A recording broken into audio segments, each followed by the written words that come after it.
Good morning. Welcome to the adjourned meeting of the Super Committee of the Whole, Part 2. My name is Oreen Chowdhury. I'm the chair of this committee. This is a continuation of yesterday's committee. The Committee of the Whole took up most of the agenda, but we did not complete several items on the discussion agenda.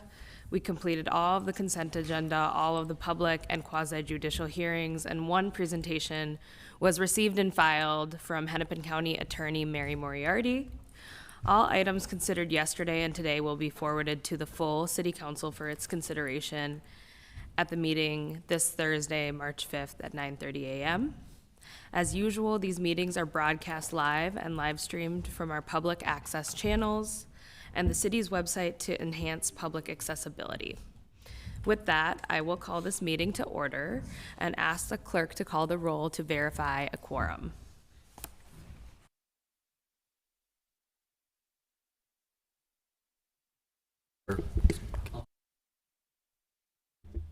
Present.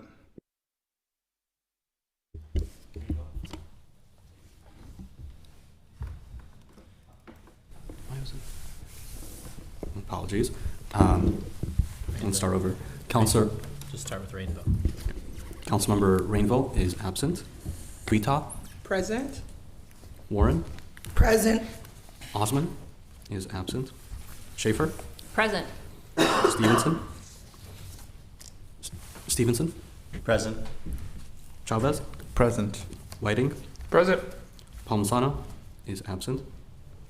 Chuktai. Vice President Chuktai is absent.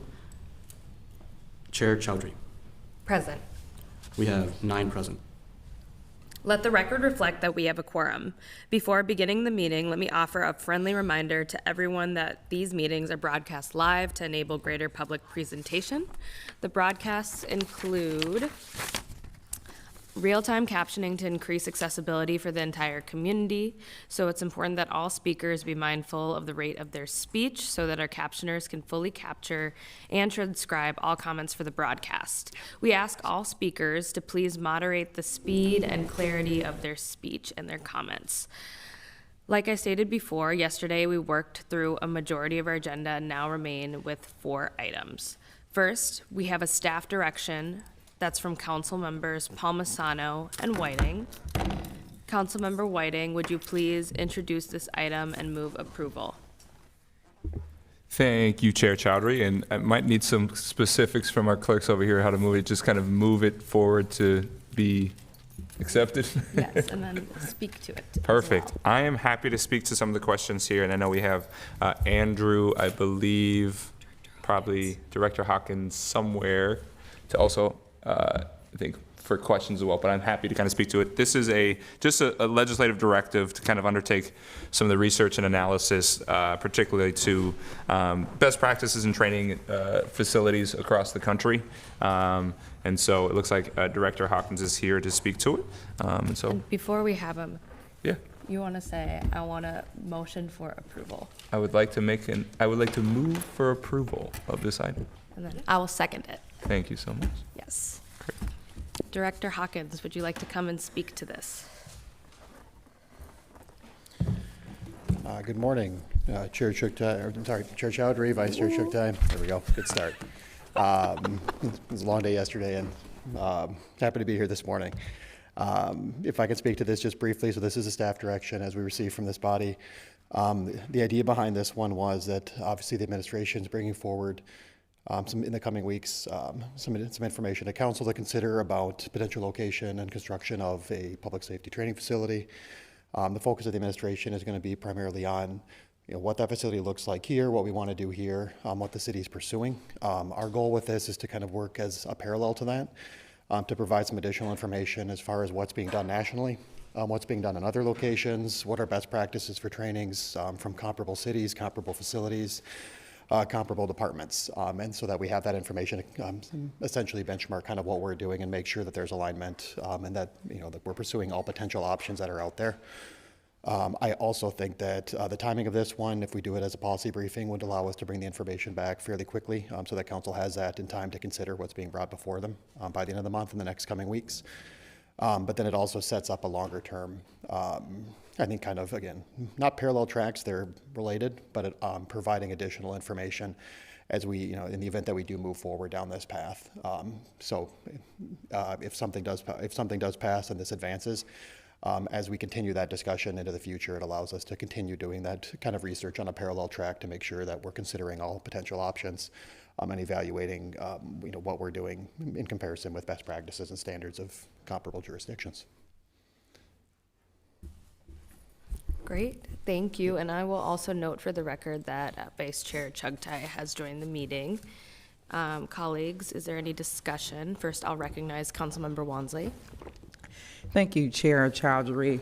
I will note that the staff direction is a bit hard for me to support because for the last 3 years and over multiple times, my office, and I know a number of my colleagues who've been here, have tried to work with the Frye administration to get additional information regarding our public safety plans. Also, Director Hop, you can, there's no questions to you. And more specifically, I wrote a legislative directive about 3 years ago in 2023, asking very specific questions about plans regarding public safety workforce size anticipations and ways in which we were looking at not just beefing up MPD staff, that's always a predominant point of conversation, but as we're embracing the Safe and Thriving Communities plan, that means we have all these other alternative safety services and workforces that we need to be looking at scaling up. And what are our plans to do that? And how do they relate to one another? I also asked about specific details regarding how we're mapping our programs and services as it relates to safety services. And again, to our facility needs. We have long had this conversation for 3+ years around not only MPD's facility needs, but because we have violence interrupters, we have prevention or violence prevention services and contractors out in the field. What are we doing to provide space for them? That said, for 3 years, those legislative directives that I brought forward were never answered by the administration. In fact, just last cycle, this council approved continuing one of those motions as it related to our capital safety projects because the administration failed to present answers to crucial questions that we've been asking about and asking for thorough plans and elaborations on for, again, nearly 3 years. I also want to highlight, even in prior budget cycles, in consultation with our Capital Long Range Improvement Committee that has also asked the administration for several years now and is documented in their own reports, please provide a plan. Actually hire a consultant to present said plan around what these public safety capital projects you're requesting, actually, how do they relate to your overall vision and plans for public safety? And in consulting with our own CLIC boards and members, I even tried to work with the administration around bringing a budget amendment forward to do exactly that, to hire a consultant that could give us a thorough and independent analysis of what we could be doing in a more thoughtful way before just rushing into a multi-million-dollar purchase. We were told by the administration in response to that budget amendment that it was not needed. Actually, Property and Finance Services would be able to do their own internal assessment, and they will present all the information that they gathered from that and will present it to the council and the public in the following year. That would have been 2025. Once again, that never happened. I took the proactive initiative to request information from the administration for 3+ years because I didn't want us to walk into what we're doing right now, once again, rushing into the purchase of a multi-million-dollar building and facility at the drop of a hat simply because the mayor, Jacob Frye, and MPD decided that they wanted it in that current moment. We have long had conversations right now in this body around the precarity we're walking into financially and needing to be thoughtful of how not we're just spending our general funds, but that also includes our bonding dollars and how we're being intentional of our investments in projects such as capital projects. Capital projects aren't just for being an extension of a blank check for some of our departments. They can also be tools to generate revenue. And we wanted to be able to explore that over the past 3 years and make sure that we're being innovative in how we're meeting our public safety facility needs, while also acknowledging the direction that we're saying that we're going to go, which is moving away from traditional policing that led to the murder and brutalization of hundreds of residents that landed us into a consent decree in the first place. I had hope that, again, we could have avoided that for 3 years, but we are here, again, proposing a nearly $40 million, the mayor's administration is proposing a nearly $40 million building, and it still is not fleshed out. And while simultaneously asking us to just rubber stamp that purchase of a building, they're also simultaneously cutting almost $5 million from our alternative public safety programs like violence prevention and an embedded social worker within MPD, which we will be taking up 2 items from now. We're being asked to eliminate. This, again, raises so many questions for me that I have been requesting information on for years with little to no response from the Fry administration. I will know I have no problem supporting this particular directive. I think a general premise of this body has been we should always be able to seek information, and council members should be able to do that, and this directive essentially aligns with that intent. But critical information around anticipated figures of full staffing levels for all public safety personnel that we currently have, and that we're looking to bring on, not just police officers, how that was going to relate to our growth of our BCR, violence interrupters, those things, we could have had 3 years of discussion around this had the administration proactively responded, as opposed to seeing another iteration or duplication of information we've been asking for and denied for 3 years. So I would love to see how this directive comes back and gives us more information on why we should support the purchase of a $40 million cop city. I really look forward to receiving that information. I know you all do a thorough job in your analysis of things, but I at least wanted to share those comments as my concerns around supporting it. Vice Chair Chugtai. Thank you, Madam Chair. Just for those who are watching along and for the public record, I wanted to just provide some context as to where the staff direction came from. Last week, we had a series of briefings for all council members. Perhaps it might have been 2 weeks ago, actually.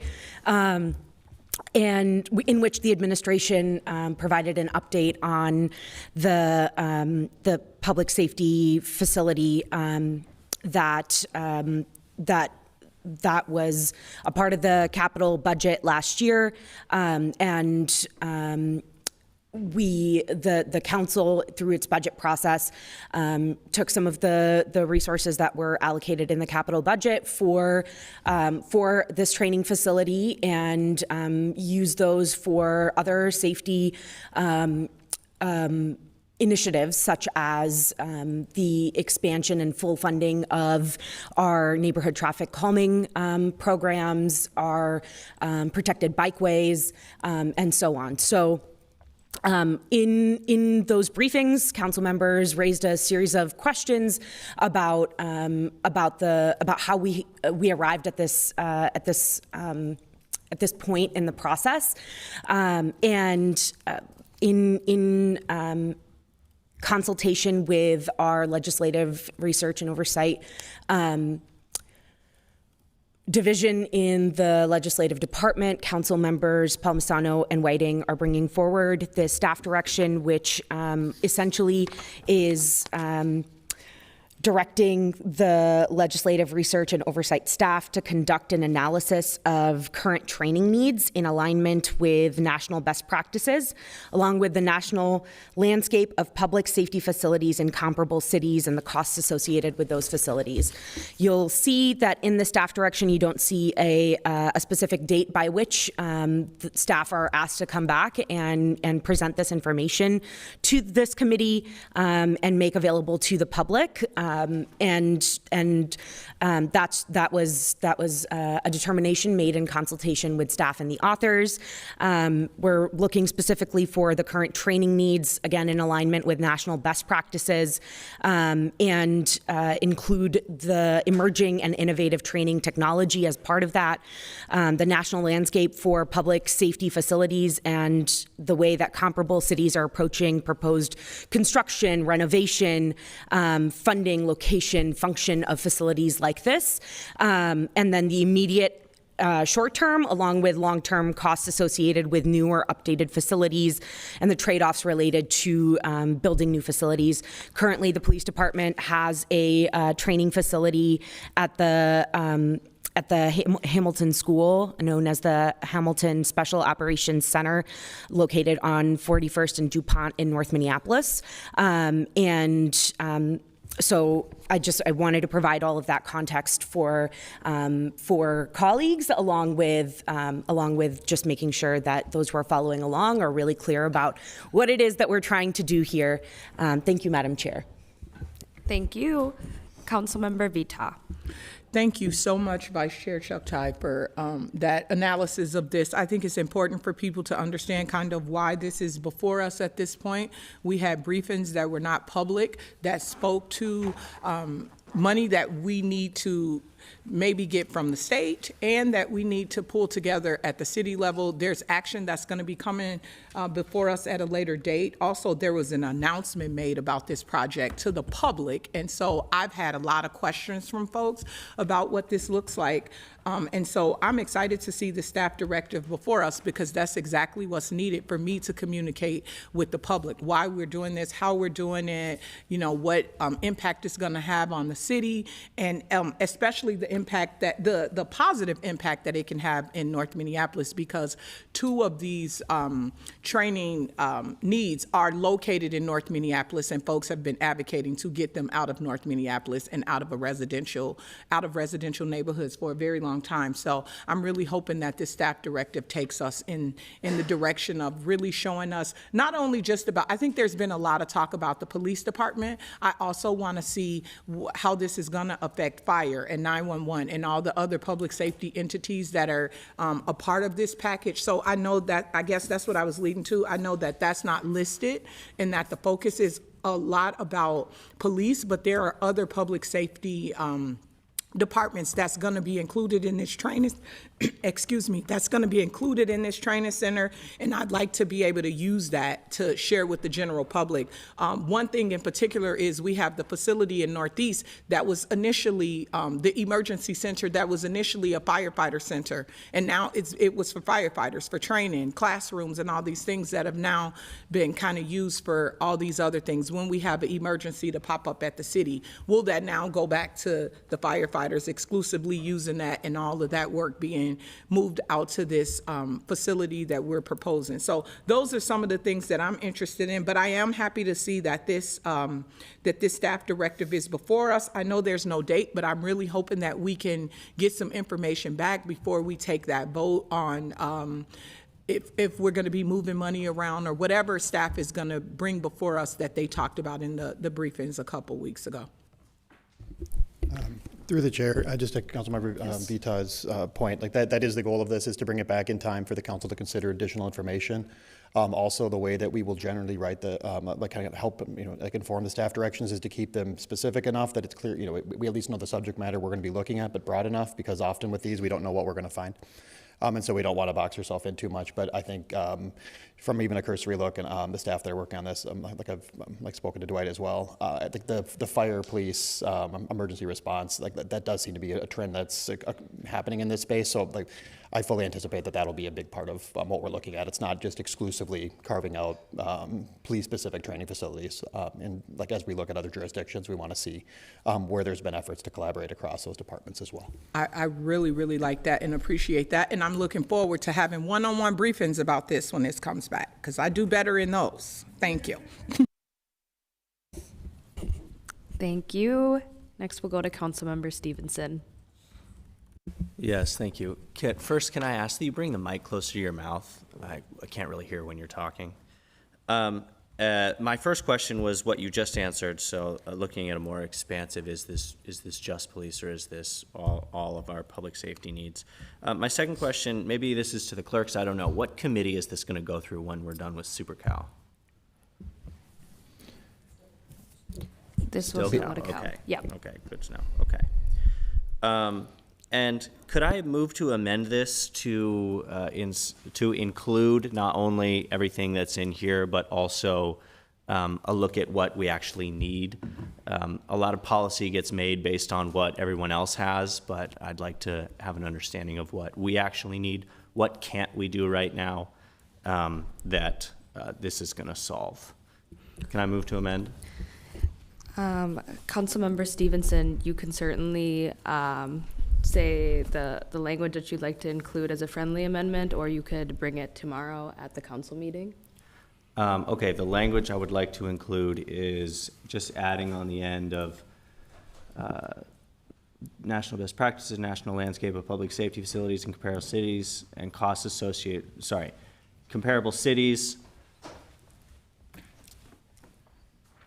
and include what public safety training we are unable to do right now with our current facilities. Councilmember Stevenson, if I might offer an assist. Yes. Because this would actually be voted on tomorrow at council, it sounds like what you're actually, to me, it sounds like you're adding a number 4, which then brings home the landscape analysis that the LRO division is looking at to the specific city of Minneapolis needs. And I think potentially you and I could work offline and have that amendment for council tomorrow that would identify specifically what that 4th number could be. That's great, thank you. Sure. I would appreciate that. And lastly, just to talk to what everyone else has talked about with the public safety facility that the administration wants to build. We are not moving on that yet. We have made no votes on this. People are talking about this like it's happening. It's $38 million that we don't have, and we have not begun to discuss it yet. So even though there was a news press release, it is not happening yet. We have yet to decide. Thank you. Councilmember Whiting. Yes, thank you, Chair Chowdhury. Just kind of want to speak to it and appreciate, I think, the concerns that some of my colleagues have raised, particularly on this issue. And I think this is the hope of this staff direction that can kind of give us some information, give us the background about what other cities have done, particularly as it relates to the facilities reports and plans that have already been put out there by the settlement agreement and consent decree requirements. And so appreciate you all looking into this work. And also I would like to add, this was a staff direction brought by Councilwoman Palmisano, and I think it's her hope to have these same concerns kind of addressed as well. And so appreciate the work that her office has done, and I'm looking forward to looking at an ability, right? I know the proposed site is in Ward 11, and have been in conversations with Councilmember Vita as well of how we can make sure that we don't have the same things that happen in North Minneapolis happen in South Minneapolis. And so I know we'll be working in conjunction to ensure that those the inequities that have happened on the north side do not follow on the south side as well. And so appreciate you looking at everything that is going forward, and I'm excited to see when this report comes back to us. So thank you. Thank you. Council members. There we go. Councilmember Wansley. Thank you, Chair Chowdhury. Just wanted to also offer a quick clarification just regarding something that Councilmember Chuck Ty raised. While I understand the briefings and the discussions and potential requests for future action on this item all took place or was initiated last week, this is grounded in a 3+ year larger conversation. This project has been long known and advocated for by the administration. There has been long discussion and debate by a variety of partners around what was actually specifically needed regarding this project, to ask for fuller details, and those external partners for several years were not giving the information that we are now seeking. So I just need to put this in the larger context of, for over 3 years, people have had curiosities of how we can have proactive planning around these projects to meet not only MPD's training or wellness needs, but to make sure that it's in alignment with the newer direction that we are moving towards with the Safe and Thriving Communities Plan and the implementation of that. So I just need that to be grounded. These conversations didn't just start last week. This has been a long-standing project in deliberation around how do we make sure the facilities that we have support our new vision around public safety, and not just doing a rebrand or rush around MPD's capital projects to fit their needs and then slap a new safety service such as BCR on the front to then say, oh, we're doing something different. Kind of like what we've done with the community safety center that we're rolling out in my ward, where that was a rushed process and purchase, where for also several years, council members asked, can we be proactive? Can we get additional information? And the administration did not do so at that time. So I think this is largely part of, it's a 38, nearly 40 million. And I think we need to be cognizant of that too. We were given a different amount several years ago around this project. It's now 40.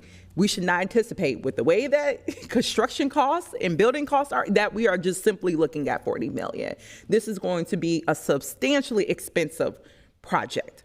And we want to be sober around how this is actually not only supporting our city services, but actually, is this the right prioritization right now? Could we be doing different things with bonding money, which this body has already made votes on? We made votes just last December to say, no, we want to reinvest money appropriated for this project towards other safety projects, such as traffic calming and ADA compliance, so that our communities experiencing mobility issues and disabilities can also have a variety of safety services and projects that can improve their quality of life. We actually made decisions around that.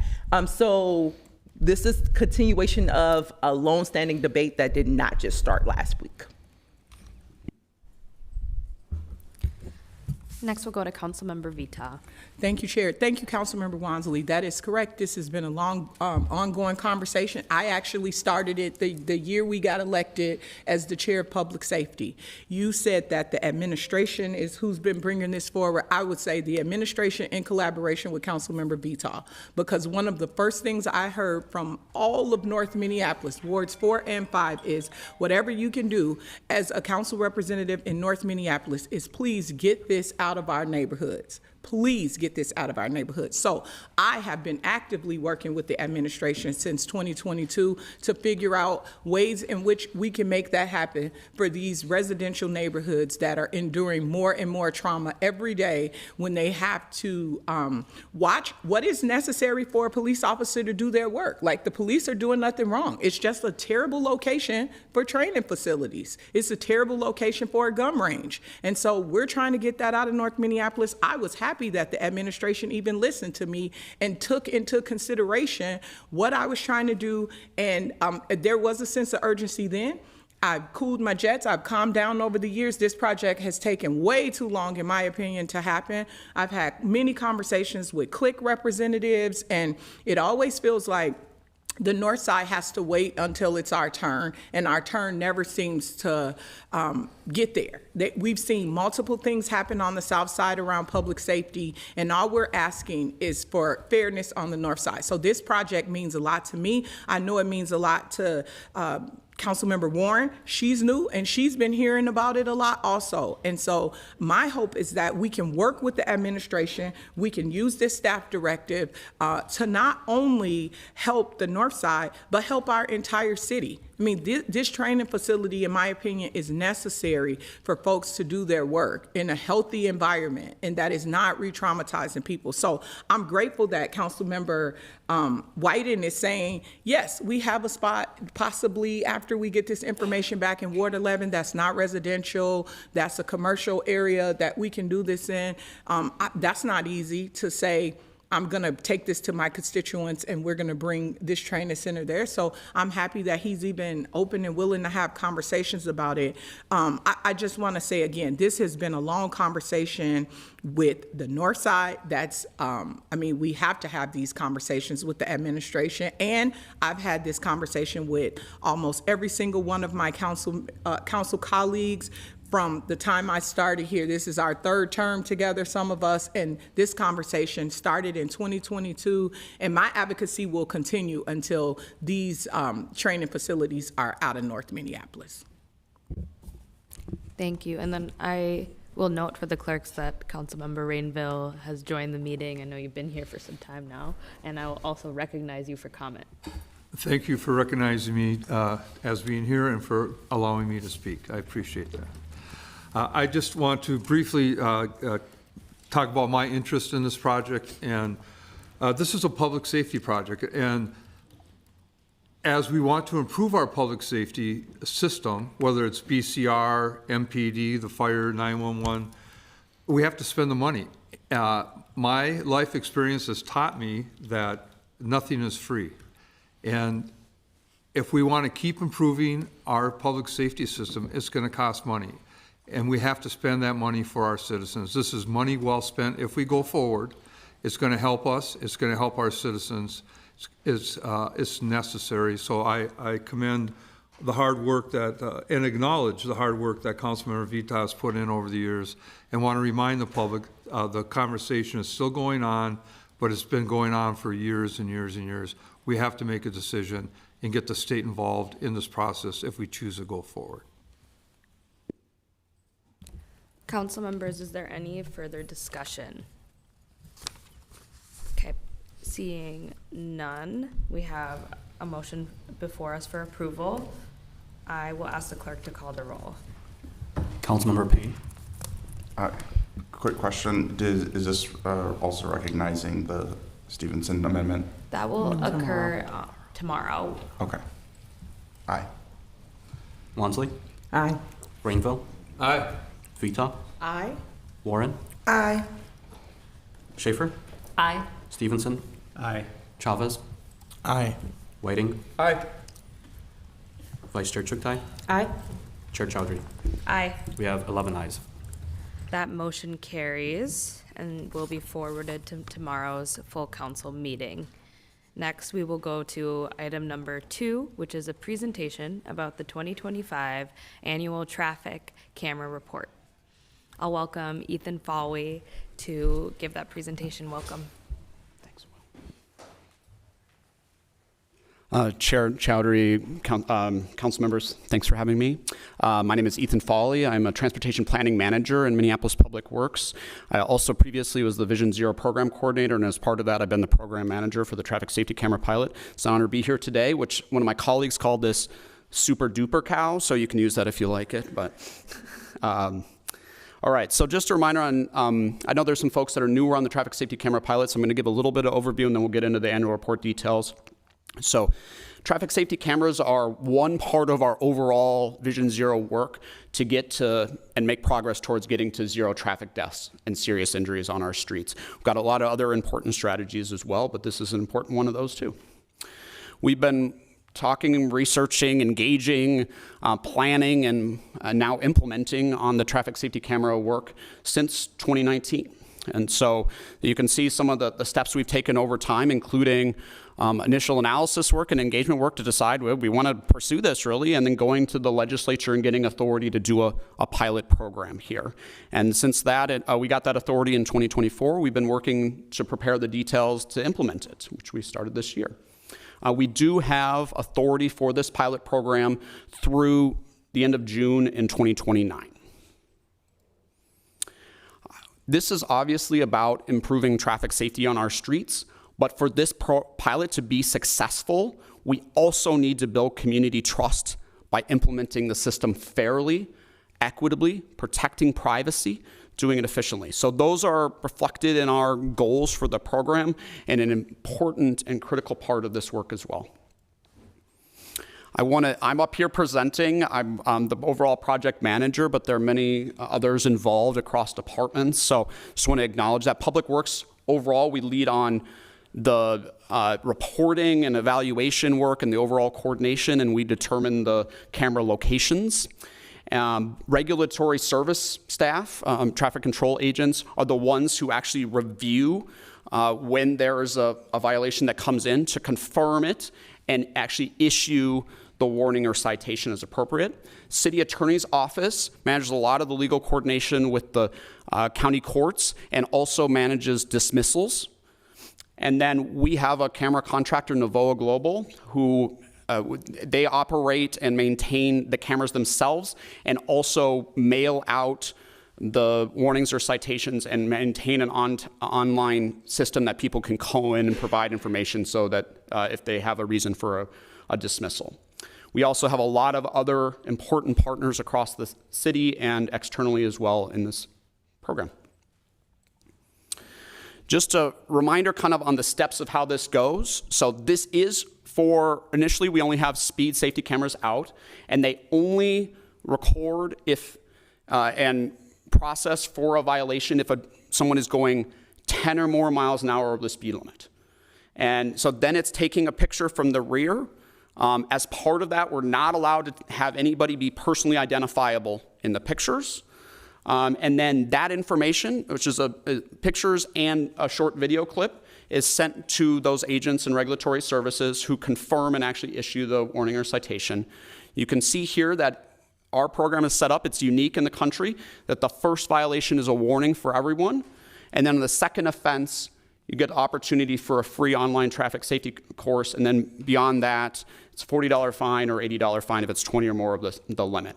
Those are things that are really intentional about the fairness and equity that we talked about. We're trying to reduce the unsafe behavior. We're not trying to be generating revenue or being overly punitive here. And then from there, we can see it's sent out, people get it, and they can go and resolve it online if they'd like. And we're always working to improve those systems as well. In 2025, we had 5 traffic safety camera locations spread across the city, which you can see here. We launched the program in October last year, and so this is reporting through December. And you can see over the 2 months there, from October to December, we saw a quite significant drop in speeding at camera locations of more than 50% for both 10 or more over or 20 or more over. I'll just note that this is kind of what I've expected based on results in other cities. Would also expect that we can continue to see this go down, which is my hope. I'll just say that based on other cities, but it's a good first step. I want to also just note this is just a few months data. There's a lot going on, right? Like, I think we're reporting out here on what's happening. This is not our evaluation, right, on the overall program. We will be doing more evaluation to come. This is encouraging, but I think there's a lot more to look at and as we go forward. Oops. We saw more than 40% drop in speeding at all of the camera locations. So you can kind of see just the trends across the different locations here and kind of the variability in amount of speeding before and how it's gone down. So that's very encouraging that it was quite uniform across locations. Overall, you can see our team, our staff and consultant and contractor managed more than 33,000 violations in those 3 months last year. And so there is a lot happening here. That is very significant volume, right? And but I also think it's important, like we reduced, I think it was by, that reduction was equivalent to about 14,000 fewer drivers speeding past these locations in December. So very significant numbers of reductions.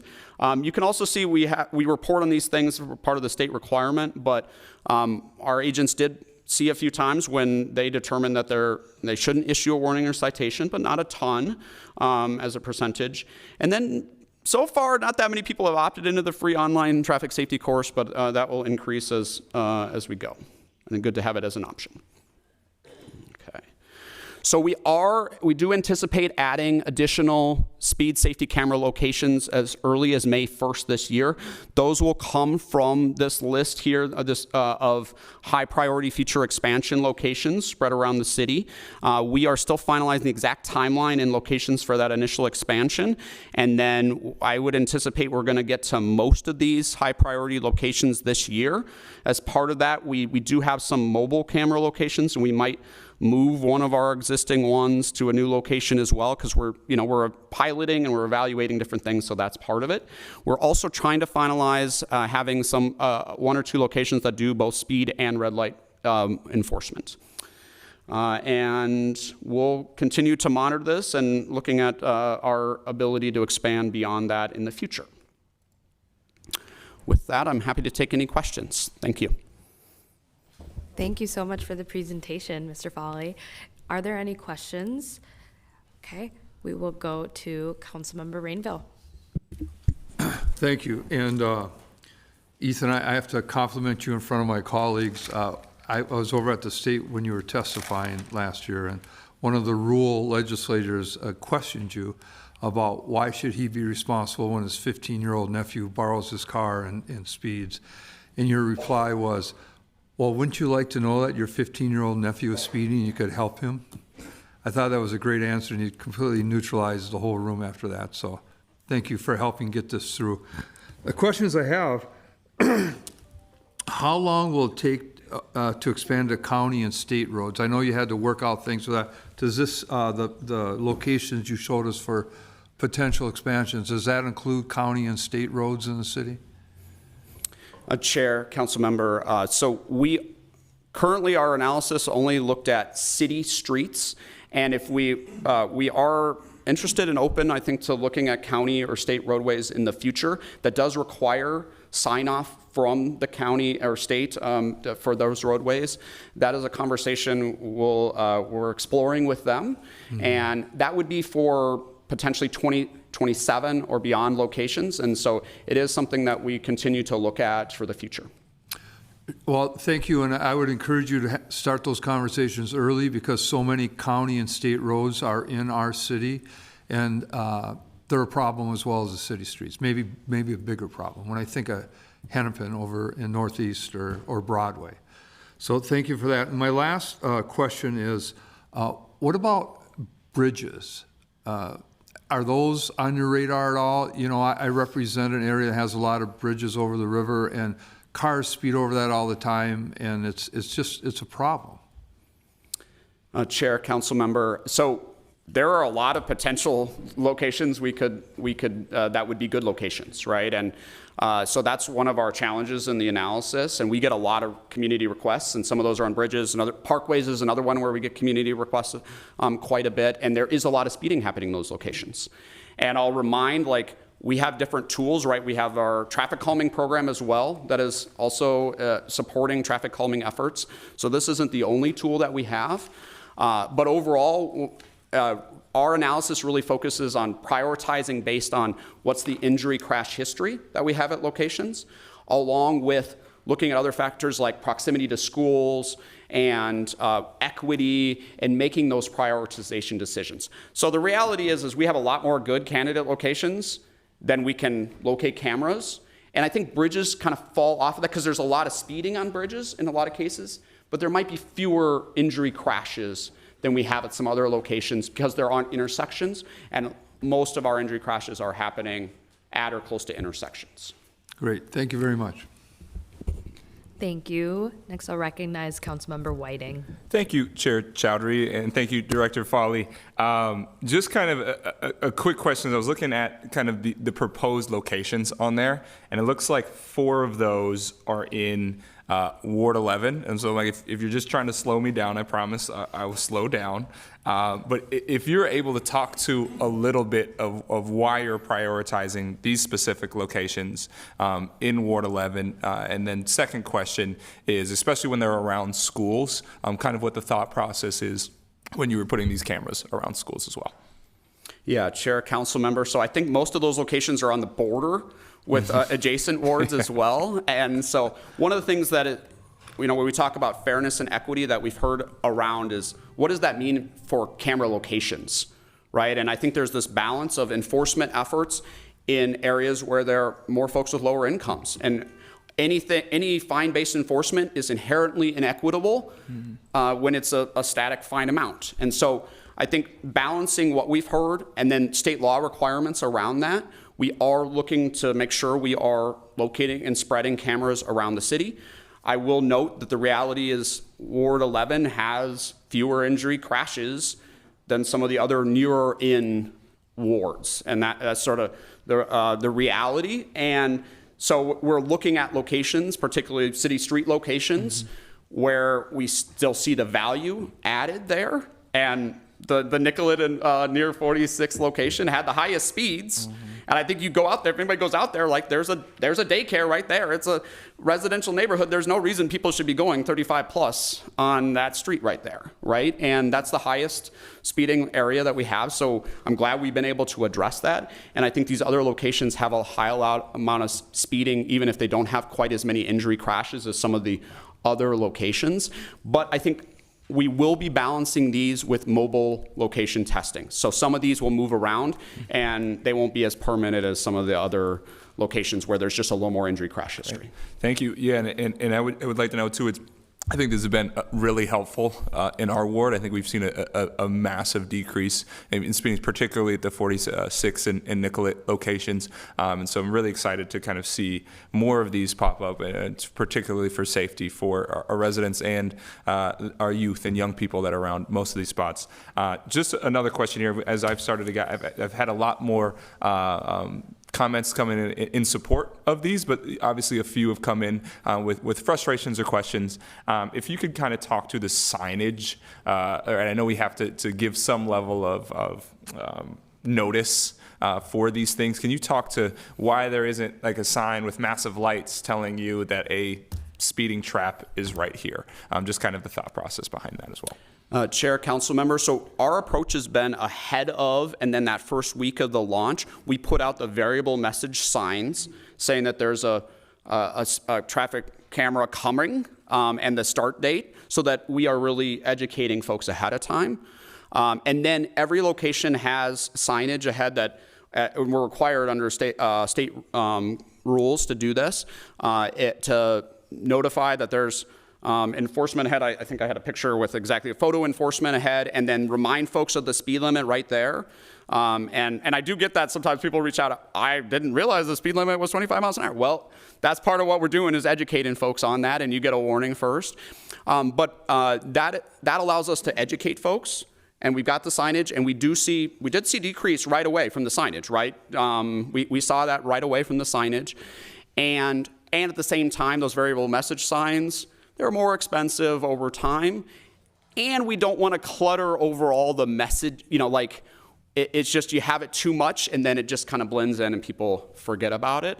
And so that's the balance overall as around the signage. But the signage is really important, and we definitely do that for all locations. Amazing. Thank you. Thank you. Next, we'll go to Councilmember Stevenson.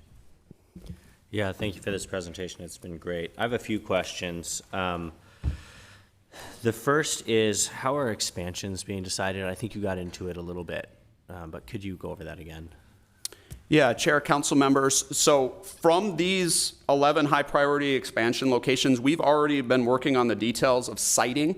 So siting a camera at an actual location takes a little bit more than maybe you think at the surface. So for example, like getting one on Hennepin Avenue in downtown near 7th Street, this is a little bit challenging for us to make sure we locate that in a way that it's going to work well and that we have the power it needs and other things like that. And so generally we are installing new poles to place these on for the permanent location. So siting is a thing. And so when we talk about where are we going next, we have some locations where the siting is totally figured out and will be ready. They're ready to go. And those will be, that's kind of how we're thinking about which ones will come first, along with just the overall prioritization system that we had in our analysis, as well as making sure we've got geographic balance around the city. So maintaining that some level of geographic balance and equity balance in the locations is important, even as we phase in additional locations. Okay, thank you. Do you have limits, like by the state law, as to how many you can roll out or how many you can roll out at one time? Chair, council member. So yeah, we do have the state law maximum of 42 locations during the pilot period. And so we obviously can add additional locations here. And part of this is just sorting out the budgetary side of this. So one of the things, I didn't get into it, but I'll mention it now, is any revenue generated from the citations is required to be either spent on operating the program, or if there's excess revenue required to be invested in traffic safety efforts. So we are, we have now a special revenue fund that all those revenues go into, as well as the general fund allocation, so that we're making sure we're meeting that requirement. So One of the things we're still working out is exactly how much revenue will it generate from citations. And that, I think, is still, I just got the January numbers, and you can see in the report that like mostly this was funded by the general fund, and that's, I think, going to continue to be true this year. And those citation revenues, understanding that better helps us understand like what capacity do we have to add additional camera locations. Because every new camera location, we got to pay for the operations of the camera. We also have to pay for the traffic control agents to actually review and send out the warnings, issue the warnings and citations. So those are factors in kind of how quickly we add additional camera locations. Okay, thank you. Is there limits in state law for the citation tiering? The reason I'm asking is because 46 and Nicollet, the southbound side is in Ward 8, and that was where there was this insane amount of speeding. People going 45 miles an hour on that street, people live on that street, people are walking.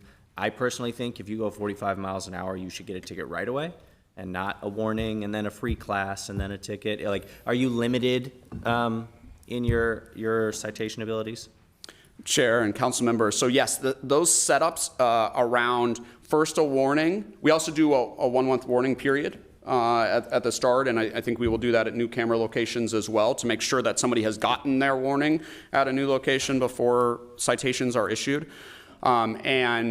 And then the fine amounts of $40 or $80 if it's 20 or more over the speed limit, those are set in state statute. And so we are, we're just following the state law. I will note that we had, quite a bit of conversation with legislature about that as we were creating the program. I mentioned that some of those elements are fairly unique, and I think that's something that we're going to be evaluating as part of the pilot program. Does that structure make sense going forward? I think there's a lot of benefits to it. And, maybe you argue we should fine tune some things. I will note, in other cities, one of the things they focused on is the people just who ignore it. And I think we had one person who has 76 violations so far.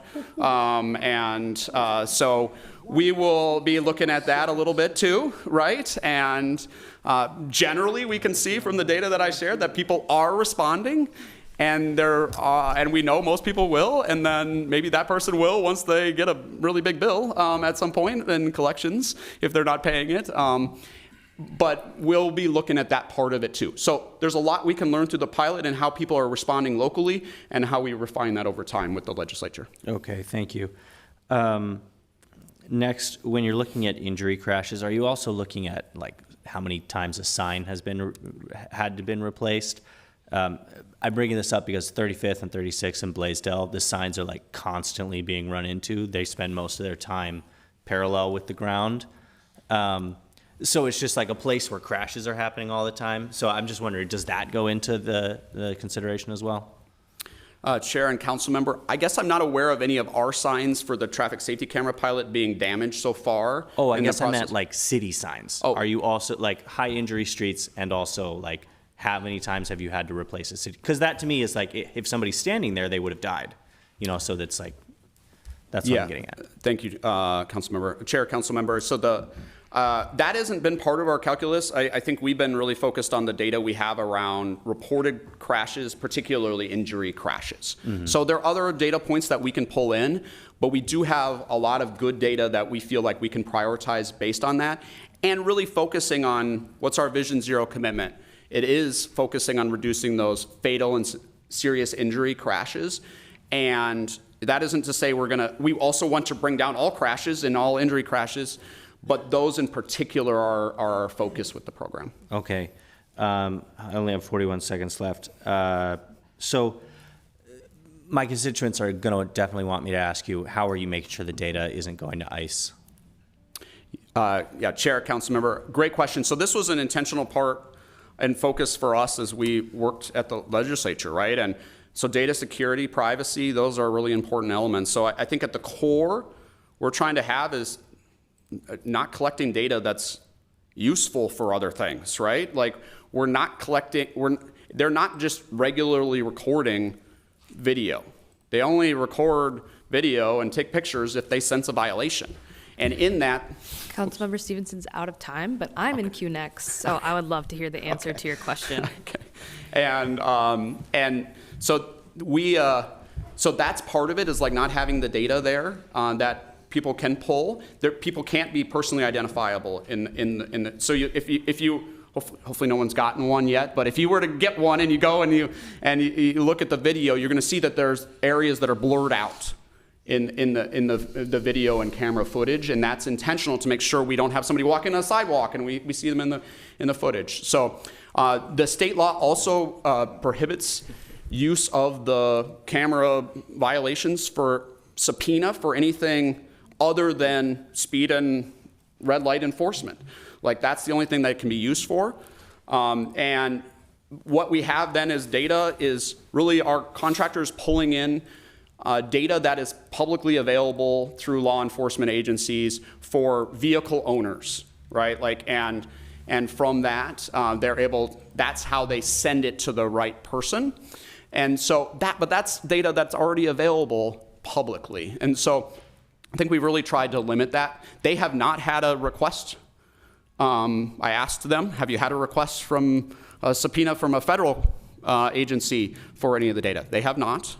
And I think that's because we try to really limit what data is there. And the privacy and the protection of that data was a critical part of this overall approach and of our RFP selection. And IT was a big part of that to make sure we have security and privacy. And that's a big part of what we monitor as well. And we'll be doing an audit to make sure, that they're continuing to do well on that as well. Okay, thank you. Yeah, thank you. I am very, very supportive of the traffic camera work. I think like the numbers speak for themselves. The amount of speeding decrease in these project areas is incredible. I think we're really clearly in a point in the city of Minneapolis where the real thing that's going to lead to change in speeding is actually trying to do things that will change people's patterns of behavior, the actual built environment. So I'm excited to see that the results have gone over so well. I think it's staggering that there's 33,000, almost 34,000 violations in just a couple months, but also just names the problem. And I think like there have been so many community members since COVID-19 that have just been complaining, and also more severely, very negatively impacted by speeding and crashes, and have experienced the loss of loved ones, or seeing someone that they love or themselves have a permanent disability. And that's largely a huge reason why this was pushed so hard by you, by Public Works, by the city at the Capitol. Like, that was the whole goal, so we can save more lives and make sure people's lives are not damaged and they could just move around our city freely. And we also want people to be better drivers. We also want to encourage people to drive less. So if this also plays a part in that, then great. One of the questions that I have, it's related to Councilmember Stevenson's questions around data privacy, and I think it's important to lift up. I think every single time you talk about traffic cameras before us, I always bring it up, but I think it's important for you to just share like kind of the mechanisms and things that were set in place into statute that the ACLU brought up, that MNCOGI, the Minnesota Coalition for Government Information, got it, what they brought forward and kind of the parameters that we put in place. Chair, I can definitely tell you're on the intergovernmental relation, being able to name what MNCOGI means. So yes, those data privacy and practices pieces were essential for this, right? And so we did work with those partners that you mentioned, ACLU, MNCOGI, and others at the Capitol on really best practices. And I think I was really intrigued that MNCOGI said, we think in a lot of ways you're setting up a model and how we can manage and protect data through this. So there's data retention requirements in there, data destruction timeline requirements in the state law. I already mentioned some of the limitations in the data that we can retain and how it can be used. Those are all really important things for this, and things we were all interested in doing the best practices because it helps to have the strongest program possible. And I'll just note, I didn't mention in my presentation, but to your point around saving lives and other things like that. So we We have in the last 4 years in Minneapolis had more than that. We're now at 50 people who were killed in crashes that involve clear speeding or running red lights. And those people should all be alive, as we know, but it's extra terrible that most of those people were not speeding or run right themselves. They were killed by somebody else who did. And now this is not the only thing we are working on in that space, but we do think it's important for helping to reset some of the driving culture, which has, I think we all see, has evolved in a negative way since COVID-19 and everything in 2020. So this is just part of that, but it is really important for that factor. Thank you. Another question that I have is more related to the federal Operation Metro Surge. We have gotten several reports from constituents about erratic driving behavior, speeding, violating our basic traffic laws. I'm sure there's a likelihood that they're involved in some citations that we might see, but they have rental vehicles. What does that look like, and what are kind of some of the discussions that you've had at the department related to this? Yeah, Chair, it is a good question. I've definitely seen some of that behavior myself, right? And what we have with the data and how it's handled through the traffic safety camera program is it's really hard for us to know how many federal agents have violated or traffic safety cameras because they are reported to the owner of the vehicle. And so if it's a rental or a lease vehicle, it gets reported to that agency. Now, most of the bigger companies that rent or lease, they just take care of it and they would pass on the charge. But if it's a warning, right, like they don't have any obligation to tell us who was driving. And if it's a citation, most of them just pay it and then pass it along, and they don't come back with who was driving. I'm out of time, so I'm going to pass it over to Councilmember Schaefer. Thank you very much for this report. It's really exciting, and I'm super supportive, so thank you for all your work. I really resonate with this idea of the parkways. You mentioned your main metric is really, this reported injury crashes. What is your next tier of metrics within that, or will you primarily land on that for the foreseeable future? Chair, council member, so under the state law, we are required to consider and show that there is a documented traffic safety challenge. And the way that we have chosen to, like as a first screen for that, is some level of injury crash history. I didn't include it in here, but if there's a link in the RCA and the annual report to our traffic camera analysis that we did. And as part of that, you can kind of see how we narrowed it down. And we have a map, and sorry, I don't have it in here, is where are all the locations that have had at least one injury crash over a 5-year period. Mm-hmm. And if we had locations that didn't have that, then we weren't considering them for locations. And so, and then from there, then we were doing a different additional analysis that builds off of that, looking at proximity to schools. So these have to be within 2,000 feet of a school under state law. So that's another kind of filter factor. We're also then looking at pedestrian demand and generators and other factors in there, and then equity and geographic balance. So all those things come into play there. The parkways themselves, I think we get a lot of complaints, and definitely it's one where we hear a lot about. And there's a lot of speeding going on there. And the reality is we don't see that many injury crashes on parkways, so it's hard for us to justify prioritizing it broadly in the system. And it might be a similar thing to the bridges, because parkways often don't have quite as many intersections. Mm-hmm. And so there's just fewer of those conflicts. They're easier to manage than on some of the busier streets. So that's just a reality. And I'll be honest, I think we're gonna continue to hear from that. But like my professional perspective ultimately is we have to prioritize where we can make the biggest safety benefit, and we have that obligation. Yeah, absolutely. I totally concur with that. I guess you might just, the park system has all the data on the usage around multimodal and pedestrian, and you might just for fun pull those up and say, hey, are these targeted spots that we have chosen anywhere affecting the highest volume ped and multimodal trails that we have in our city? Because I think if we could have a little bit of sensitivity to that. We might increase usage in those areas and in that form of transportation if people felt safer. Right now, I think people are afraid sometimes of, crossing West River Parkway to get to the Greenway, or, West River Parkway is what comes to mind. So I think, if there could be also some, analysis around that just for comparison's sake, it might be interesting. But thank you for that detail. Next, we'll go to Councilmember Vita.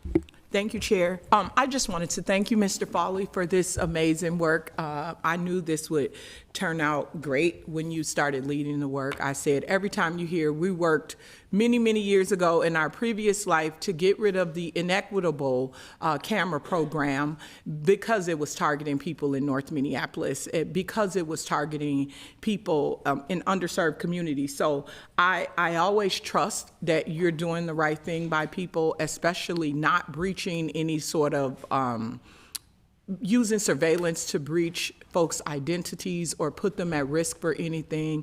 I knew the day that you brought this program before us, this pilot program, and when you took it to the state, that it was about ensuring that no one died from traffic deaths in this city. You've been committed to that work for as long as I've known you. I'm certain you will stay committed to that work. In any way that I can support you on this body to continue this program, I've told you, I need at least 50 cameras in Ward 4. So however I can help you reduce traffic deaths in our city, in these areas where it really is some places in our city where there's accidents more than we would ever know, and people are being disproportionately harmed by traffic deaths. So I've always just admired how committed you've been to this work and how you stay on top of this, and you know what's going on all around the world when it comes to traffic safety. So thank you so much. I'm looking forward to these presentations. I know it's just going to get better and better and better. Thank you. Thank you so much. Thank you. I put myself back in queue, and I think I'm the last one, unless other council members decide to jump in. Just wanted to confirm I understood the answer to your question. So the charge would go to the rental company and they would pass it on to whoever was the driver, or they would incur it themselves, but we would have no way of knowing who the driver is. Chair, they have the option to report back and have us transfer the violation, but overwhelmingly they do not do that. They just take care of it themselves. And so what the challenge would be is getting any level of consistent data that we'd be able to say with any level of certainty what was happening. That would be very hard to do. Yes. We do know, though, if it is a rental company, correct? Chair, yes, we do. I do have those numbers. We had, I don't want to misspeak, but I can share them. But we had hundreds of rental company violations in the 3 months in 2025. I think in January we had 60 or so rental company violations from the biggest firms. And there might be other leasing agencies that are not getting pulled into those numbers fully. Yeah. Okay, that's good to know. It will be interesting to compare that time to the next 3 months. So would love to follow up and know what that ends up being and seeing if there is a noticeable difference. The next question that I had, and I think it's my last question, I just have some comments, is partnering with other levels of government, Hennepin County, parks, or the states, particularly Hennepin County. If they were to do a traffic safety camera pilot, would that be a shared project with the city of Minneapolis, and would the hope be that they take on some of the cost to do it? I also know that there's perhaps discussions of them doing a pilot themselves, but I guess I'm not clear as to if the state statute only gives the city of Minneapolis the authority as an entity, or it also encompasses Hennepin County. Chair, that's a good question. So the state law gives us as the city of Minneapolis the authority to do this pilot. We can, through our pilot, locate on county or MnDOT or parkways, and with that agency's approval. And so those are conversations, we've had some in the past. We're going to be revisiting those conversations this year with trying to understand, might there be some locations that we look at for 2027? And if we get to that, then we would do additional location analysis to look at those roadways and prioritize from them, and do additional community engagement as part of that to get feedback. We have gotten feedback from community members already on county and MnDOT roadways and parkways, as I mentioned. And so that would be all part of that, and we would definitely have it be public, and it would be looking to 2027. The reality, I think, is we're probably gonna be like kind of calling the question on that with those partners this year, because for the pilot period, it's probably not gonna make sense to, we'd probably wanna get it in next year if we were gonna do it. I'm pretty confident that we'll have at least some partner locations that we can consider for 27. MnDOT is already doing a pilot in work zones, so I think they're maybe ready to partner with us, and we'll have the conversations with those other agencies. Great. And I'll just make my comments in terms of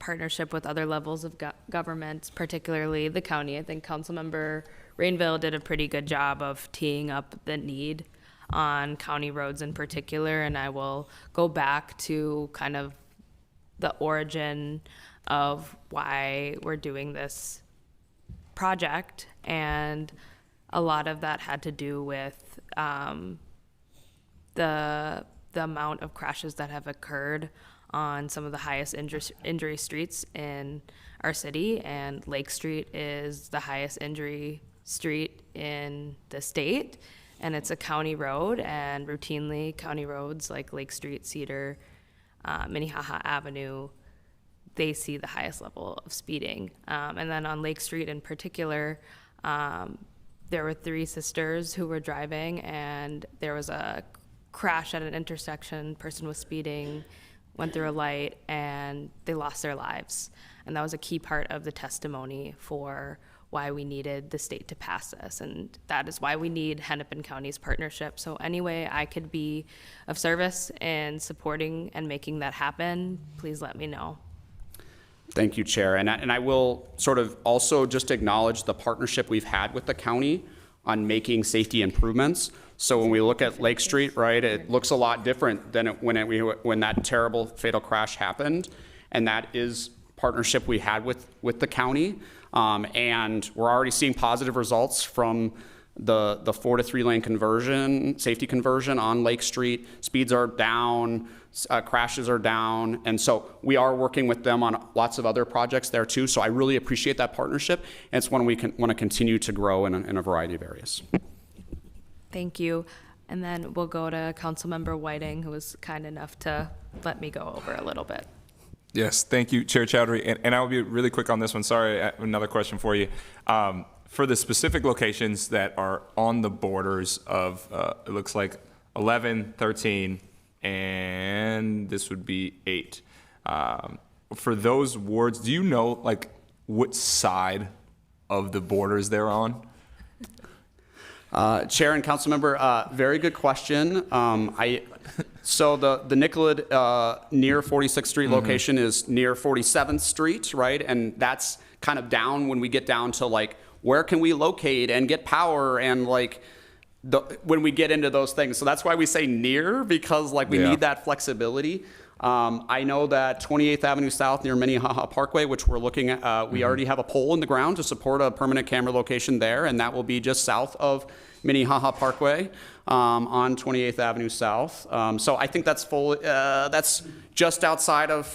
So I think that's so in 11, and maybe, but it'll impact both sides there. Yeah. And we'll claim Ward 12 claims it. Okay.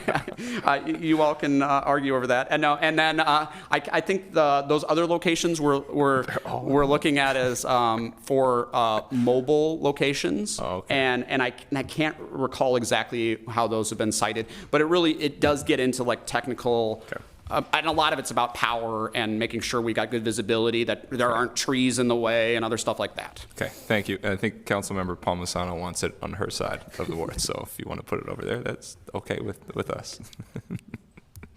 Thank you. Councilmember Warren. Thank you, Chair. I greatly appreciate it. Jameson, they not coming for you, Councilmember. I really appreciate all of this great work that you're doing, and I am in full support of this moving forward.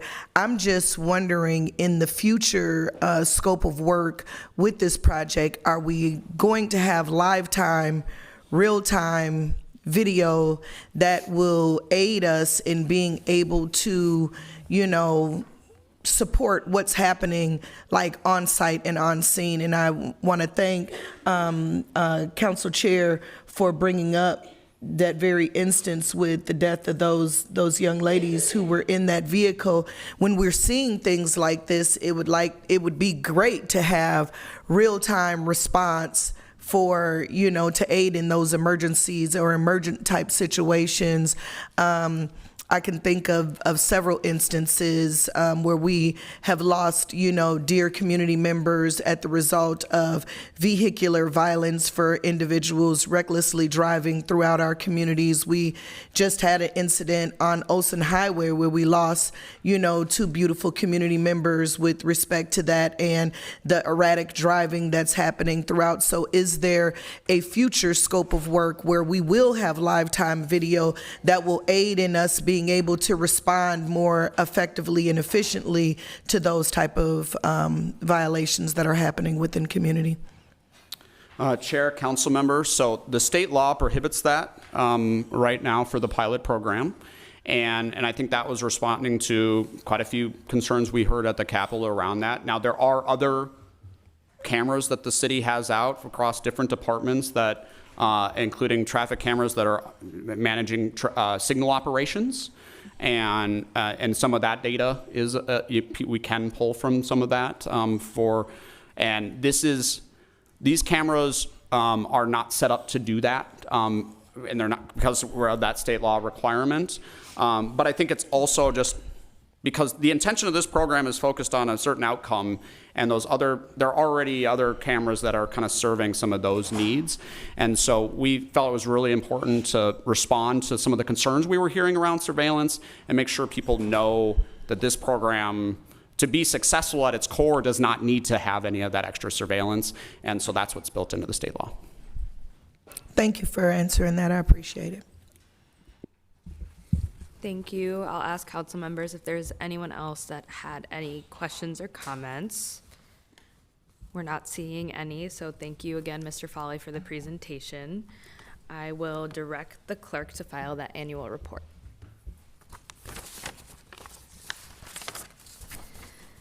Next, we'll take up item number 3, which is for the appointed position in the police department entitled Director of Police Health and Wellness.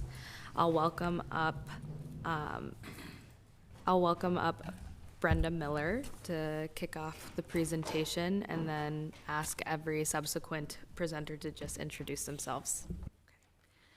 Good morning, Chair Chowdhury and members of the committee. I'm Brenda Miller, the classification supervisor for the city. I'm here to present to you the Director of Police Health and Wellness for your consideration. This is a new position in the police department, and it's responsible for the overall strategy for police health, wellness, and safety. It's been evaluated at 578 points and is a grade 12. The 2026 salary schedule ranges from approximately $132,000 to $157,000, and the incremental cost is in the budget. Changes would be effective March 5th of 2026. This position meets the criteria of Section 201010 of the City Code of Ordinances. It reports to the police chief, and it's a member of the department's executive management team. It leads the development and implementation of policy goals and strategic planning for the police department related to wellness and safety. It requires leadership, vision, team building, and strategy implementation, and establishes policy goals and strategies that are consistent with the goals and priorities established by the Minneapolis City Council and the police chief.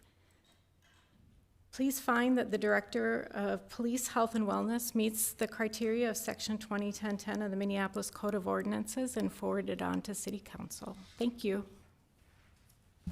Thank you so much.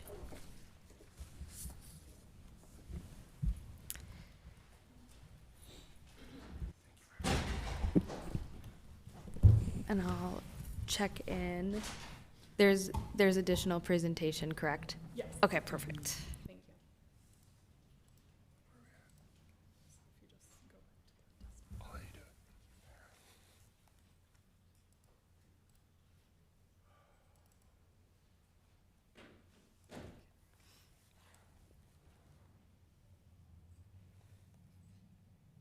All right, good morning. Chair Chowdhury, Vice Chair Chugtai, members of the committee. Thank you for the opportunity to present here this morning. I recognize this is well-worn territory at this point, but as we enter day 2 of this COW meeting, I want to assure you that Dr. Martyr and I will be as brief as possible so that we can keep at center focus the health and wellness of everybody involved here. With that said, my name is Mark Hanneman. I'm a sergeant with the police department. I'm here with my colleague, Dr. Meredith Martyr. She's the health and wellness manager, and together we comprise 2/3 of MPD's health and wellness unit. We're here to present to you all today on the proposed reallocation of funds to support the hiring of a health and wellness director. We hope that through this presentation, we'll be able to showcase to you all that this is an increasingly valuable position for the police department, and it's critical and vital to our ongoing work to make certain that all members of MPD are prepared to face the challenges that they often do throughout this job. Thank you, Sergeant Hanneman.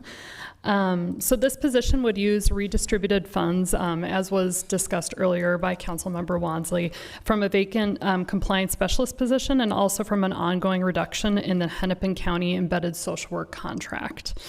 The Health and Wellness Director would be the go-to SME concerning issues of general wellness with an emphasis on psychological wellness.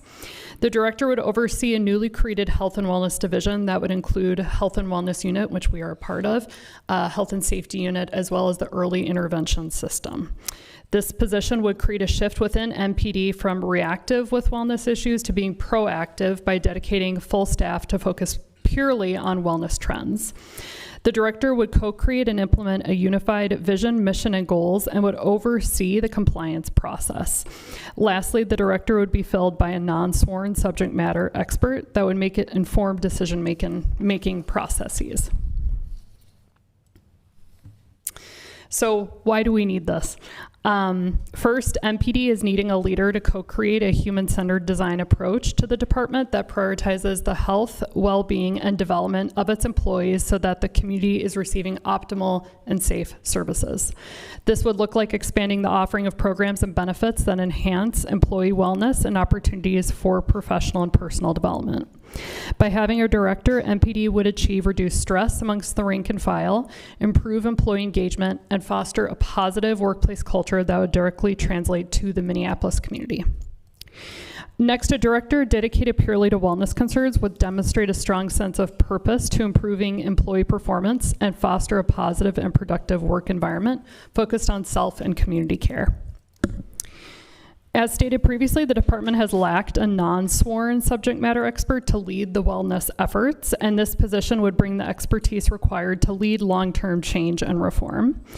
And lastly, the impact of having a director focused on fostering a culture of wellness would demonstrate an investment by the city in establishing a clear commitment and infrastructure to supporting MPD employees and thereby the Minneapolis community.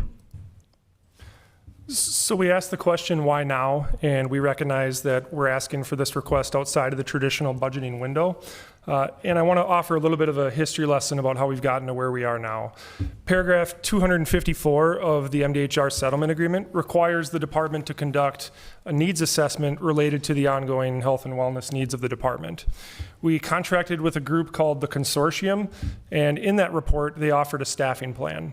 Within that staffing plan, they recognized the need for us to appoint a director of health and wellness so that we can make certain that we're providing a model of service that aligns with professional best standards. Someone who is a director, who has subject matter expertise, who can speak specifically from a non-law enforcement perspective, can make certain that we are clinically aligned and aligned with, like I said, best practices related to how we do our work. ALIFA adopted that plan from the consortium, and in our meetings that are ongoing with them, they have mandated us to comply with the terms of the consortium's report. So with that, we have been seeking for some time now to attempt to fulfill that staffing plan. Obviously, with the staffing shortages within MPD, there's ongoing struggles to fill all of these required FTEs as we continue to do our work of reform. But nonetheless, we recognize that now is a time. We need to be good stewards related to health and wellness. And the reason I say that is we have a significant contract with an external therapy group known as Wellness That Fits. That contract came before this body some time ago. And what we need to do is, as the members of the internal health and wellness unit, we need to make certain that that contract is being used appropriately. We need to make certain that we are plugging in our members who require the use of those services and make certain that they are getting those services given to them in the best possible way. I'll point to some numbers on the next slide here, but the last thing that I want to speak to as well is recent events and how they have really emphasized the need for this position. I was transferred into health and wellness in August, and what I noticed right away was we underwent the horrific incident at the Annunciation School. And on the back end of that, Dr. Martyr, myself, and our other sergeant who works within our unit, we took the time to really attempt to connect with all of our MPD members, and we recognized the struggle that they had in processing the events of that day as well. We worked to connect MPD officers with the victims' families, and we also worked to make certain that our efforts aligned up and down the chain of command in terms of administrative needs, and we were able to be responsive. We were able to provide administrative days off to those who required them, but admittedly, this work was overwhelming for just the three of us in our position at the time. So there's a lot of numbers on this screen here, but I just want to point to a couple of them specifically. First of all, $2.76 million, that is the allocated maximum amount that can be spent pursuant to our contract for therapy services with Wellness That Fits. That is paid out as it is used, obviously, but there is, as you can see, a substantial investment from this body already in ensuring that our members of MPD, both sworn and non-sworn, have access to therapy services. Next, the number 89 up here from January of 2026. This is a unique number. In the preceding 15 months, we had approximately 450 therapy visits in total from our members. In January of 2026, we saw 89 visits alone. And what this showcases again is Operation Metro Surge, incidents such as Annunciation, as well as just the ongoing stress of being an understaffed department tasked with a monumental amount of reform work has led to an accumulation of stress for the department overall. We're destigmatizing the use of these therapy services, and we are doing the best we absolutely can to make sure that support is given where support needs to be given. And on this note, if you look third from the bottom on this slide, you'll see that there have been 15 members who have either separated from the department or gone on what we call PTSD leave since the start of 2026.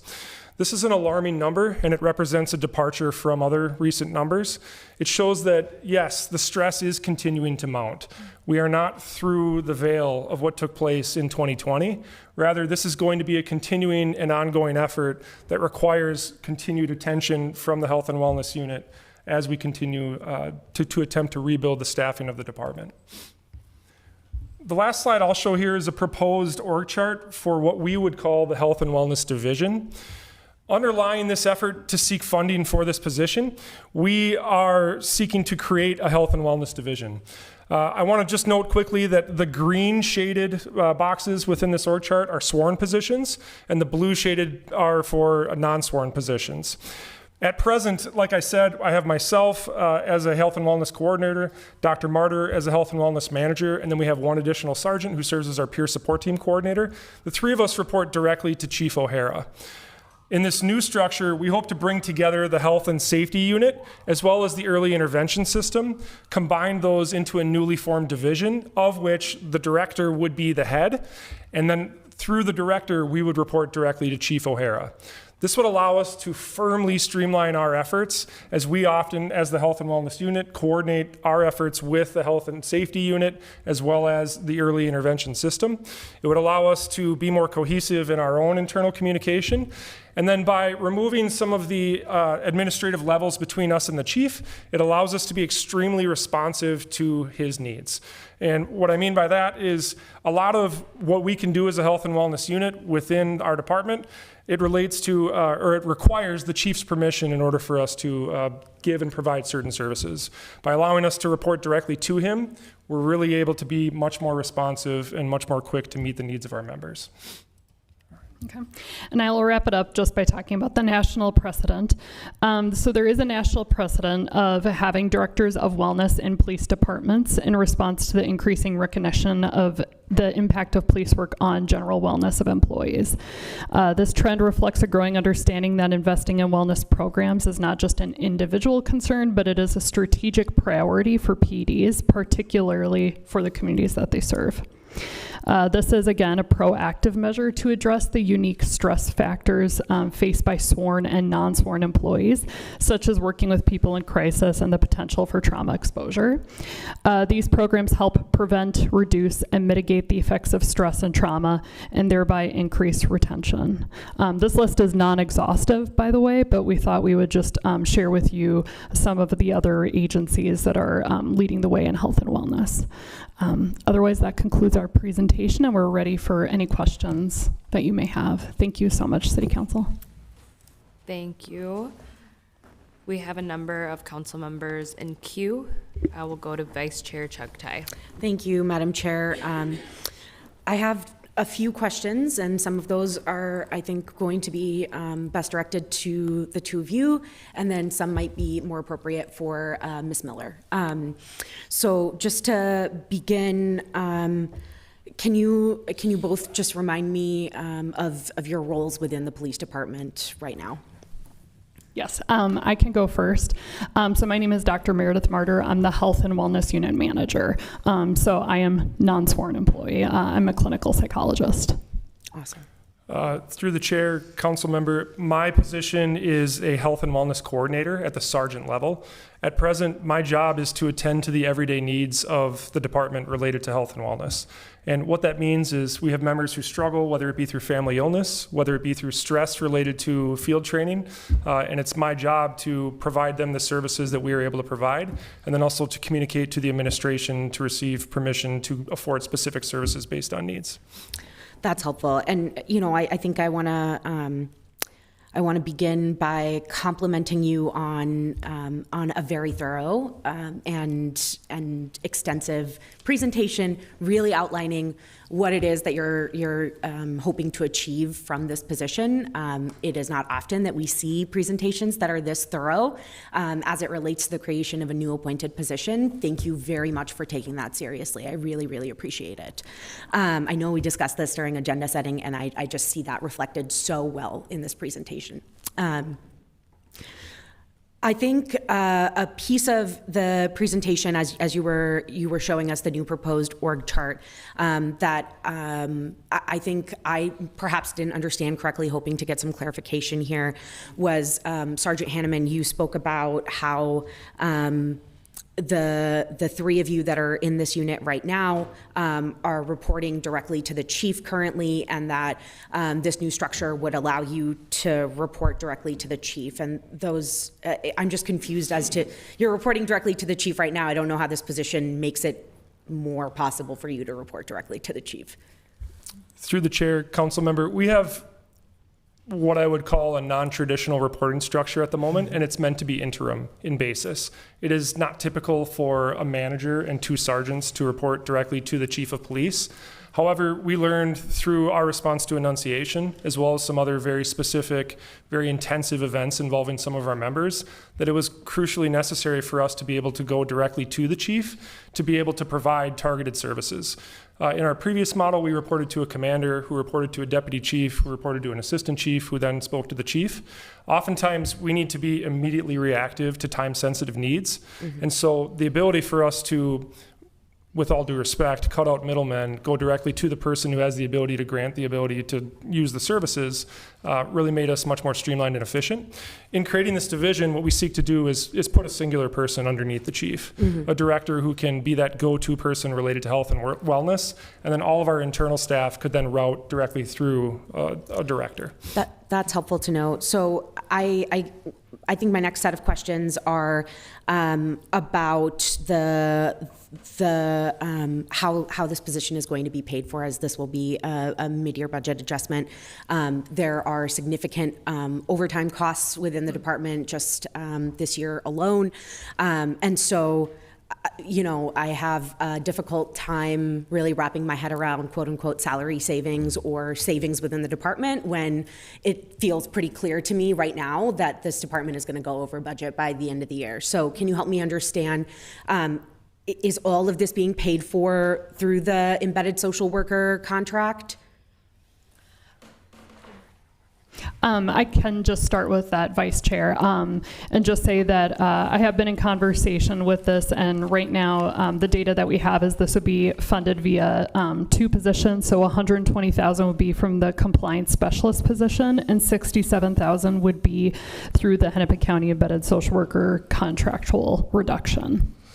And I think it would be helpful, Director Troswick, I see that she's also here today. If you can help me understand how you identified these as this position and then this contract as the place for reduction to pay for this position.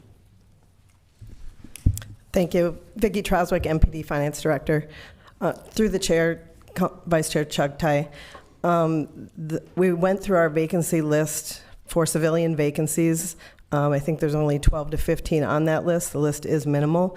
We did pick the compliance specialist because it's already connected to the implementation unit for a settlement agreement. So the relationship is using a vacant position related to the settlement agreement to address a settlement need. And help me understand why the embedded social worker position, and as you're speaking to that, if you can just tell me how many total embedded social workers are within the department right now through the county. Through the chair, council member, the embedded social worker, there's currently 4, and we pay $354,000 a year. And we did discuss this with Leah, the head of Hennepin County, to discuss service impacts. This would bring us down to 3, starting in April through December. That's the $67,000 reduction. And she said that with this reduced complement, they don't expect a significant impact to the city and that they're open to that. Yeah, I appreciate that. I think I just have a hard time understanding how a 25% reduction to the embedded social worker program is going to have no impact, but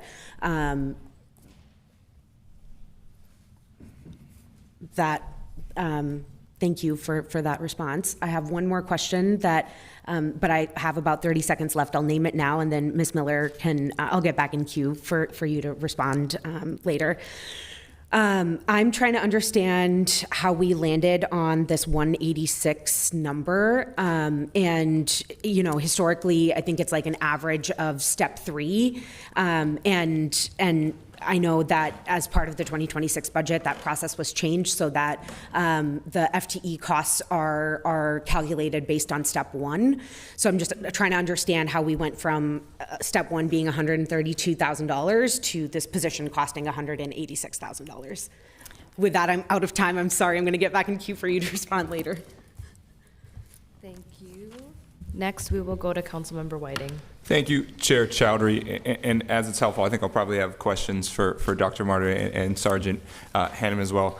Just want to kind of start and cut me off if any of this doesn't align with kind of what you all understand as well. And so just kind of want to walk through, I think it's helpful to bring some background context into our assessments and the settlement agreement requirements here. And so sorry for the pain, but just really want to, I know you all understand it as well. And so from my understanding, the settlement agreement requires 144 pages of settlement agreement requirements for all things public safety and policing in our city.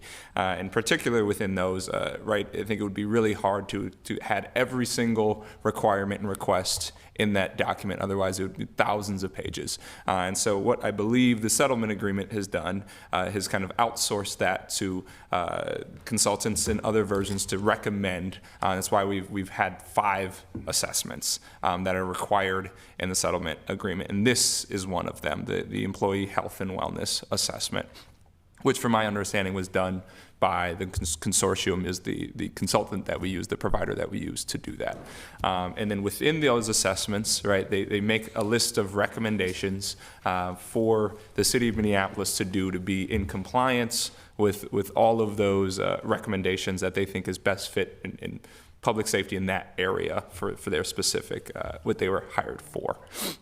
And then once you go through that, the MPD in the city has to do a plan based on those assessments. And so it is my understanding that then the city has to put together a plan that has those recommendations in there. And that is what the monitor, ALIFA, would then approve. And so once they approve that, those recommendations based on the assessments that are in the plan that ALIFA then approves is where compliance comes. And so if we do not do the things in our employee health and wellness plan, we do not receive compliance. Does that sound right? Sorry. That was incredibly accurate. Thank you very much, City Council. So then the question is this position, our Director of Health and Wellness, within, I think, both the plan and the assessment? Just broadly, has this position been included in both of those documents? Through the chair, Councilmember Whiting, yes. So the consortium report specifically identifies a staffing plan. That staffing plan identifies the need for a director. We are then required to conduct or compile what's called an employee support plan. Mm-hmm. And within that employee support plan, we call out the need to hire for this position. And yes, ALIFA, again, they will not give us compliance until we complete all of the conditions of that employee support plan. And thus, in order for us to become compliant, we do ultimately need to fulfill this position in order for them to consider our employee support plan compliant with the conditions of the settlement agreement. And then ALIFA has approved the employee support plan, correct? Through the chair, Councilmember Whiting, my understanding is that this is an ongoing living document, and it will not be deemed compliant until we have fulfilled all of what it is that we have set out to do within that employee support plan. They are in support of our employee support plan. We meet with them monthly, and we go over what it is that we are doing to actively work towards completion of that work. But again, with all due respect, you're the lawyer, not I. And my understanding is we are seeking to achieve compliance through completion of everything outlined within the employee support plan. And then once all of the requirements in the plan are done, have been proven by the city of Minneapolis, that is when the city would be in compliance with such plan. Okay, helpful. Thank you. That is kind of all the questions that I have. And also just want to give a thank you to both of you, particularly after the efforts of what we saw at Annunciation. I know both of you were instrumental, both in our needs, not just for MPD, but our community as well. And I've heard many votes of appreciation for your support. So thank you for everything that you are doing for that work. I appreciate it. Thank you. Next, we'll go to Councilmember Wansley. Thank you, Chair Chowdhury.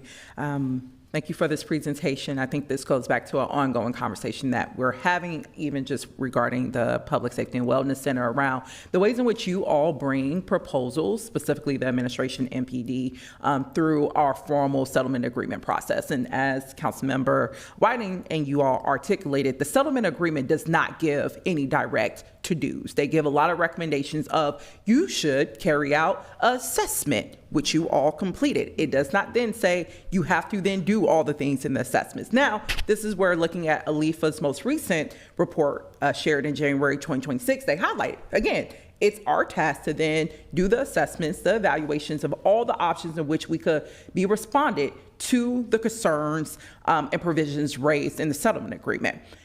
We don't have to adopt all of them. This was one that MPD brought. to ALIFA through the request of having additional dedicated staffing towards wellness and support. But as you also highlighted, I'm assuming because I see in the presentation for WellFit, you also brought that contract as part of your recommendations to ALIFA as well for completing health and wellness. Is that correct?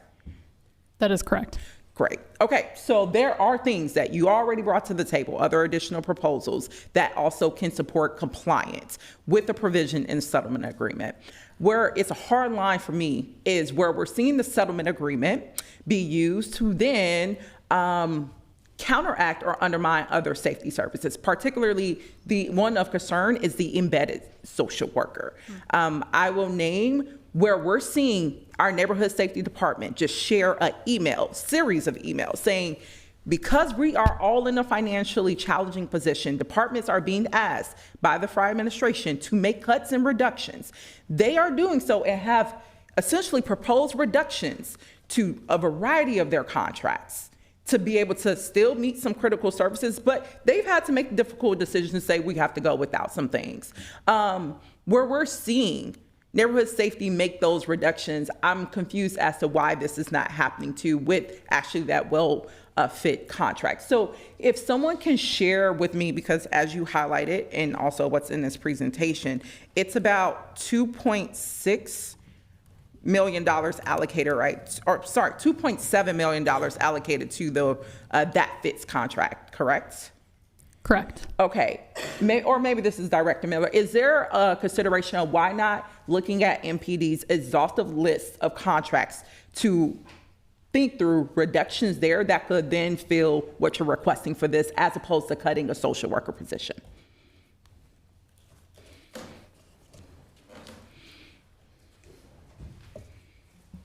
Welcome. So, Chair Chaudhry, hi. Councilmember Wansley, hi. I'm Katie Blackwell. Some of you I've met yet, Assistant Chief of Operations for the Minneapolis Police Department.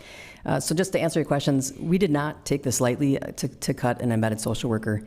We work very closely with our partners in Hennepin County, and we know that we couldn't do this work without our embedded social workers or just social worker coverage.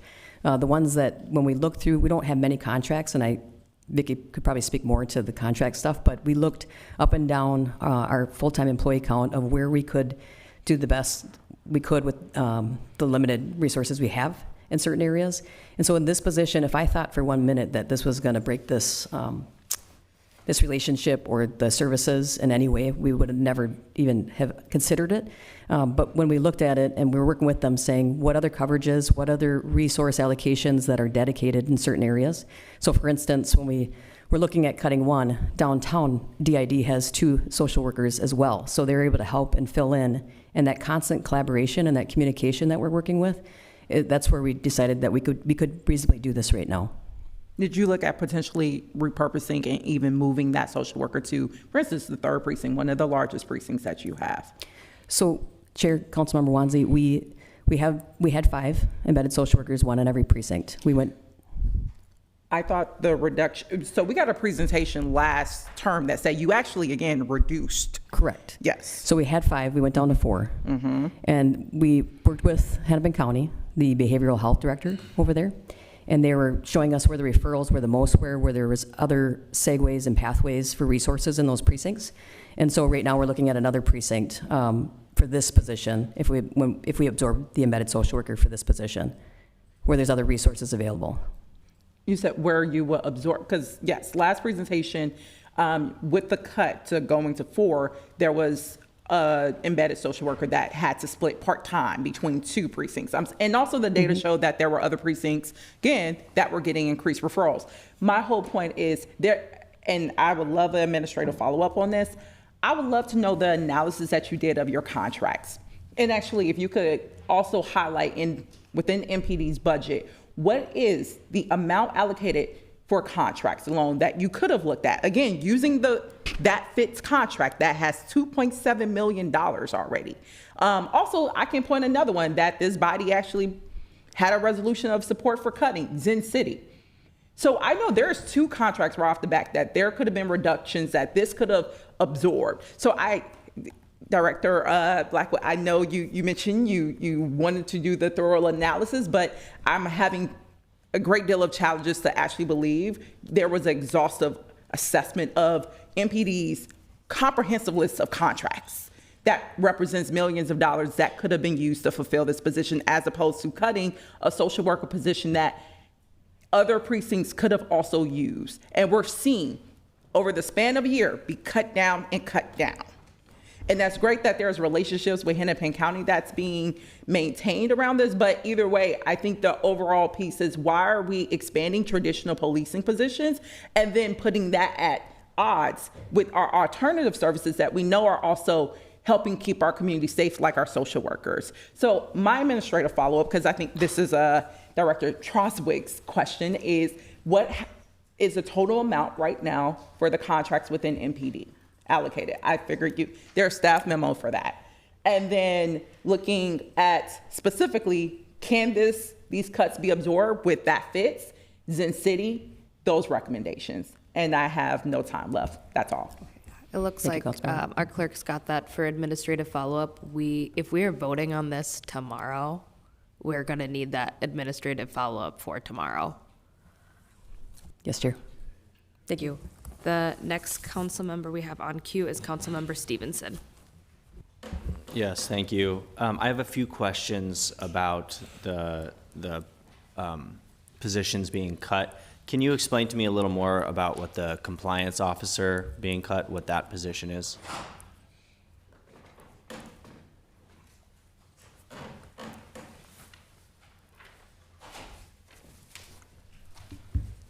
I think it's still morning. Good morning, Chair, Vice Chair, and council members, and Chair and Council Member Stevenson. The position for the compliance specialist, is that what you're referring to? Yeah. Okay.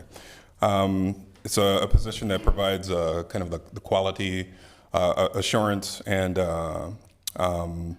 operational internal controls and systems to determine whether personnel comply with MPD policies and procedures through our activities through our department. Okay. In short. Okay, in short. Is this position coming out of the settlement agreement, or was this prior to the settlement agreement? This position is within the settlement agreement, and this position is something, as AC Blackwell said, we looked at these, we were looking at them very seriously. We were looking at ways that we could have the least amount of impact and stay away from having to lay off employees as well, and still continue to provide the services that community members actually are expecting from the police department.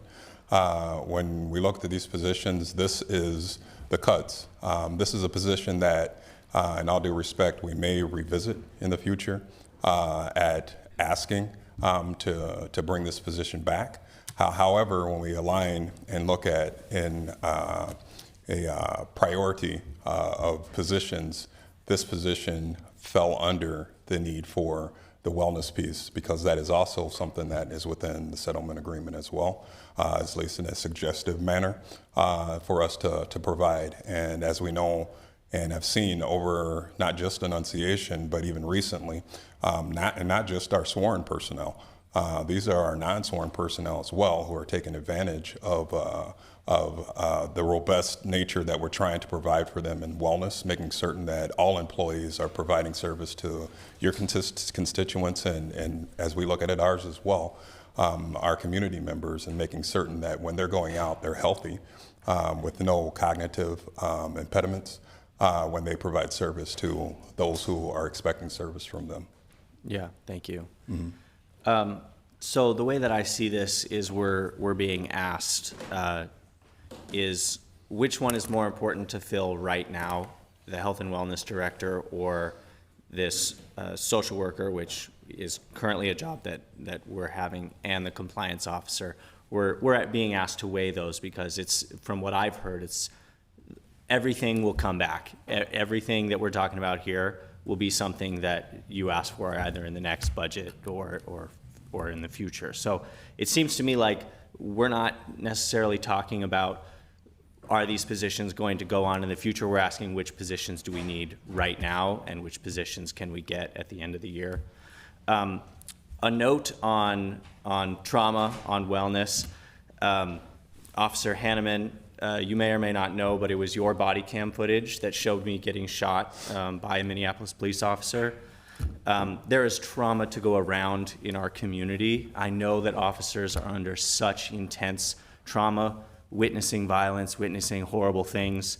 But our community is also under intense trauma, being the victims of said violence, being the victims of said terrible things. And so we're weighing, do we want an embedded social worker and a compliance officer or compliance specialist to make sure that officers are following our policies, or do we want a director of wellness right now? Because it sounds to me like in December, we're gonna probably be having all of these positions filled again. If you ask me, I think having a compliance specialist and an embedded social worker are a right now need, and a wellness director is a need that we can fill in December. So I'd like to, if it's possible, refer this back to staff to come up with a different way of funding this proposal. We need this wellness director. Let's fund it not by cutting a social worker that we desperately need in this city, and also a compliance specialist that we also desperately need in this city. Councilmember Stevenson has a motion to refer back to staff, and Councilmember Chavez has seconded. So that is now the motion before us. I am next in queue. Thank you for the presentation. I definitely see the need for the director of wellness position. I think a lot of us see the need for that, and I want to get to a place of being able to support it. A lot of why I can't support it in the way that it is written is the sourcing for it, and I've had a couple of different meetings with MPD about that concern.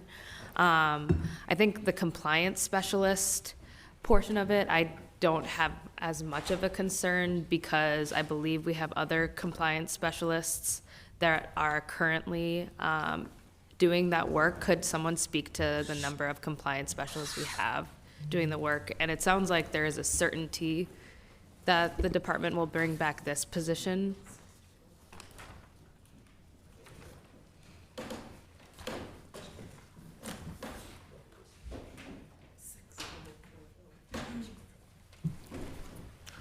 Good Welcome. morning, I think, Chair, Vice Chair, thank you. So they are, Could you introduce yourself, Chief? I'm sorry. My name is Brian O'Hara. I'm the police chief. So the question was related to, I caught the tail end of it, the compliance specialist, and speaking more broadly about the numbers that we have, right, I think? Yep. What is the current amount of FTEs that we have for the compliance specialist roles and work? Thank you, Chair. So there's 6 positions total, 4 of which are filled. They're part of a larger, the implementation division, which was formed to implement the requirements of the settlement agreement. And so they work collaboratively with, close to 20 other people that are doing implementation work directly. Great. And so then this proposal would bring the compliance specialist FTEs down from 6 to 5, and we currently have 4 filled. Is that correct? Yes, Chair. Okay, great. Thank you. I think that's my only question for now. I'll make a few comments. I might have another question down the line. Okay, thank you. So for me, I don't have an issue with the compliance specialist portion of it because it's amply filled, and I think for me, based off of the conversations I had with the police department, there's a pretty strong certainty that that's going to come back into the city budget. And that takes care of 127,000 of the total portion. The place in which I have an issue is the Hennepin County embedded social worker, which is just at 67,000 continuous funding. The first reason why I have an issue with taking from this source is essentially we're put in a really difficult position of pitting officer wellness with social work and social work capacity. A big part of public safety for me and the community that I represent is ensuring that we have alternative responses and that we can provide care to community members that need it. In the 3rd precinct, I have worked several cases and different constituent issues where we have had to rely on the embedded social worker. We've had to rely on the embedded social worker around issues around people who are facing a form of homelessness or they're unhoused. We have had to work with families who have kids that are going through a lot of trouble. And for some of the families that we worked with, they're kids that don't have like an active guardian. In several community meetings, we have had to, in order to respond to constituents and the needs that they have, the response has been, we will connect with the embedded social worker. This feels like the right fit. And in looking at the referral data that we have gotten across precincts, there's a large number of need. And it was already difficult to see these positions go down from 5 then to 4, and now see a proposal of it go down to 3. I think we should see an increase of social work availability, especially as it's connected to Hennepin County, because they have access into the HMIS system where they can look at all of the things that an individual has connected to the county on prior. And that is not something that any of our city staff has. It's an invaluable resource. I also feel very concerned because we have several now community members and families that have social work needs that are going to present themselves after the peak of Operation Metro Surge and the continued ICE occupation. Families have been torn apart. There are people who are out of work. There are people that are going to fall into homelessness. And there are families with kids who are mentally traumatized, and that was indicated in our own assessment report, economic assessment report, where we detailed the cost of mental health services. And so my big ask to the department and my fellow council members is let's find another source for the $67,000. Let's keep the 4 on. I know that this person is on leave, and if we cut this, it would go back to the county, but we need to keep it at the city. And I would love to continue to be on a path where we're advocating for more embedded social workers and get back to having one in each precinct. And so perhaps that's a question to the chief or AC Blackwell. Will you please look at a place where we can find another source for the $67,000? Chair, yes. Open to conversations or whatever suggestions the body has. Yes, of course. That's great. And thank you. My other request would be that it's not a source that is community facing, where they're doing navigation work with our bilingual community or on the ground and being kind of that type of connector that we rely on. I saw a list of some of the potential FTEs. I think there might be a couple there, but also if we're not looking at a position that requires a personnel hire, I think it's $67,000 and we can find that. Yes, Chair. Thank you. Vice Chair Chugtai. Thank you, Madam Chair.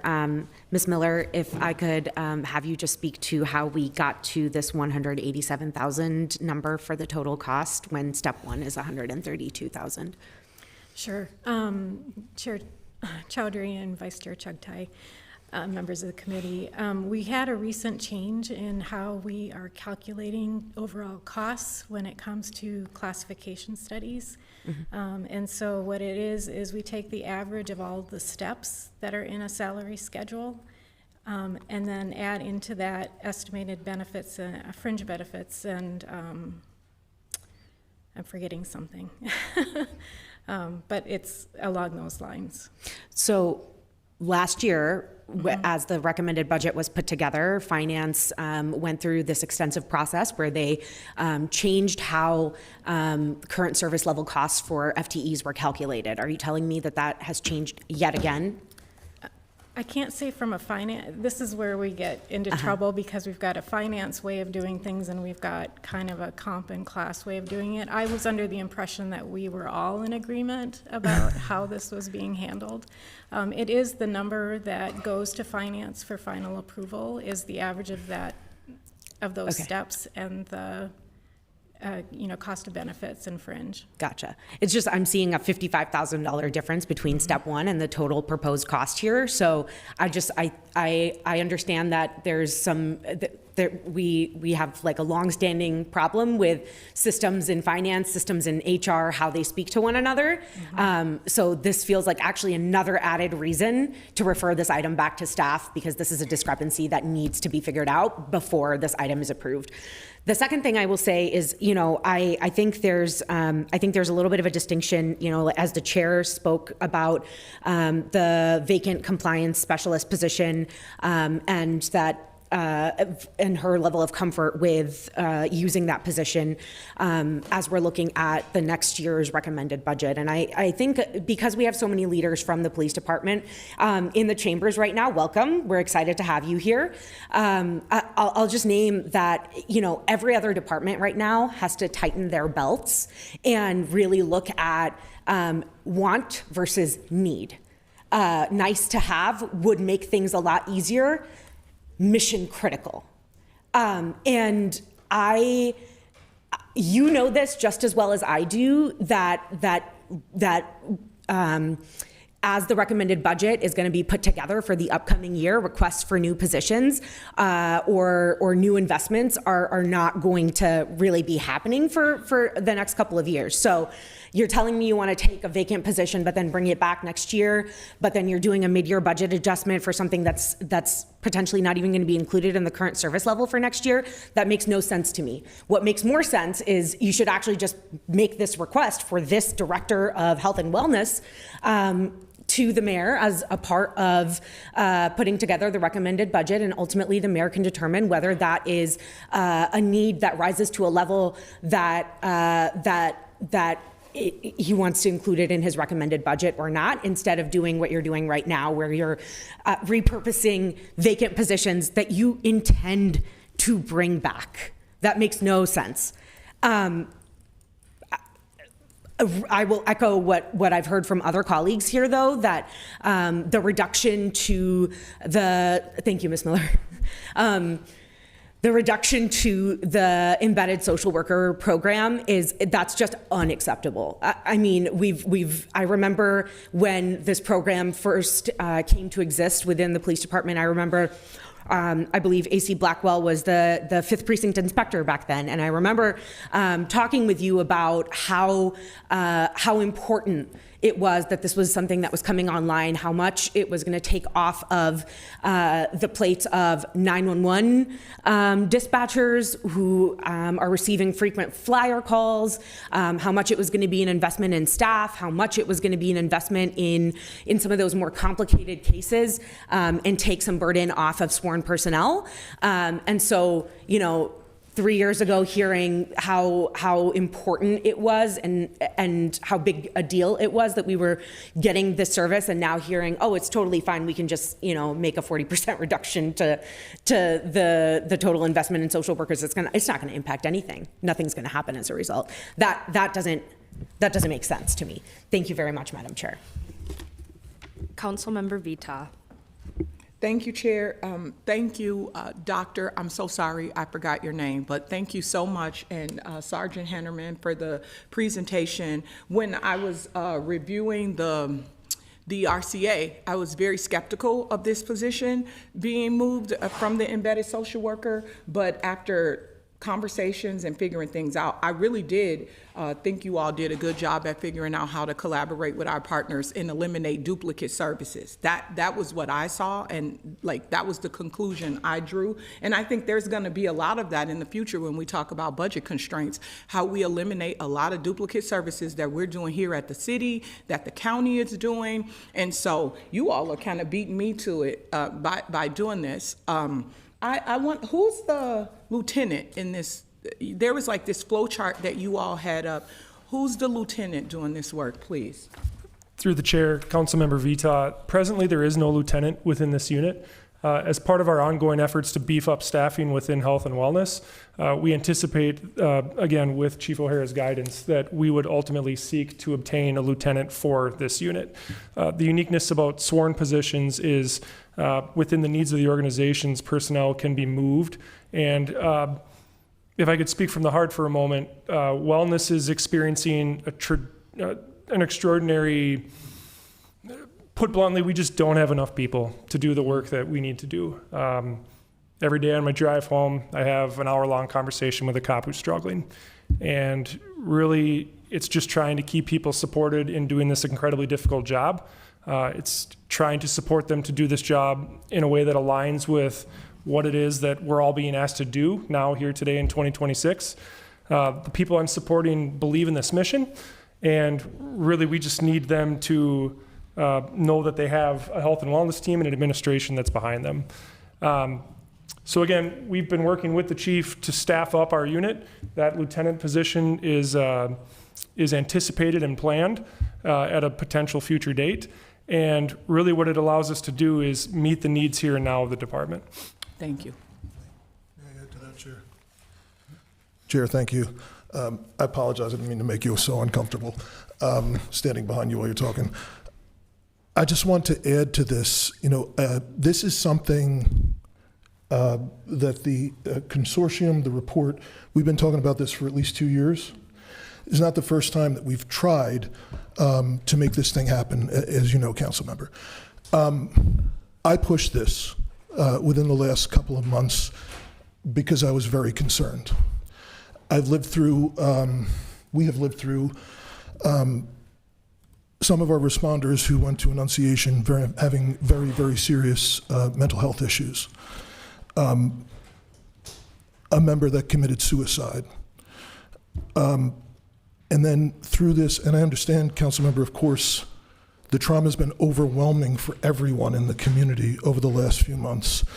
But my fear has been when I started to see these PTSD numbers again. What happened here a couple years ago, the PTSD numbers went into, I think well over 200 pretty quickly. And my concern was, what are we doing responsibly to try and make sure that we don't have that type of thing happen again? So that's why I felt it was urgent now, but it's not something that we didn't try and bring about. We've been talking about this for at least 2 years. Yeah, so thank you. Thank you, Chief.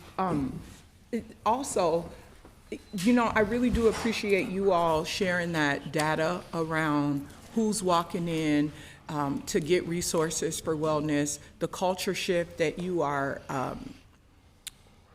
really focused on right now. I have Father Hayes. I don't know who knows Father Hayes, but Father Hayes is a chaplain for MPD and has been for over 50 years. He lived in my ward for many years, and I take him to the 50s Grill for a shake and a burger as much as I possibly can. And this is one thing that he's always talked to me about, officer wellness. And our last conversation, he talked about the overwhelming number of officers who reach out to him after these tragic events we've had in Minneapolis, including Annunciation, including the attack on elected officials in our state, including the ICE surge in the city of Minneapolis and the state of Minnesota.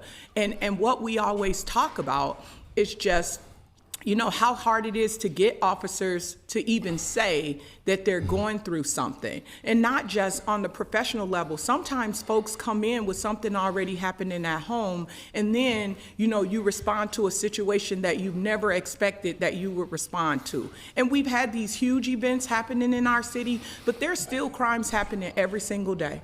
Last week, we had a shooting in North Minneapolis, and I immediately checked in with my inspector to see what I can do, to see how people were navigating through the traumatic scene of 2 young men being killed in a house with 4 other children in the home, and a grandmother and a mom rushing to the scene. And so it's not just about I understand that it's not about the officers' wellness only, but officers who are doing well treat our community better. Officers who show up with having the resources that they need to get things in order for themselves. As someone who's been in several traumatic situations, I will say to you, an officer helped me and an officer wasn't so nice to me in those traumatic situations. And that's why I do this work, because I know it matters who shows up when you are your most vulnerable, when you need help. When you dial 911, it's almost always a state of panic that you've never, ever experienced before. And so I want our officers to be well. I completely understand how this social worker position, and if you can, Chief, please go back and figure something else out. I think that's a fair ask for you to go figure something else out. But what I do know is we need our officers to be well, and we need our non-sworn staff to be well too. I hope that there's an opportunity for them to participate in this as well. But yeah, Chief, if you can go back and figure something out, that'd be great. I really do hope that this gets a unanimous vote at some point to show that we care about the future of our city, and well officers are a big part of that when we talk about this implementation, when we talk about how people show up in community, especially in vulnerable and underserved communities. That's your time. Thank you. Councilmember Whiting. Thank you, Chair Chowdhury, and I think it's helpful maybe to clear up some clarification too. And this is not a position, right, that MPD just decided to make, right? This has been a position that has been ongoing for 2 years, correct?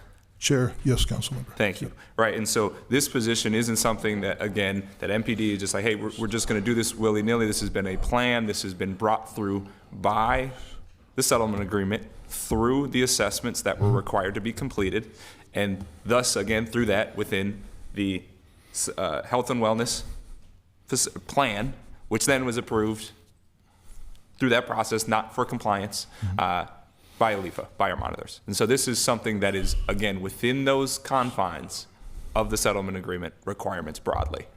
Chair, yes, Councilmember. Thank you. And I think what is helpful to know, and I have a question probably for our city attorney as well.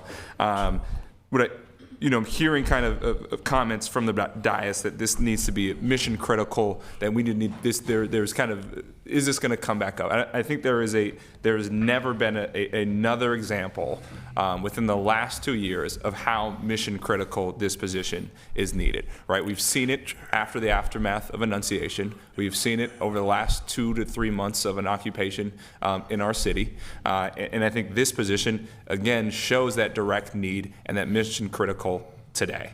And so before I kind of ask the question of our city attorneys, I think what we are seeing, and I appreciate our comments of alternatives in other areas, right? We just had a presentation that showed Baltimore, Vegas, and other cities that have these positions, right? And we are seeing fantastic leaps and bounds of reduced crime, both from those positions. And I think what we are seeing is I will be somebody every single time that requires and demands a standard of excellence, both from our police department, but also those alternatives. And I think this is something that, again, continues to push that forward, that we are holding our police department, those alternatives to policing, to a standard of excellence in this city. And so those are just kind of comments there. I have about half of my time left. Question for our city attorneys. I think it's maybe helpful for me as well to understand kind of what the city itself is and what we are being asked to kind of move forward here. It looks like, right, adopting the findings of this position and then kind of approving the salary schedules as well. So just would like some clarification on that. Thank you, Chair and Councilmember Whiting. Yeah, the City Council is being asked to do two very specific things here. The first is to create this position under the ordinance, which is MCO 2010-10, and the question there is whether the position meets the 5 criteria that are in the ordinance. Those were outlined in Ms. Miller's presentation. They primarily have to do with things like the level of discretion required for the position, that the position reports to management. It's really a functional analysis of does the position meet the criteria. And then the second thing that the council is being asked to approve is to approve the salary schedule for the position in accordance with the compensation plan. And there's documents in LIMS discussing that. When it comes to, I know there's been some discussion about the financial piece. The city council's budgeting authority is at the department level, so it's ultimately up to a department to find space within its approved budget. If it's creating a position like this, at the end of the day, the city council does not make the decision on where the funds come from within that approved budget, if the department can find room within its budget. Thank you. And then just as we close up here, right, it is my understanding from our comments today from our presenters that, right, we have 3 social workers, embedded social workers, which I think are necessary and helpful for our city, and then multiple compliance officers within our MPD IU as well. Right, and we don't have a single wellness director. Okay, thank you. Councilmember Chavez.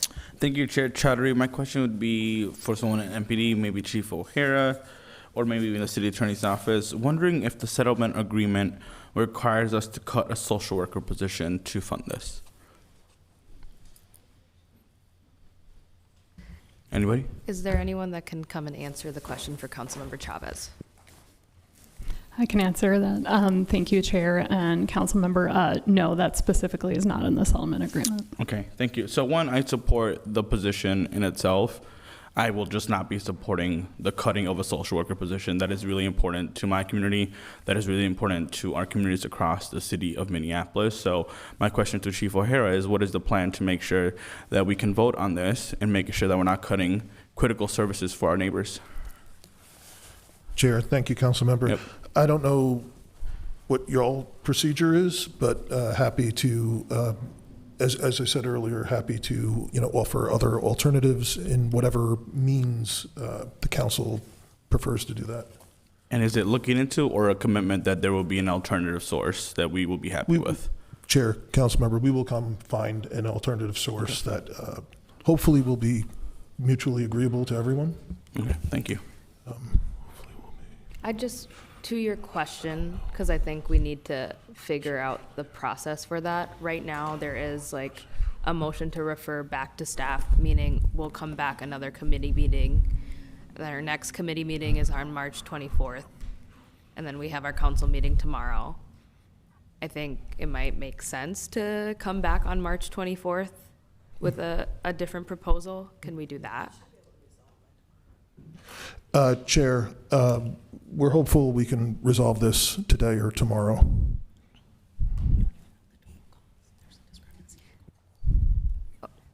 Okay, I think there might be a couple more follow-up questions I'm hearing from the vice chair. We don't know the total cost. This is also not my time, so I'm coming back into queue later. And then I also know that Councilmember Stevenson has the motion that's on the floor as well. So I will get off queue, and then if Councilmember Chavez is done with his comments, just want to make sure, I don't want to cut you off, you still have time. I will go to the next councilmember in queue. Great. Councilmember Warren. Thank you, Madam Chair.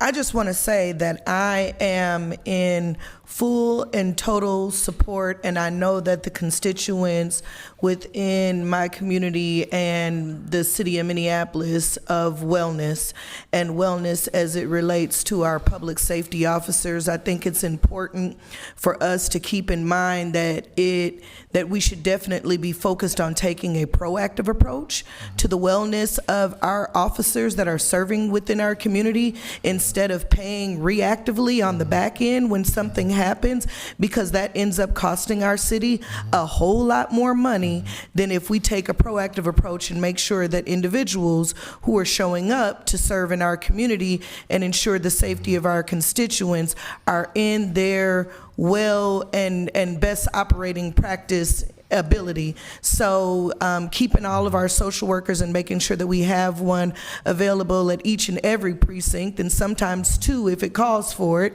whatever that needs to look like, in addition to the wellness of the work that you're doing, because it's a lot.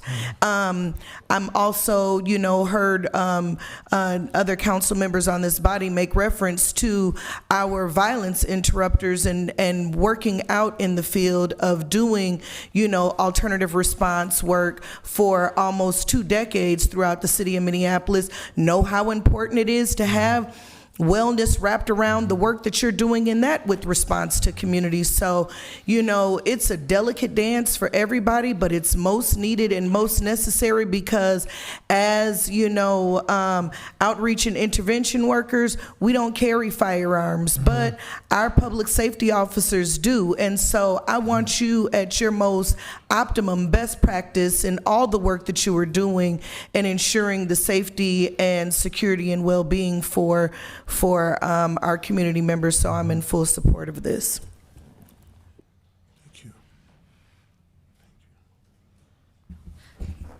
Thank you, Councilmember. I put myself in queue for a question for the city attorney, just to clarify a comment that you made earlier about our ability to make decisions on the budget source and make changes. I feel like that was not in alignment with my understanding. So could you clarify what comment you made? Sure, thank you, Chair Chowdhury. I mean, when the city council budgets, the budgeting is at the department level. And a department within its adopted budget is free to move money within that department budget. So so ultimately what the city council is being asked here to do today is to find whether the position meets those 5 criteria in the ordinance. MPD is saying where they intend to take the money from, but ultimately it's up to the department within its adopted budget to find that, and that's not something that the council is ultimately approving. Okay. But that does not mean that we wouldn't be able to have the item before us and then change the budget source as an amendment, because it is an item that's before us. So I just want to be really clear, source X, council has the ability to swap it for source Y through amendment process.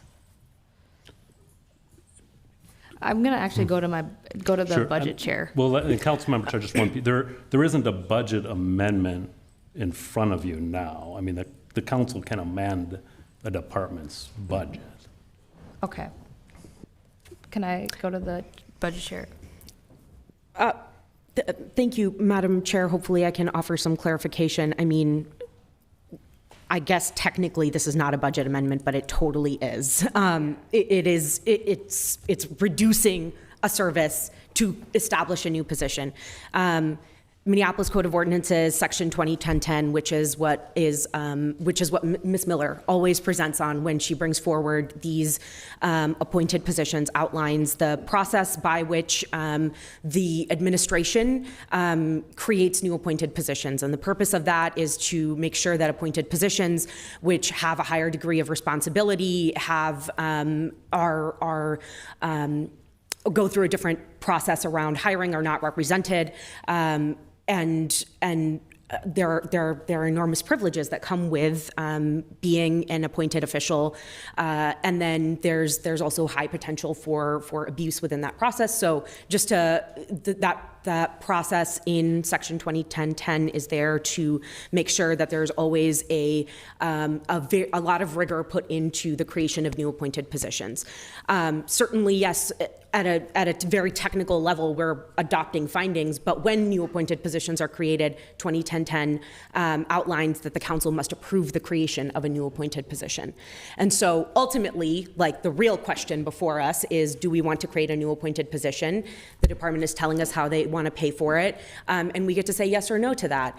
By returning this item to staff, it allows staff to submit a new RCA figure out the discrepancy of the cost of this FTE and how that has been calculated, which will give Ms. Miller some time to go back and talk with finance and figure out what the true cost of this item is supposed to be.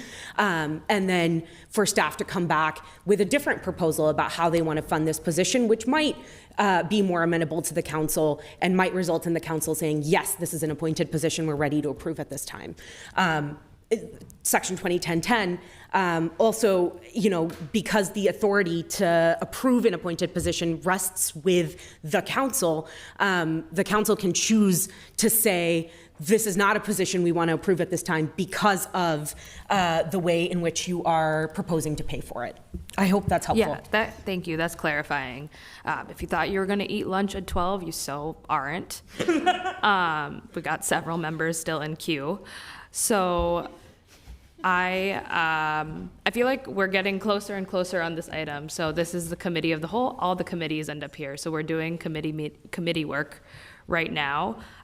I'll just name, I would love to get some clarification from members as we continue to proceed on this refer to staff or this waiting till tomorrow to see what is proposed. I also hear this question about the total amount needed for this position, and I'm at my time, so I will go to Councilmember Palmisano.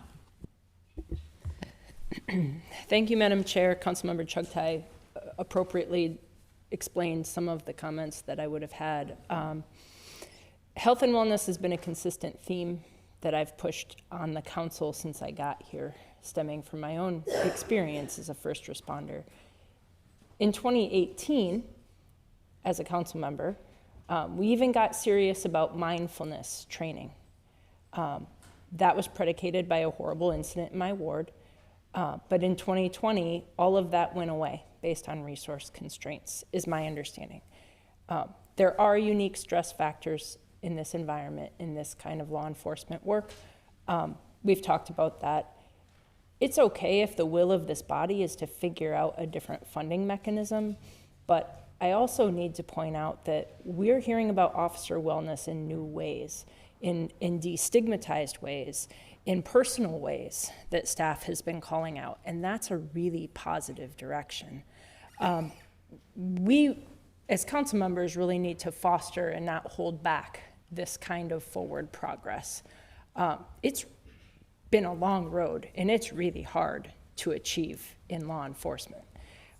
So I'd ask that we move forward with urgency on this matter. I really ask us to not stall out here in pushing that forward progress in our police department, which they are demonstrating here. So I'd ask if we could at least have a chance, not that this is going to work out, but to move forward tomorrow. I would ask Councilmember Stevenson if he'd be willing to hold off on this motion to refer back to staff until tomorrow if we can't figure this out, considering that our next opportunity to consider this in this council structure is 3 full weeks away. This position definitely meets the criteria that our city attorney pointed out. It's an important position to me to have, so let's approve this position. And if we're looking for a budget amendment, as pointed out by Councilmember Chugtai, that's a different motion. But could we at least wait until tomorrow to refer this back to staff, assuming that we can't get all of the things pointed out earlier accomplished? Yes, thank you. Chair Chowdhury also asked me the same thing. And so, yeah, I'm not against this position. I want this position. I just don't want us to cut a social worker that our community also desperately needs. So, yeah, tomorrow, please come with other funding sources and we can deal with it then.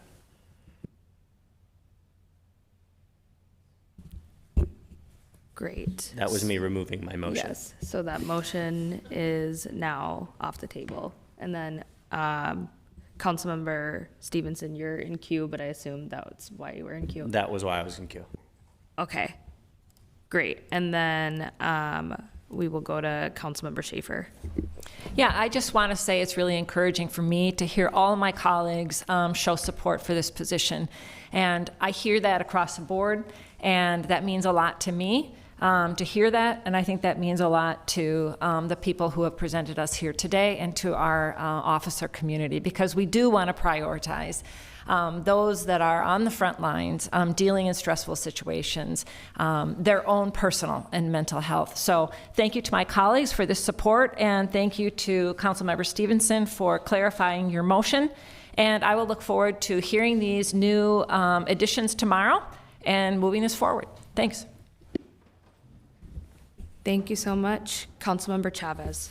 Thank you, Chair Chowdhury. I'm glad that we're going to be figuring this out. I'd just like to make a motion to move it without recommendation, just to make sure that we can all be in alignment as we head into Thursday. Second.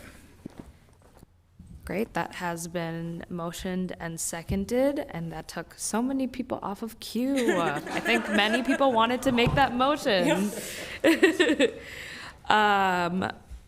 Seeing no further discussion, all those in favor say aye. Aye. Those opposed say nay. That motion carries, and then we'll see everyone tomorrow at our full council meeting.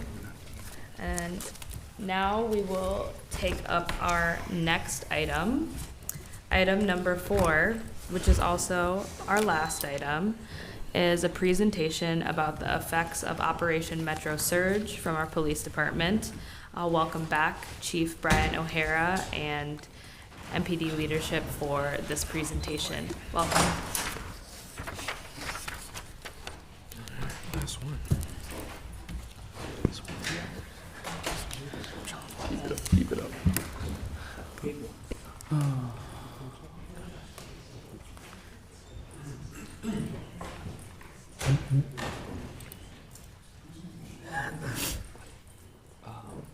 Stop. No. Stop. We have no blood. Stop right now. Let's stop this. Which presentation? Do you have enough flashlight?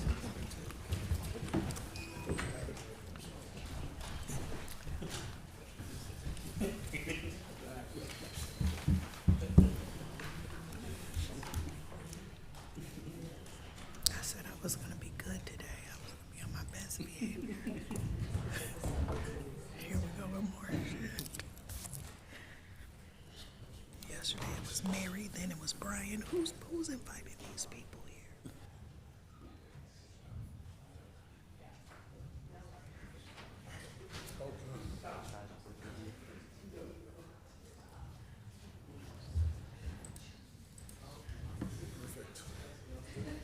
Okay.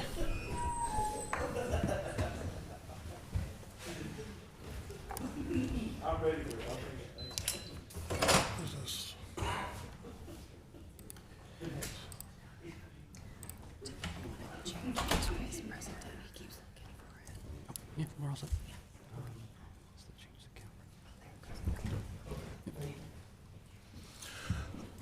All right. Good afternoon, Chair. Thank you for the opportunity to be here. I've tried to get a lot of information in kind of an organized way. I appreciate the opportunity to speak about what were about 12 weeks during this surge, to inform the council about the police department's preparations for this, the policy reform process that led into this, community engagement, and really the challenges that we faced during this. I would say, essentially, I'm very pleased with the response of the police department during the last 12 weeks. I will acknowledge that it was not perfect. There are things that we could have done better, and I will talk about that as well.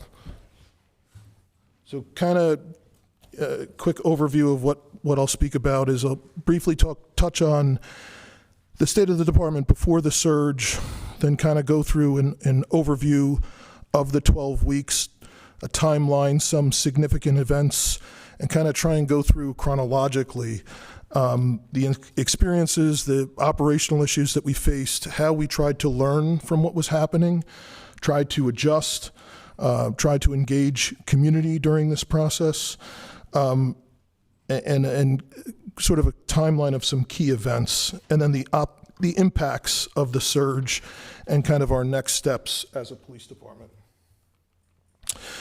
So before the surge, going into this, obviously the department had started to make gains recruiting and trying to rebuild the ranks of the department. We ended 2025 hiring 125 more people for sworn positions than what we lost. So the overwhelming majority of those people are community service officers, about 75 of them. Another 2 or 3 dozen or so are cadets and others in various stages of their training.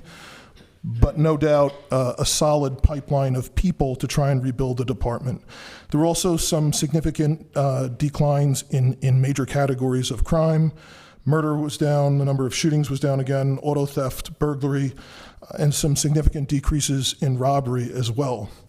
In addition to just the crime statistics and personnel, we were starting to make progress in responding faster to calls for service from members of the community in the city without having any notable increase in staff. So in the years prior to 2020, the police department typically responded to life-threatening emergencies in 7 minutes or less. That had gone to nearly 9 minutes in the years since. And right before the surge, we had gotten it down to about 7.5 minutes without any significant increase in staff. We'd also implemented some reforms in how the department was responding to domestic violence and starting to see greater impacts both in the number of arrests that were being made and decreasing the amount of response time.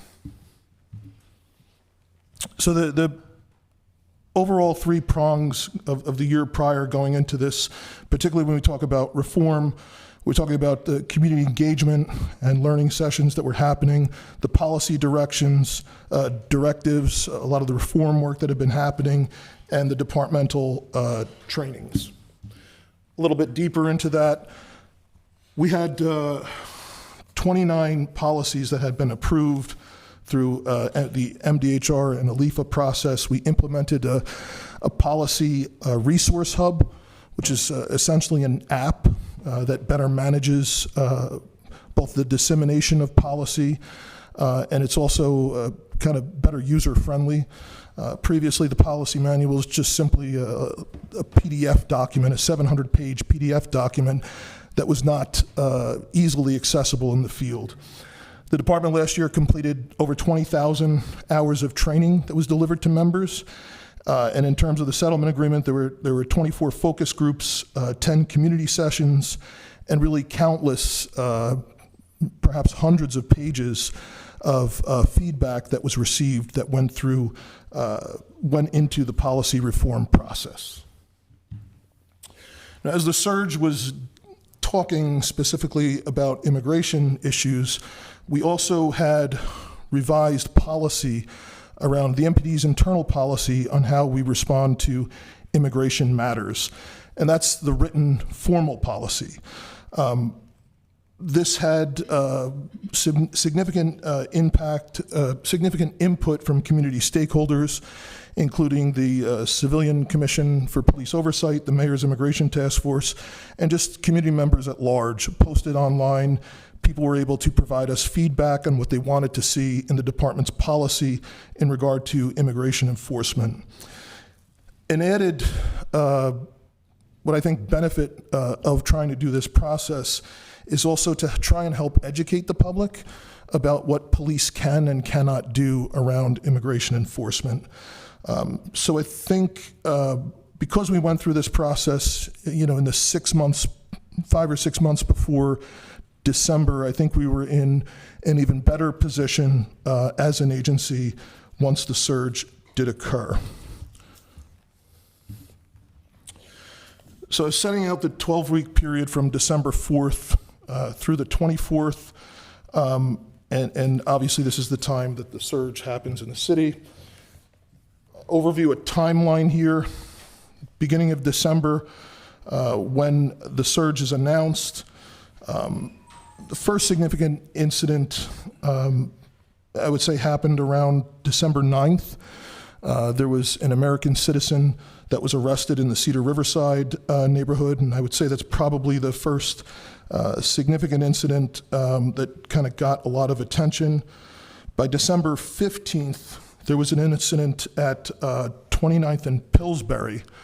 And really the way both calls came into 911 and the way the police department responded, that's the first changes that I began to make to how the department was responding to this stuff. So what happened on December 15th is there was a 911 call that eventually came to MECC, and it was toned out citywide as a help call, and that means there's a beeping noise that comes on the police radio, and it really sends all available officers in the city to a specific location. And what happened that day was the information that came into 911 later proved to not be accurate. It was a report that several people were actively assaulting federal agents. The officers wound up responding, and it was a crowd control situation, but there were no active threats of violence that the officers received. And the MPD wound up clearing the scene very quickly, I think in about 9 minutes. And what I learned from this was we were very quickly experiencing a dramatic increase in calls for service, and it was very, very heightened tensions in the community. And so what I wanted to happen was, as the calls came in, I wanted to have a designated supervisor to be responsible for fielding these calls, to try and get as much information as possible. And if there was an event where legitimately there was large-scale violence or a situation where a federal officer needed to be rescued, that we would, instead of just randomly sending police to the scene, we would have a supervisor in charge that would be able to get independent information, whether it's live stream, cameras, drone footage, that sort of thing, and designate a supervisor to be in charge and to assemble police officers to go in with a plan so that they could go in safely and get out safely as quickly as possible. And so after this incident, that's when we started to have a designated supervisor on duty around the clock that would be responsible for fielding all of these events. By January 5th, that's when the announcement comes that there's an additional 2,000 more agents. It's believed that there were well over 3,000 agents in the city at that time. And to put that in perspective for all of you, there's about 10,000 licensed peace officers for the entire state of Minnesota. So we were talking about over 3,000 federal agents here just for this surge. It tells you the volume and just really how overwhelming a lot of these actions could be. As that was announced, I ordered every sworn member of the department to be in uniform. So that included our investigators, people that are typically not in uniform because of their duty assignment. I wanted everyone to be in uniform in case of an emergency so that they'd have to deploy out on the street. And then literally the next day, that's when Miss Good is killed. And so that becomes the first time that we really have to mobilize the entire department. Everyone was already in uniform. We began calling in for mutual aid, and I can get into some of that a little bit more ahead. The following week, obviously, we have a non-fatal shooting on the north side. There's the vice president visits downtown during a lot of this. And then obviously, January 24th, Alex Preddy is killed. Until finally then, a few days after that, the Border Patrol commander is reassigned, and eventually we start to experience the drawdown. I think we've all lived through this, and it's just been so much.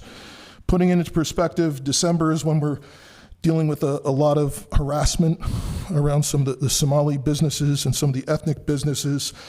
That kind of morphs into really just a volume of bomb threats that we wind up getting as different schools and religious institutions, businesses, different places around the city. So all this stuff just continues to morph. This is the 29th in Pillsbury. This is the incident I mentioned where the officers responded to the help call.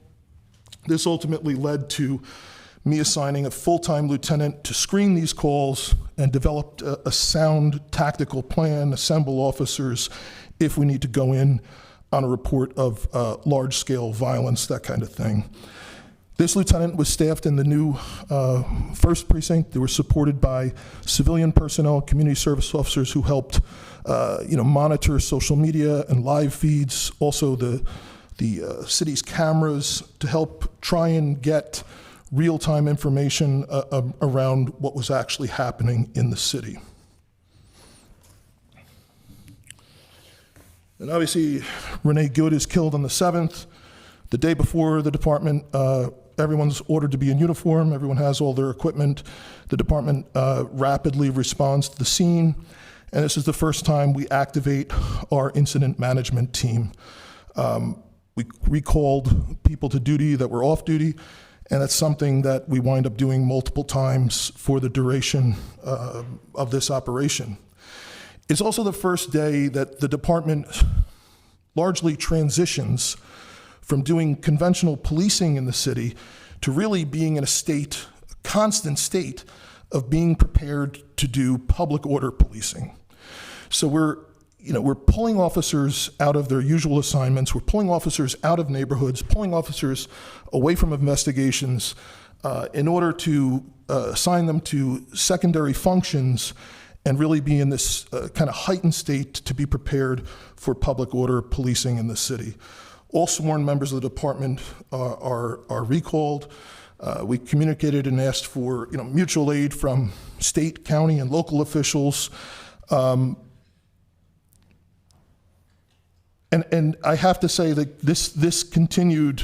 It seemed, as everybody knows, it continued seemingly to escalate without end for quite some time. I have to say though, this scene in particular. This is the first time. There's many times since then. I cannot thank enough the council members that are here. All the council members, starting on this day.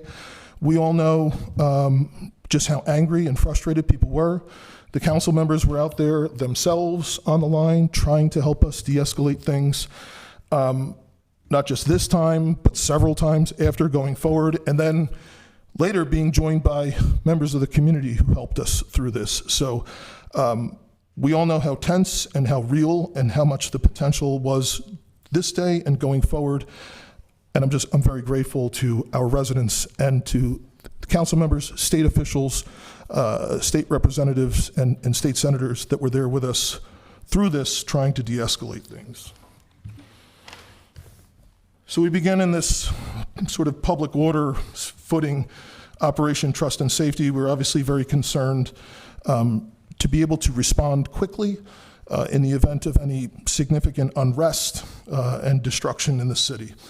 Also, what's happening at this time is we began planning to support the vigil site that is there, and we also start having the first of hotel protests that are happening. So during this time, all days off are canceled. Everyone's been ordered back to duty. We're on this sustained deployment period, and just trying to develop some sense of predictable procedures for our officers as we were going through just a very unpredictable event that was continuing to unfold.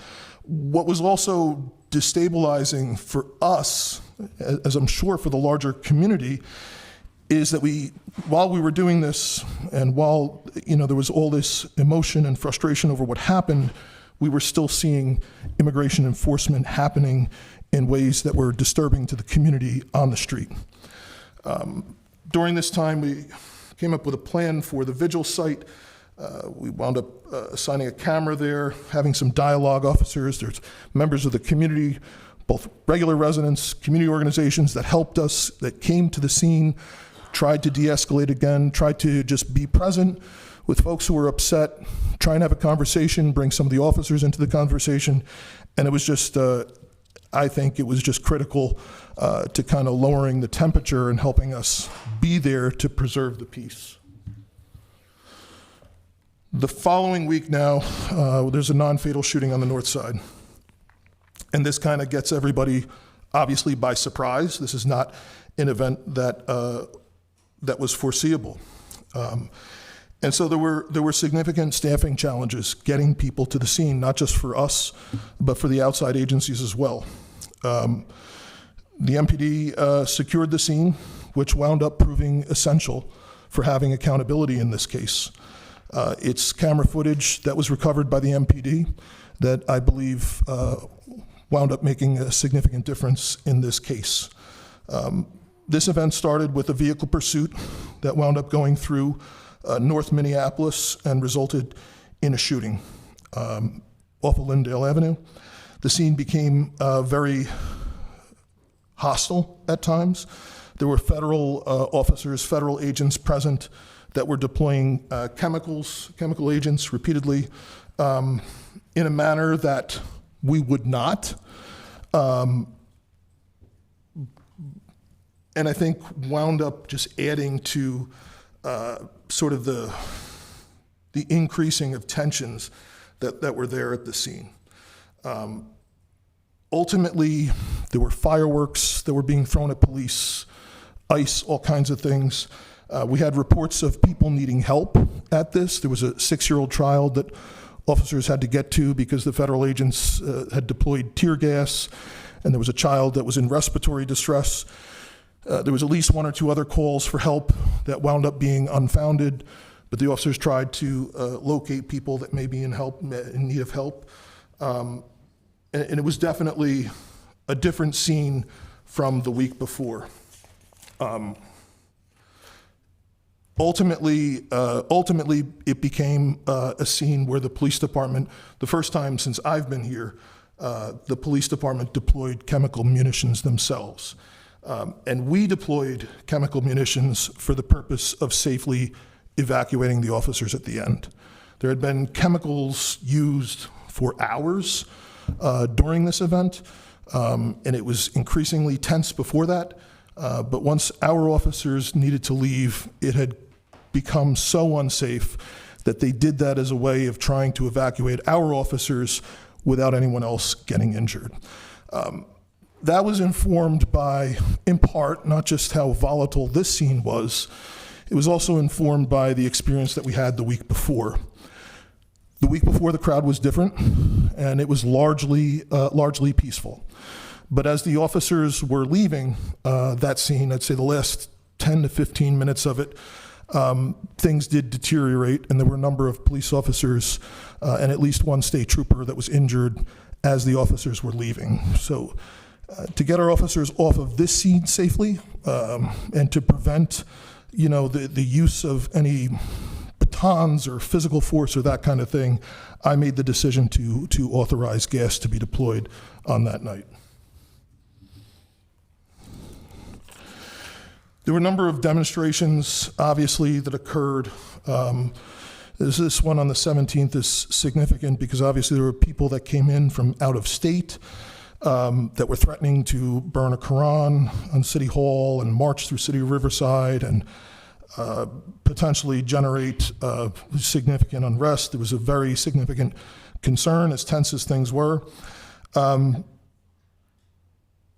There were a lot of planning, a lot of engagement that went into this with the community, a lot of help from outside agencies. The State Patrol, the National Guard were actually staged on the interstate highway if they were needed. And I think it's important just to mention, in the context of these 12 weeks, we received 518 911 calls related in some ways to protests. So that's whether people are reporting that there's, somebody standing in the street or somebody's making noise or something. There were 518 calls related to that. But of those, I believe there was 97 marches or protests that we tracked that were specifically related to Operation Metro Surge. And again, related to this, ultimately the march never went to Cedar Riverside. There were a lot of community-based organizations that were working with us. Our inspector, our deputy chief was present in Cedar Riverside with a lot of the elders. Many of us had met with community members beforehand, and this largely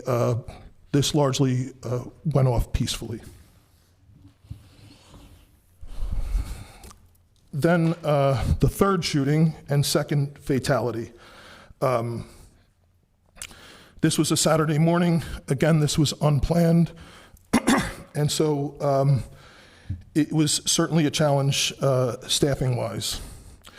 I would say that this day is the closest that we came to having large-scale destruction in the city. During the course of this, there were 2 small fires that started at the scene during the day.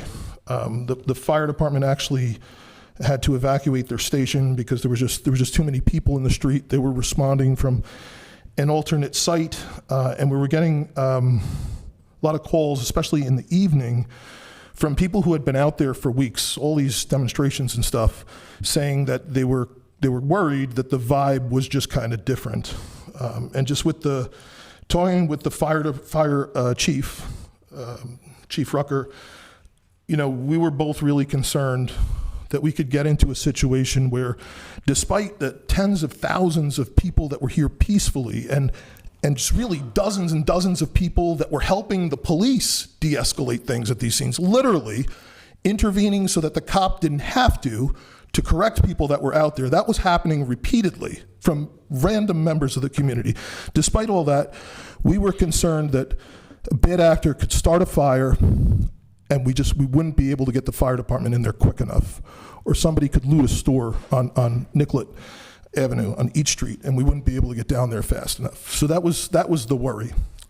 And so that night, with the fire chief, we made a joint recommendation to essentially cut off vehicular traffic into the area, to allow people to gather for a vigil, but to try and decrease the likelihood of outside people coming in with flammable materials, with accelerants, that kind of thing, that could cause large-scale destruction to the community. And so we think that was helpful, and we're thankful for everyone that was with us through this, and all of our residents, and everyone who made sure that people were not allowed to cause destruction to the city.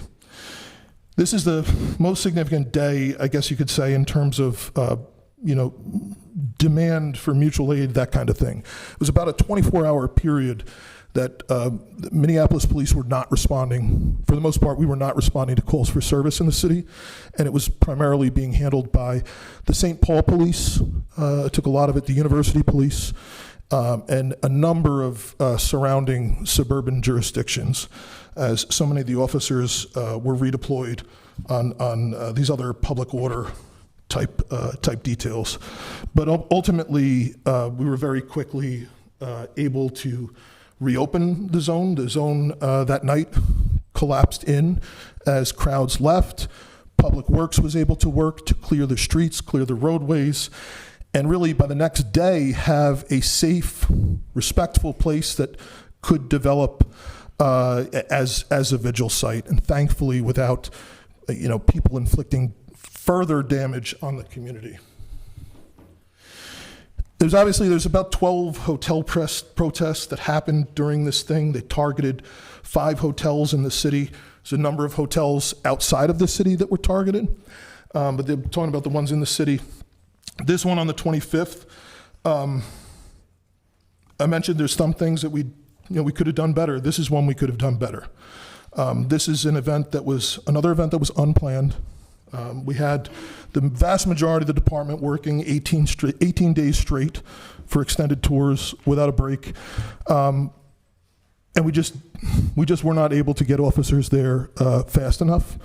We recalled our standby folks, our strike teams that would deal with this type of thing, the booking elements that can make arrests. They came in quickly, but by the time they got to the scene, when we arrived at this hotel, there were federal agents coming out of the hotel with rifles pointed in the same direction where our officers were approaching, so they disengaged. And it wound up being federal law enforcement dealing with the crowd, and then we came back in later with Public Works to clear things up. It's important also to note the date. I mean, this was Sunday the 25th. We had a number of people that came in that typically do this work that came in at 3 in the morning that day because they were working in that zone around the vigil site to help Public Works to clear things out.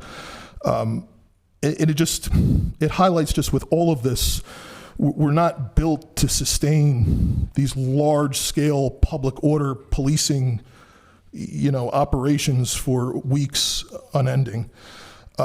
We did work with the hotels prior to all this. There's about 40 hotels in the city that were connected with a single lieutenant that we were sharing information with so that they could prepare on their own as this quickly became a thing in early January.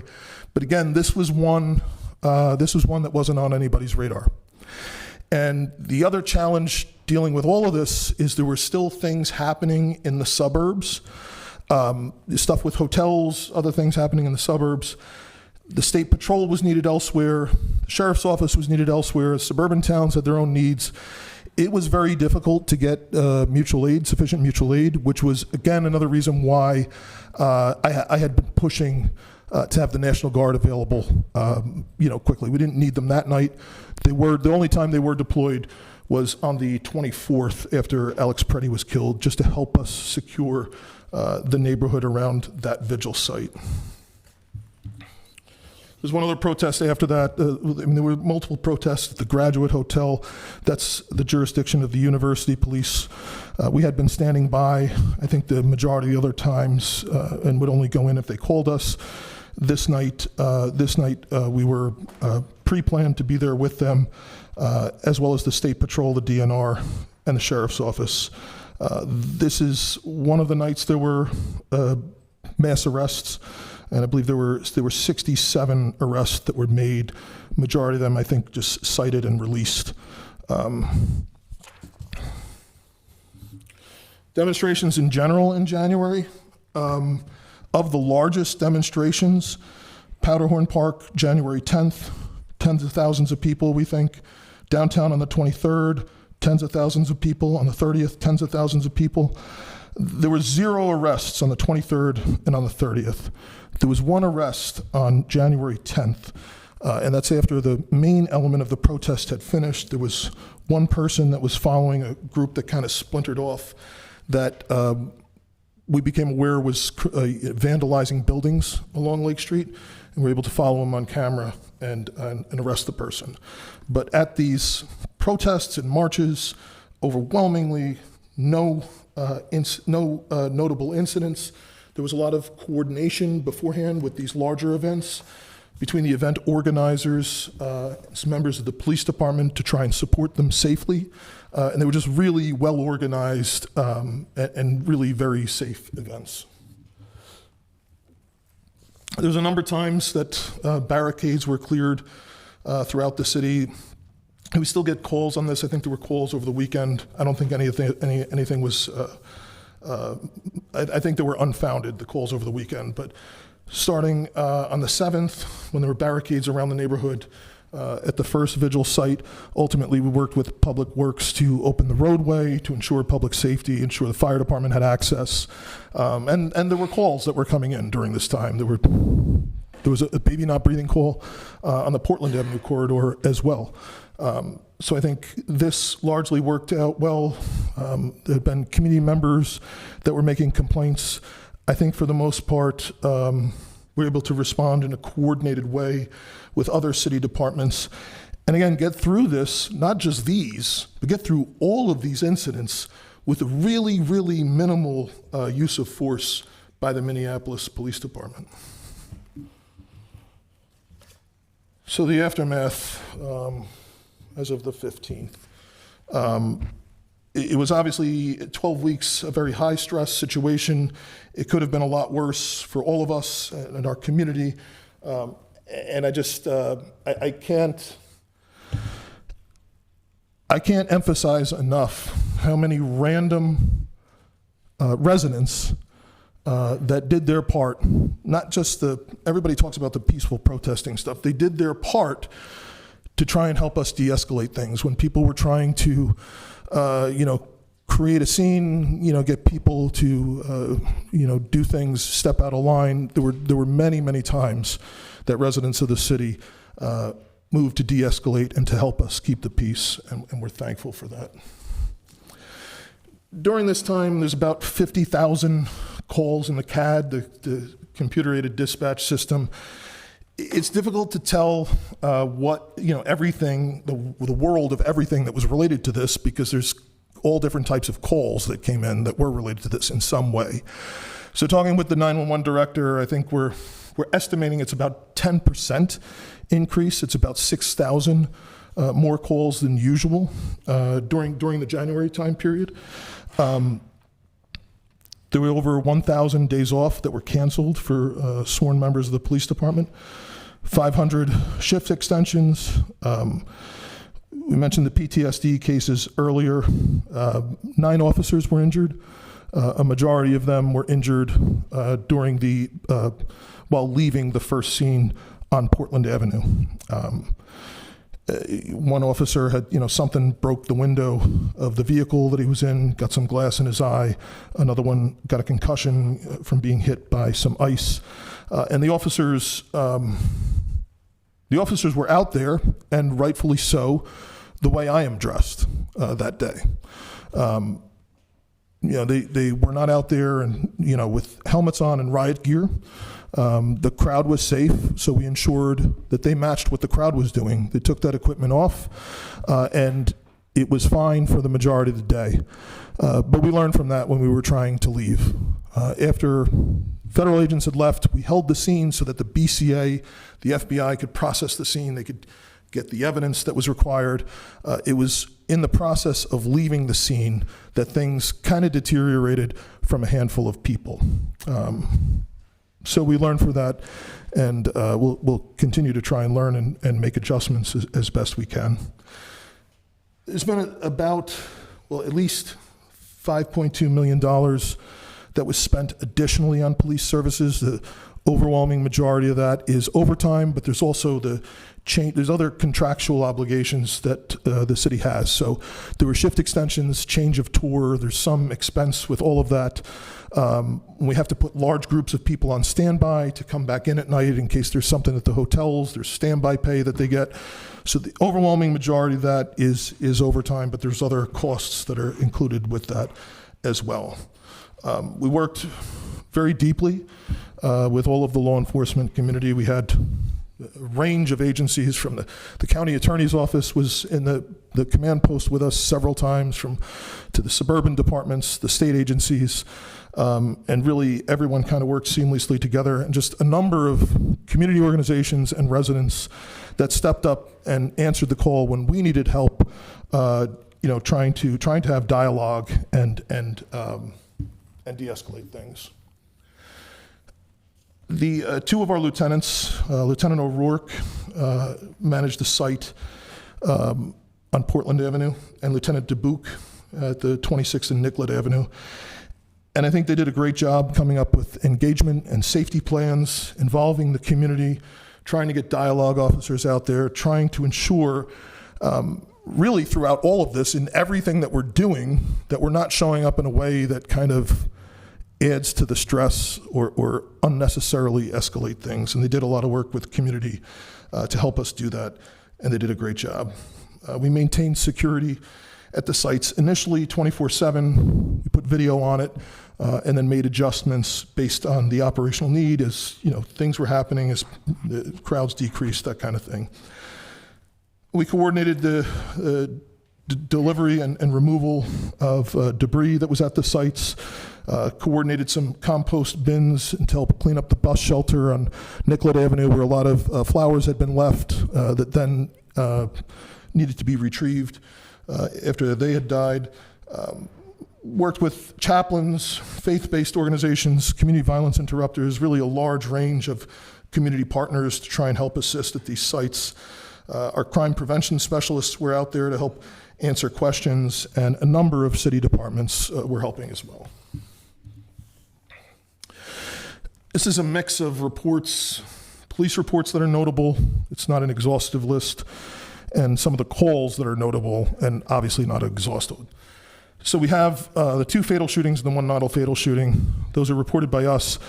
All three instances, I immediately requested the BCA to respond, which they did, and you know, they have that investigation on their hands. That's not an MPD investigation in any of those cases. In terms of the non-fatal shooting, we provided that night. We provided some video that I believe makes a dramatic difference in that case.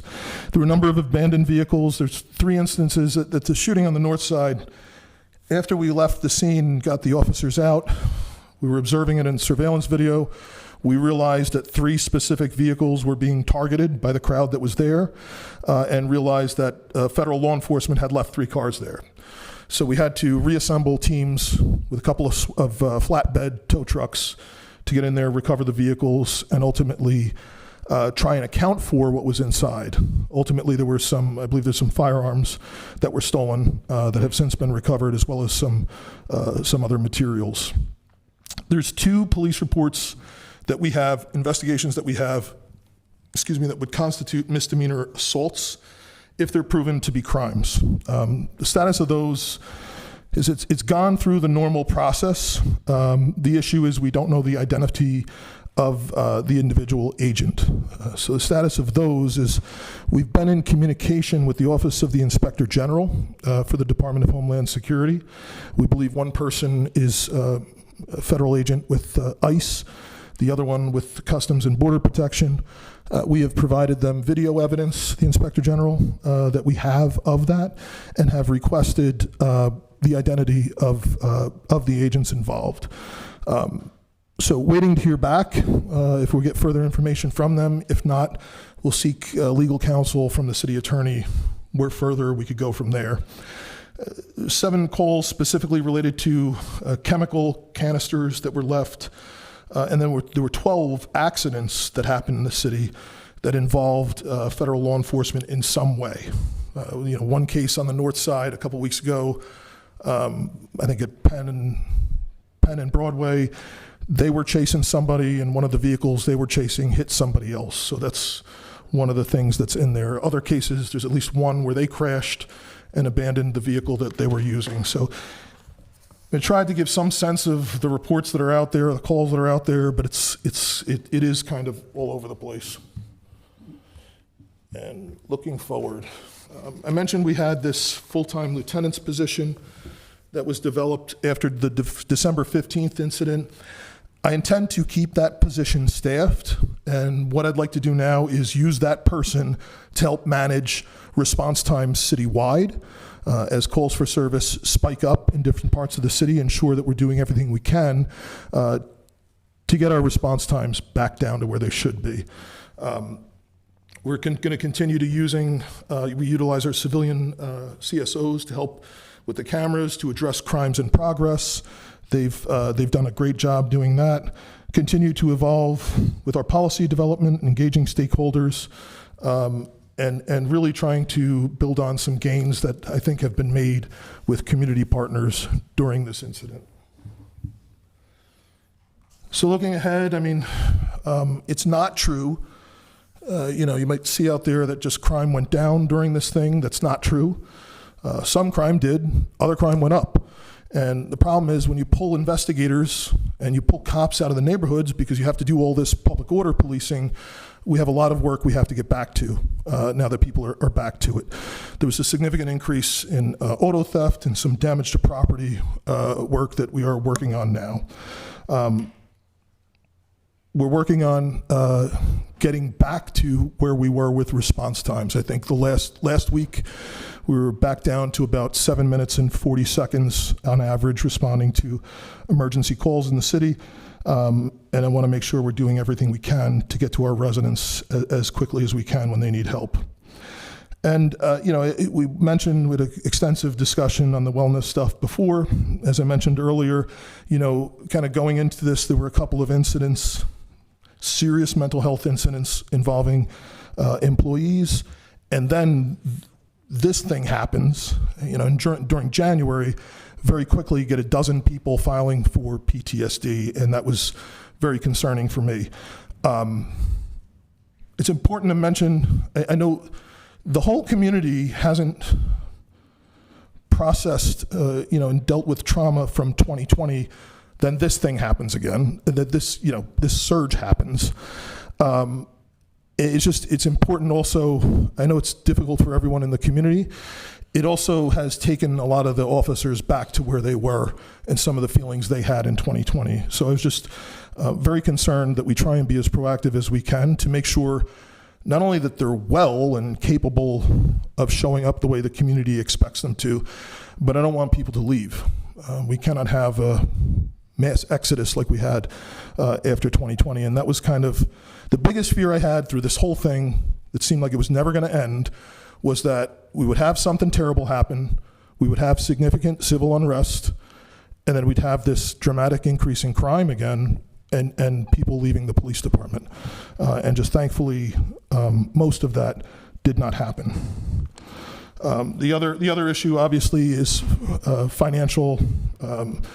It was an extreme hit on the budget for the police department, the overtime budget. I've sent weekly memos on this, just the enormous expense it's been to cancel days off, to hold everybody over, to do all these emergency recalls. Is just something that we have to figure out going forward. So, happy to take any questions. Thank you, Chief. First on cue, we have Councilmember Chavez. Thank you, Chair Chaudhary, and thank you, Chief, for being here. On December 15th, at 29th in Pillsbury, I saw MPD help the facilitation of a kidnapping of 2 of our neighbors by ICE when they did crowd control. Do you have an update on this case, and did it lead to any discipline? Chair, council member, there's several police reports that were written that day. There's video from the officers that responded that day. To my knowledge, there's been no complaints specifically about the behavior of any police officer from MPD that day. That's the incident I spoke about earlier. My concern was that we were just immediately sending cops to the scene. The call came into 911, and immediately there's a long, steady tone that comes on the police radio, and they said, officers need help at 29th and Pillsbury. So randomly, people from all over the city, cops from all over the city, wound up going there without any understanding of what they were getting into. And from the time they arrived to the time they left the scene was a total of 9 minutes. The officers, from what I have seen, the officers didn't have any interaction with anyone that was being arrested or any of the other incidents that happened there that have been reported in media. So, thank you, Chief. So you're saying that there was no complaints about this case whatsoever? Chair, council member, to my knowledge, no. What I remember that day was a lot of inquiries about why was MPD there in the first place. And to me, I had the same thing. Why did we just directly respond to the scene? Which is why we implemented procedural change immediately after that, created that designated lieutenant to field these calls before they go out. They're not like if the state patrol calls us and says there's a trooper that needs help on 35. It's just not the same thing. So the police were being sent blindly into those situations without any awareness of what was happening. And that's why I wanted to change it, because it's both, it's not good for anybody. These types of things were so volatile, large crowds of people. We needed to better know what was actually happening, determine whether or not we needed to respond. And then if it was the case where we would need to respond, we need to have a plan with a supervisor to go in before that happens. And that's why those changes were made afterwards. Okay, so I just want to clarify. There is no complaint.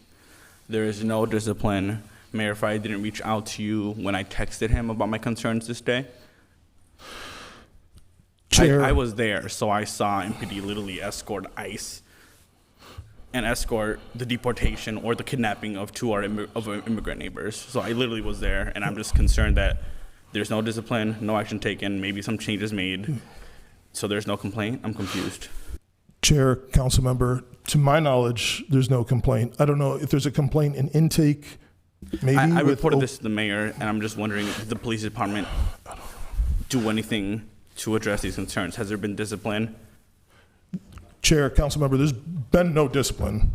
From what I remember, there were a number of calls that I got, and the things people were asking me was the same thing I wanted to know, was why were we there?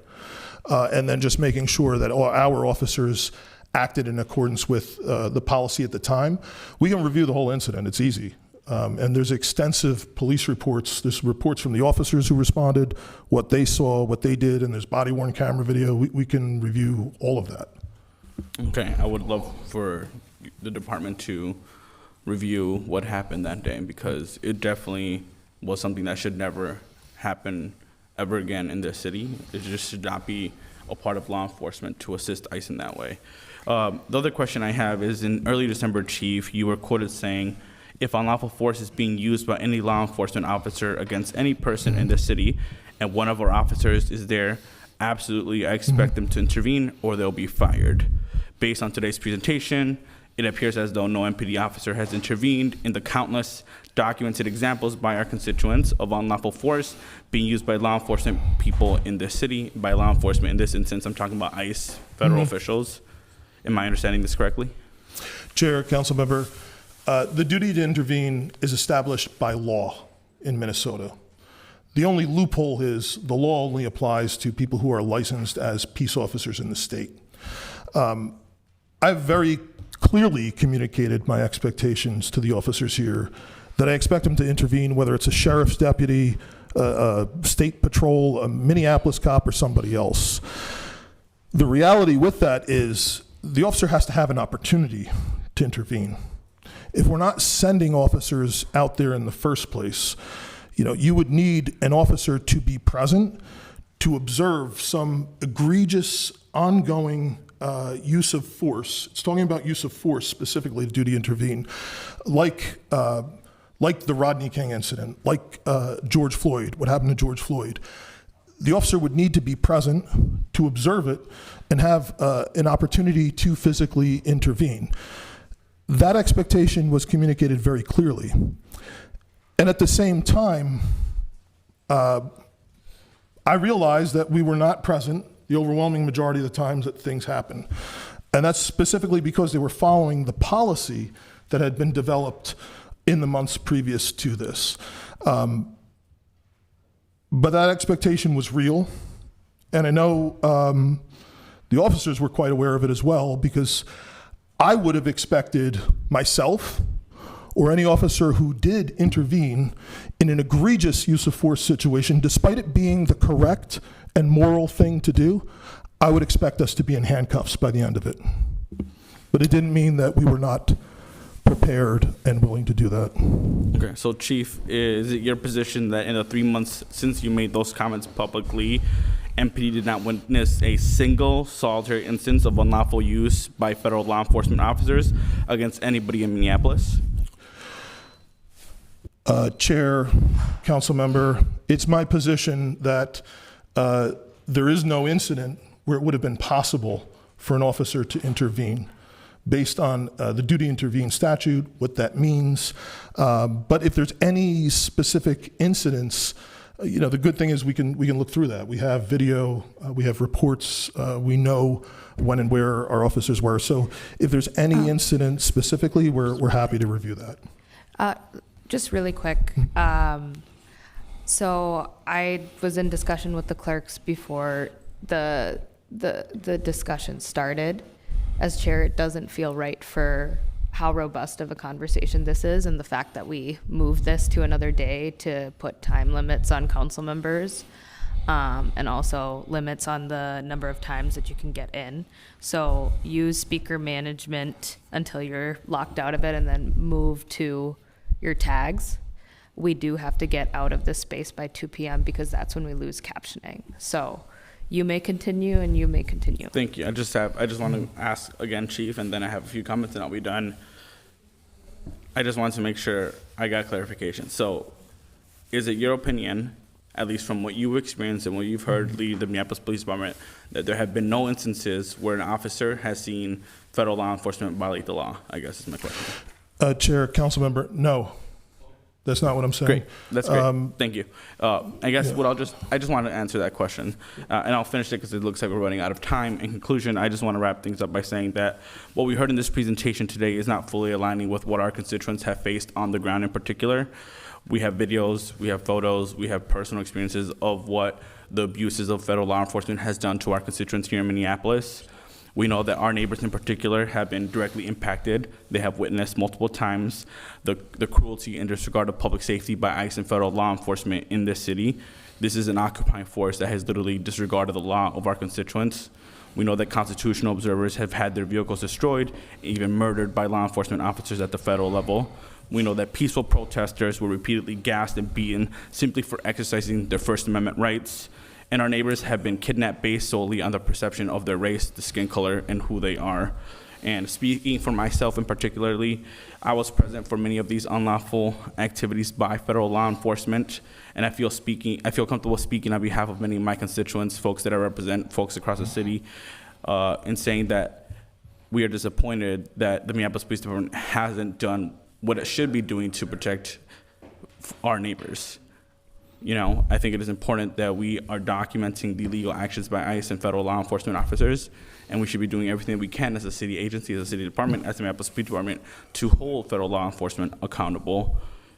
So I just wanted to at least mention that. I hope that when you mentioned those comments in December about what the Minneapolis Police Department should be doing, should we see the illegal actions of ICE, I was very excited because I felt hope that as a department we were going to be taking these actions and holding ICE accountable, and I feel like that hasn't been met. So at least I'll finish it there. That was just a comment I wanted to make. May I respond, Chair? Yes, go ahead. And Councilmember Chavez, just so you're aware, like, we took off the speaker limits so we can use the full breadth of the hour so council members can ask their questions. Like, obviously, there's a lot to discuss in this matter. Go ahead, Chief. Thank you, Chair. Council member, the duty to intervene is specifically what I'm speaking about, is very well established in Minnesota about what that is.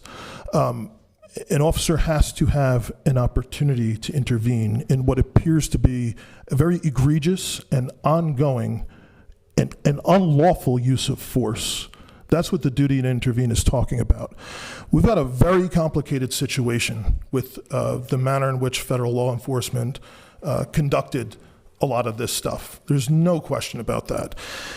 If there are specific incidents, of course, we can file reports, we can conduct investigations, we can do the best we can to try and help report things to the appropriate entity, try and identify some of the folks who have been involved.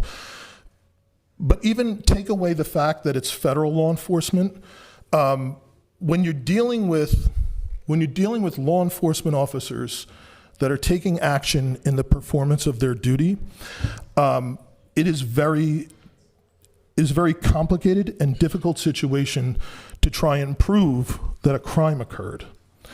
And then when you add in the fact that this is a law enforcement agency operating under a totally separate set of laws that has different case law about what they're permitted to do, different policies and things, and isn't necessarily cooperating with us, telling us, who some of these folks are, it is a very complicated and difficult situation. So that's just to level set, trying to go after someone criminally for something that they did. What happens typically in law enforcement when someone has an interaction with the police that they think, may have been force that was appropriate, somebody got shoved or spoken to a certain kind of way or whatever.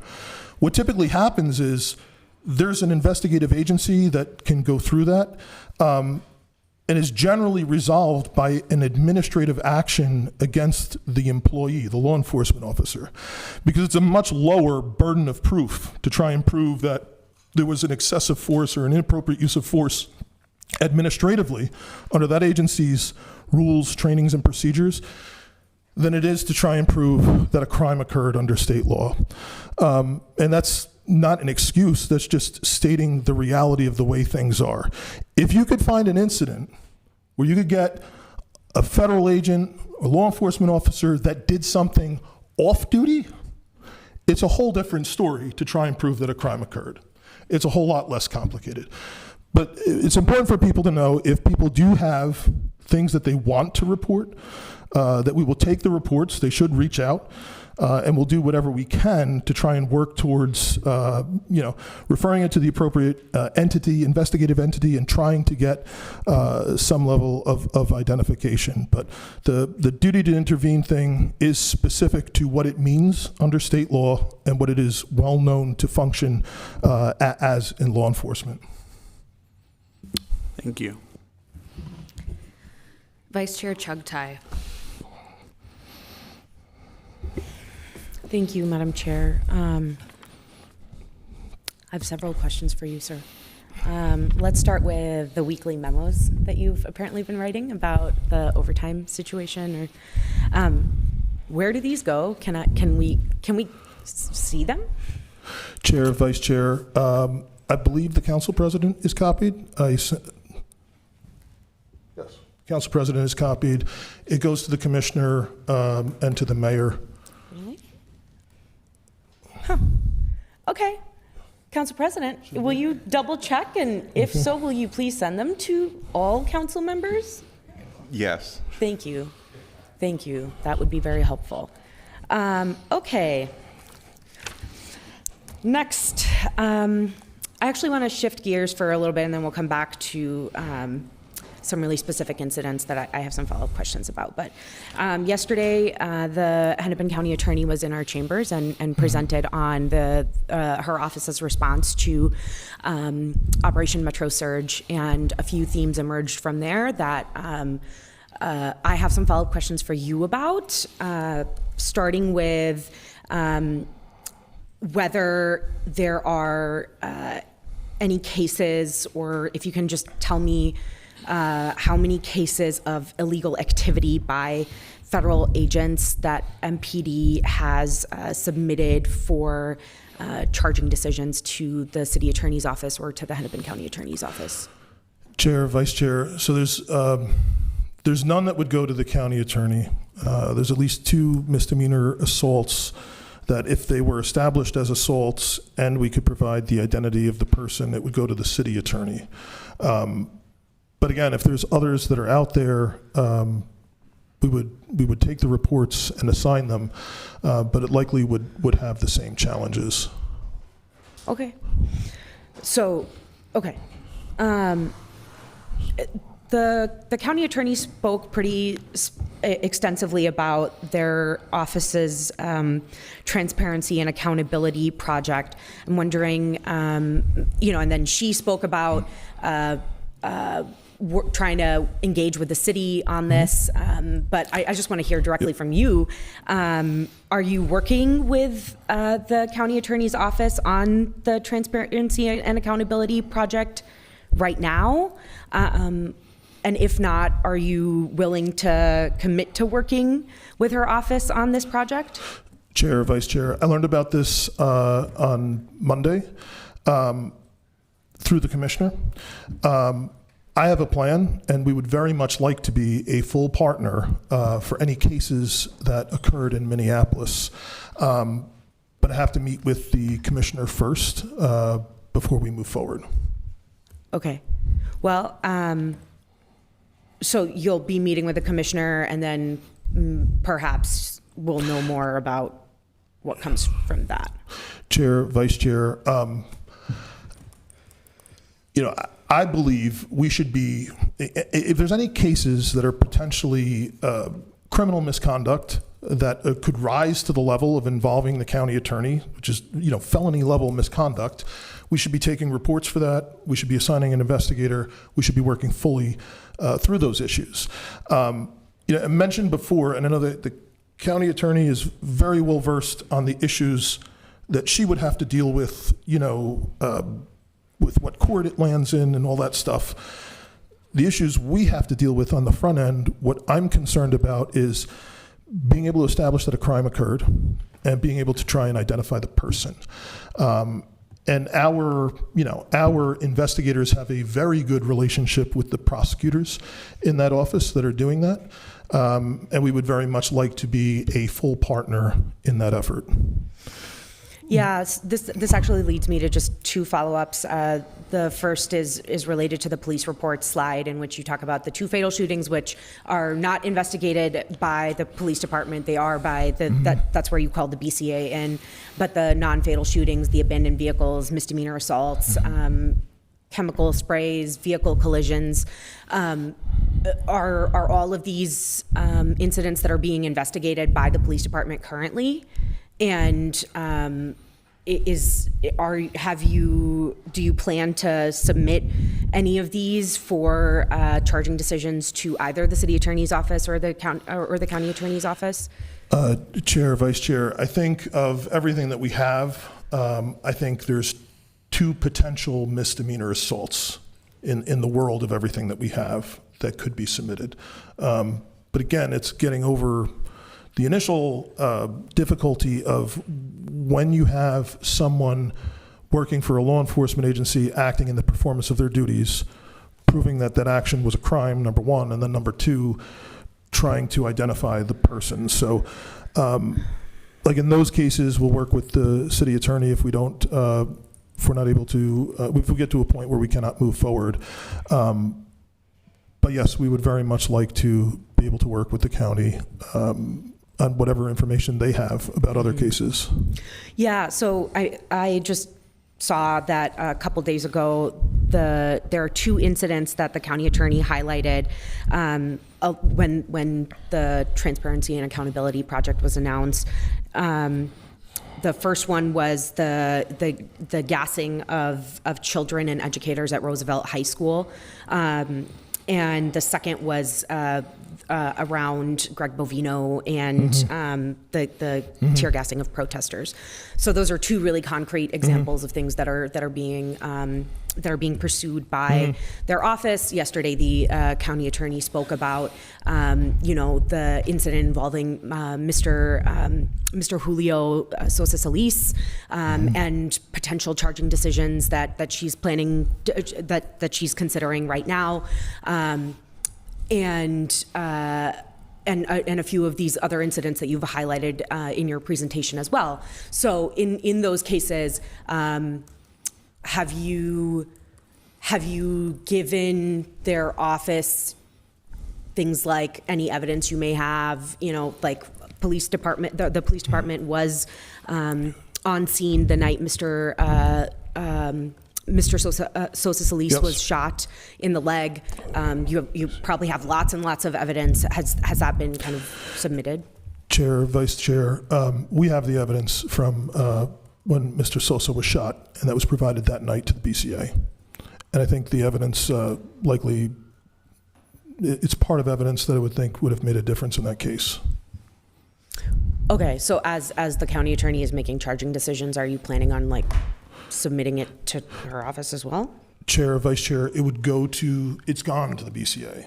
And when the BCA investigates the case, I mean, they've seen it already, but formally when they present the case, it will come with everything. Okay. I'm sure they've seen it already, the prosecutors. I think I want to talk a little bit about duty to intervene here and the 2 examples that really struck me, or one example that really struck me in your presentation was the hotel demonstration slide. And as you were describing the incident from that night from the perspective of the police department, so helpful to hear, really appreciate it.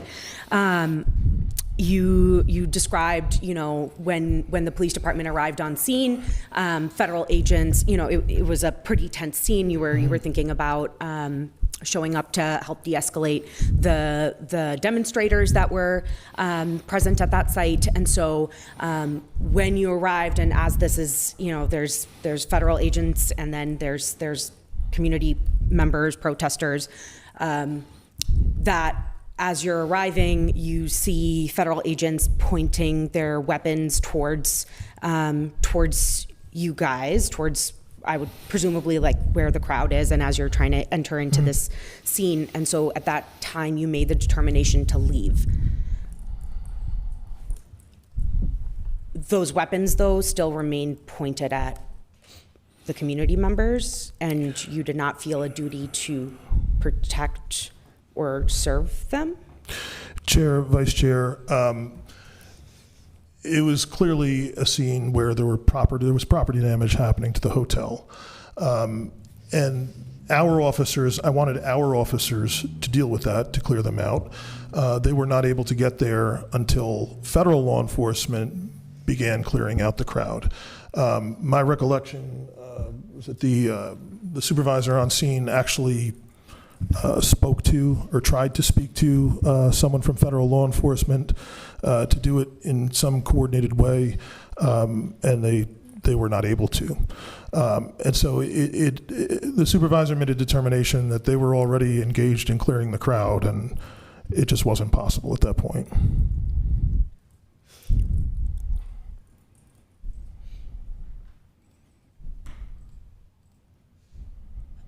I think I'm struggling to find the words to like really describe like the sense of disappointment that I feel right now. You show up to a scene, you see federal agents pointing their weapons at people, and you don't feel a duty to protect the residents of this community and instead choose to leave the scene. Chair, Vice Chair, however we all feel about federal law enforcement, they are a lawful government agency. We cannot prevent them from enforcing federal law in the city. If there is some, concern about something specific that happened, we could review it. But we would have preferred to have handled that scene ourselves. That's what we had been trying to do since the first shooting in the city. We tried to get them to leave. We were unable to do that at times afterwards. We cannot physically obstruct or stop federal law enforcement from performing a function. And them simply, being present, doing whatever it is they do with crowd control, which we are not trained in, both their authority or their procedures or that kind of thing.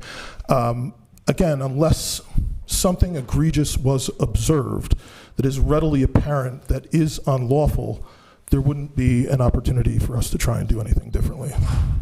So, but you left the scene, how would you have possibly observed something egregious happening?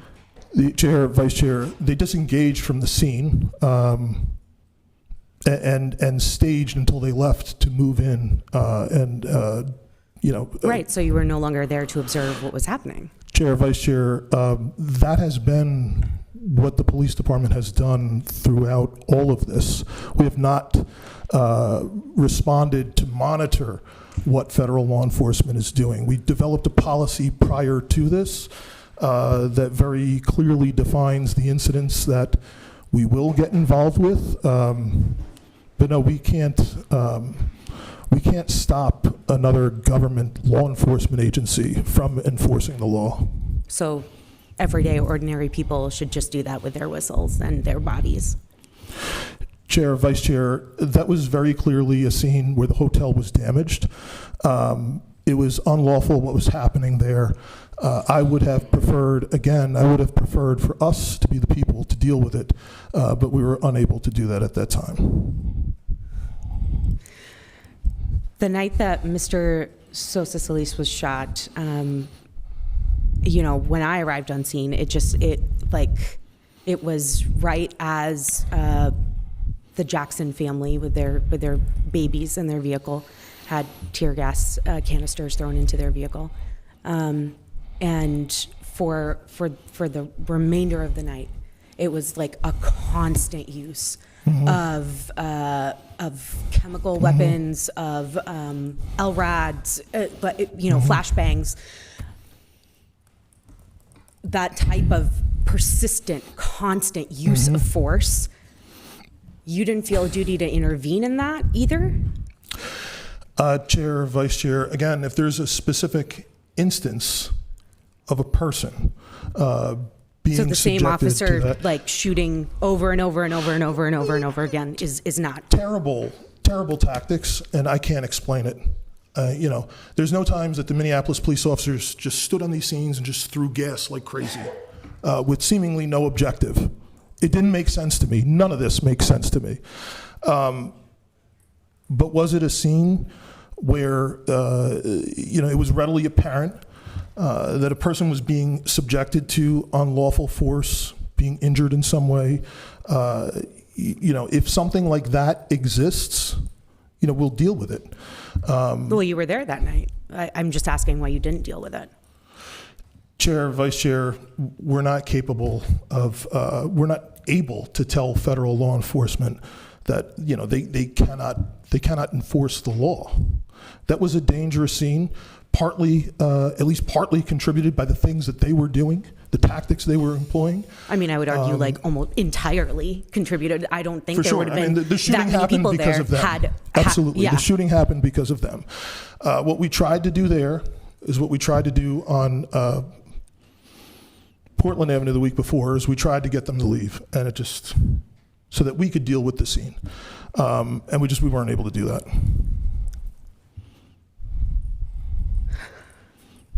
Can you explain what standby pay is?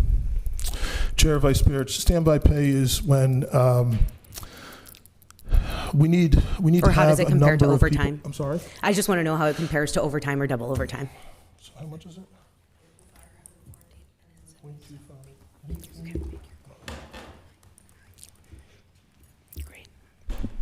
Chair and Vice Chair, it depends on what type of standby it is, but there is a certain standby that's a .25 pay and another standby that's .5 pay. So it just depends on what's happening for people to be ready to respond. That's very helpful. Thank you.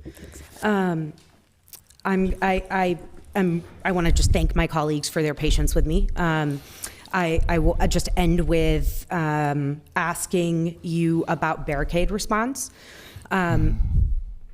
I think I kind of want to know if the department had conversations about just trying to understand why people were putting up the barricades, and then from your perspective, why you chose to tear them down when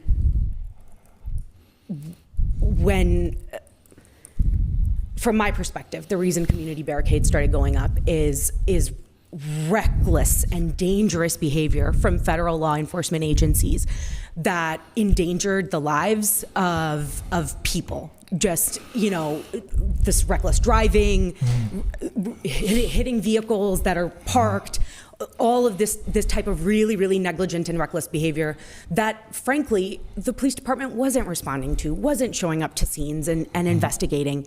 So if I'm a resident of the city, right, like I'm sitting there, do I want to send my kids outside and potentially get run over only for nothing to happen? Or am I going to put up a makeshift barricade? So I'm going to make the decision to put up a makeshift barricade to keep myself, my community safe. Why did you guys make the determination to tear them down instead of trying to figure out how you could set up, how you could work with the community on, say, like the night that you guys put up the perimeter in South Minneapolis around 26th and Nicollet, that large perimeter. So, I keep hearing about it, emergency vehicle access, but if you can put up no vehicle zones and that's completely fine, doesn't do anything for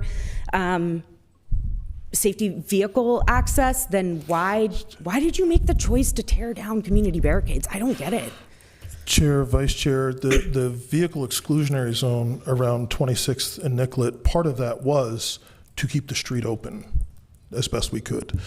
No, it was like quite literally closed. I'm sorry? It's like quite literally closed. It's a vehicle exclusion zone. Yes, but it's not closed because there's tons of garbage and refrigerators and washing machines and drying, old drying, washers and dryers out there, which is what happened on Portland Avenue and places around there, making it completely impassable for ambulances and fire trucks. I mean, those are the things that were happening immediately after, and there were residents on that block on Portland Avenue that were thankful that the obstructions were clear. That's why, both with the fire chief saying, how serious of an emergency it would be if some of this was impassable, and with the concerns from the residents, the obstructions were were removed. Thank you, Madam Chair. Thank you. Next, we'll go to Councilmember Wansley. At about if you get to the 12-minute time, I'm gonna do a soft check-in with you so we can keep on moving through the queue. And so I just ask, taking a look at the queue with me. This is for everyone that's in queue, so we can make sure folks get a chance to ask their questions. Okay, Councilmember Wansley. Thank you, Chair Chowdhury. Just going to the top. I also wanted to echo some questions related to the duty to intervene. I think most of us had lots of concerns around that or the lack of usage of it. And Chief, you stated that no officers intervened because they weren't on the scene at the time where aggressive uses of force were employed by ICE agents. I'm also curious to know how you all landed at that assumption, especially as Councilmember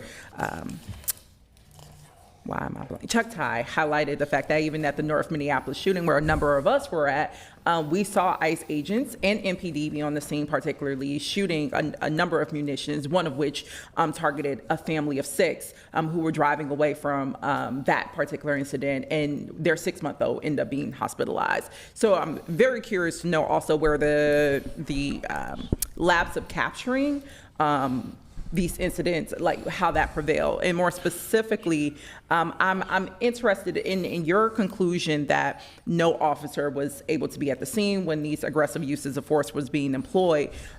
Did you happen to review video or body cam footage to land at this conclusion and to confirm this? Chair, council member, if I can just, I should have done this earlier. I'll read what the policy actually says for duty to intervene so we understand exactly what we're talking about. Members shall not interfere with or obstruct federal law enforcement, federal immigration enforcement. However, when it is apparent to a member that federal agents are using clearly excessive force, members shall verbally or physically intervene to stop the excessive force when they have both the reasonably safe opportunity and the means to do so. So that's the specific part of the policy that we're talking about. There have been no allegations or complaints that happened and an officer failed to intervene. If there are any specific instances, we can look into any of them. Give us a date, time, a place. We'll figure it out. As much information as we have. Oh, sorry, Chief. I just want to make sure I'm getting at the core of the question. The question was, have you? I think we all have a baseline understanding of that policy. It's have you review, because I know that's also part of your policy, is to do periodic reviews of your body cam footage to confirm that no officer made witnesses of that at the time or even retroactively. Chair, council member, the body-worn camera footage gets reviewed for use of force when it's reported, the force being used by the police officers, as well as audits that are conducted with the implementation. So to my knowledge, there's been, and there has been a minimal number of force that were used by police over the course of the 12 weeks. Those incidents either have been reviewed or in the process of still being reviewed. That is close to being complete. And to my knowledge, there's no audit has uncovered anything related to this. And third, I'm not aware of any specific complaint about an incident. Okay, so summary of that, there has been no audit either requested from the city auditor or you of video cam footage that from officers who were at the scene of these incidents where ICE were present, where there could have been possibly captured excessive use of force. It sounds like that review or assessment has not happened. That would be something to further or follow up with this body to our own city auditor as they're making those periodic reviews too. And just clarification, those complaints can happen retroactively related to the duty. Okay, so that means even after, let's say, body cam footage maybe shows something, an officer or your U.S. leaders could make a complaint. Chair, council member, one of the reviews, it's possible that there will be an internal complaint generated, but that has nothing to do with what we're talking about. It has to do with use of force policy. And no, all of the footage from the last 12 weeks where all of these things were possible, no, that footage, not all of the whole world of that footage has not been reviewed. Yeah, that was my Yes. question, Yeah. and this is related to, again, the terms in the policy. Yes. We are saying duty to intervene when aggressive Yes. force is being seen by Yes. other law enforcement agents. Yes. Great, next question. I'm trying to reconcile some of the discrepancies in the data reported in the presentation, and also that was stated in the city's assessment report. All related to Operation Metro Surge. For instance, slide 21 here stated that MPD handled at minimum 50,000 calls, but the assessment report carried out by the city offers substantially lower numbers, even citing that there were only 6 ICE-related calls made in January amongst East Phillips community members, and we know that's been a neighborhood that's been repeatedly targeted and attacked during this occupation and well beyond just 6 times. So I'm interested if there's staff here who can speak to why there's differences in the data here of how did you get to the 50,000 and that report not really adding up. Chair, council member, when I say about 50,000, that's everything that's in the CAD for police, the computer-aided dispatch. So everything 911 that gets referred to police in some way, everything a police officer self-initiates that's involving police.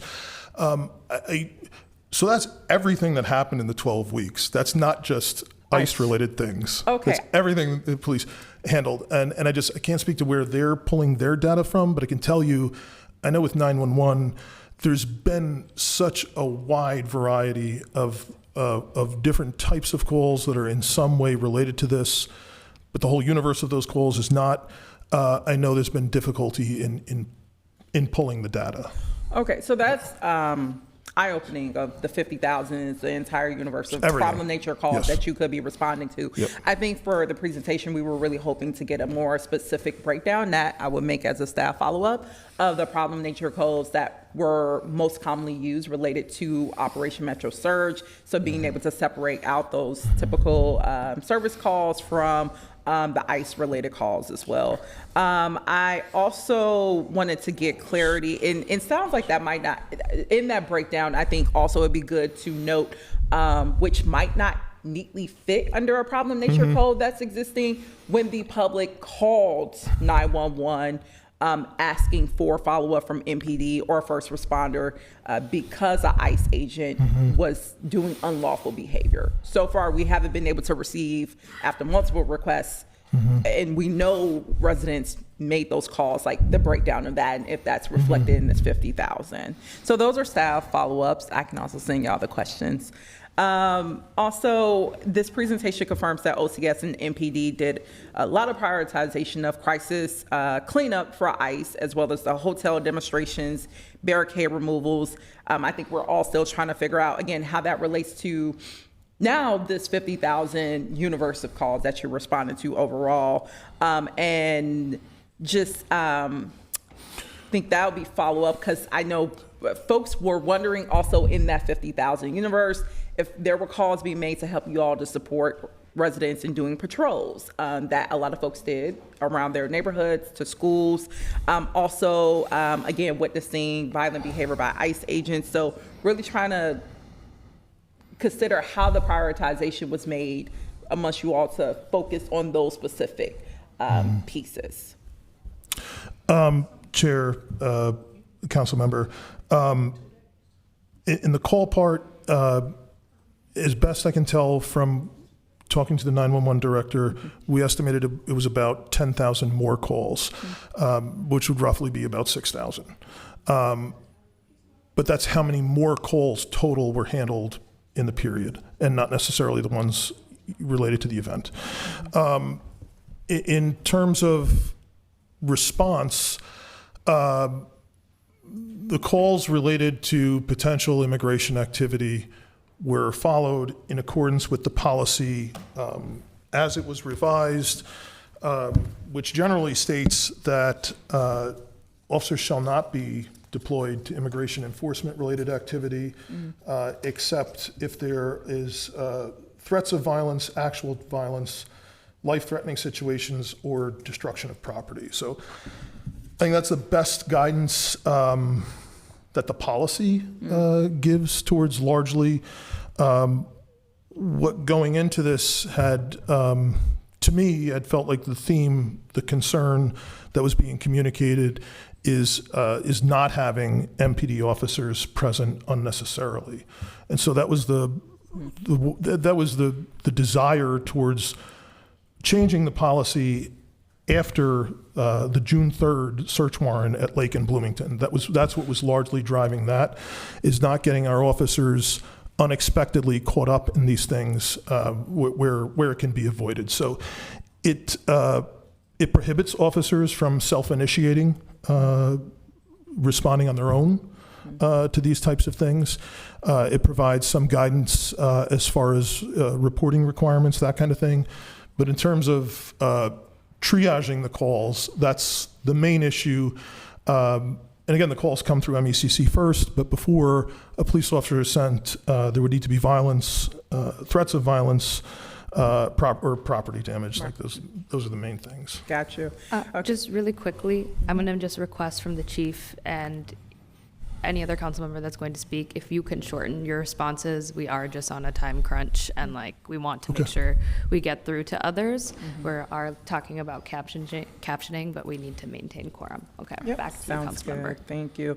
Next one, this could be also just hopefully more concise response, or it might be a staff follow-up. Can you essentially share how many arrests were made by MPD related to demonstrations or First Amendment exercises? Chair, council member, there was one mass arrest outside of a hotel. There were 2 hotels that were damaged downtown, and several people got inside. It became an unlawful assembly. And I want to say there was about 27 or 29 people that were cited and released that night. There was one person after the Powderhorn Park March demonstration. There was one person that tagged a significant amount of buildings along Lake Street, graffiti. That there was an arrest there. The arrests at the Graduate were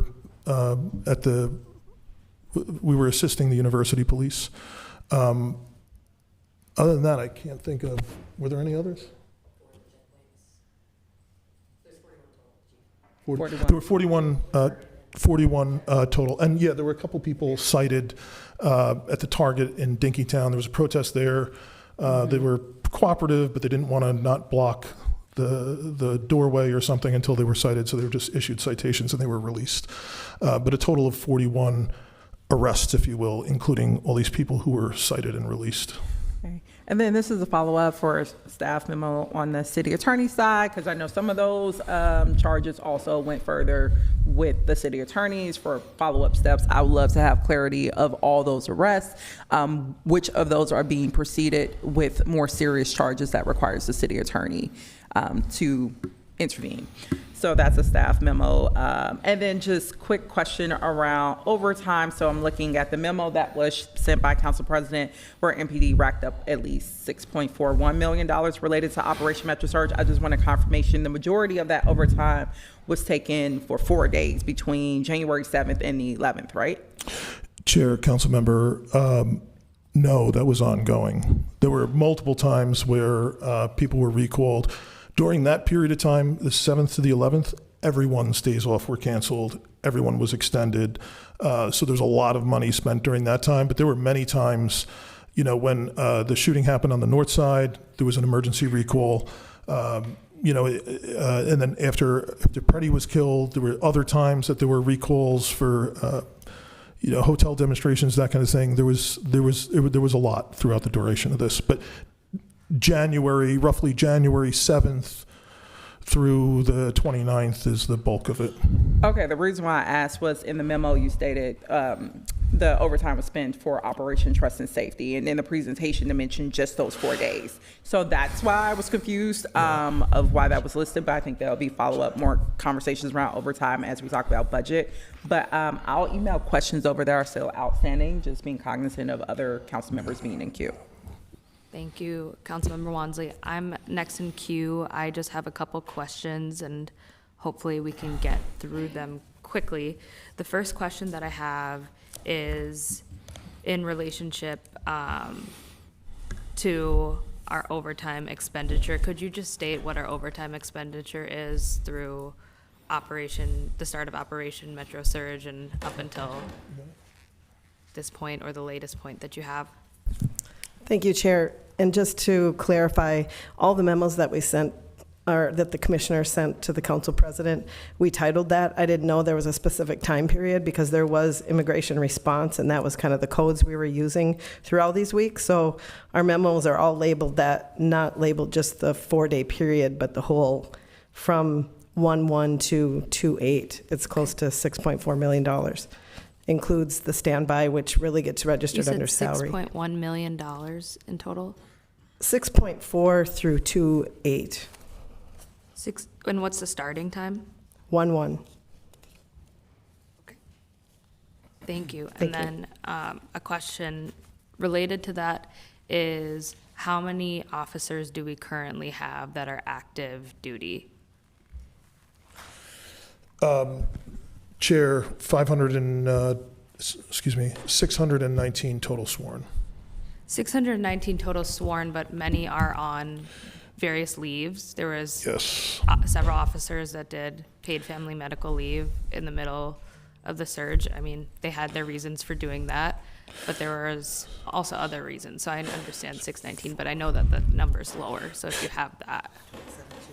So, Chair, 527 total active sworn, which, yes, there's a number of officers that are on the PTSD leave, and then there's older, few dozen officers, 26 officers on continuous leave related to the state PFML leave as well.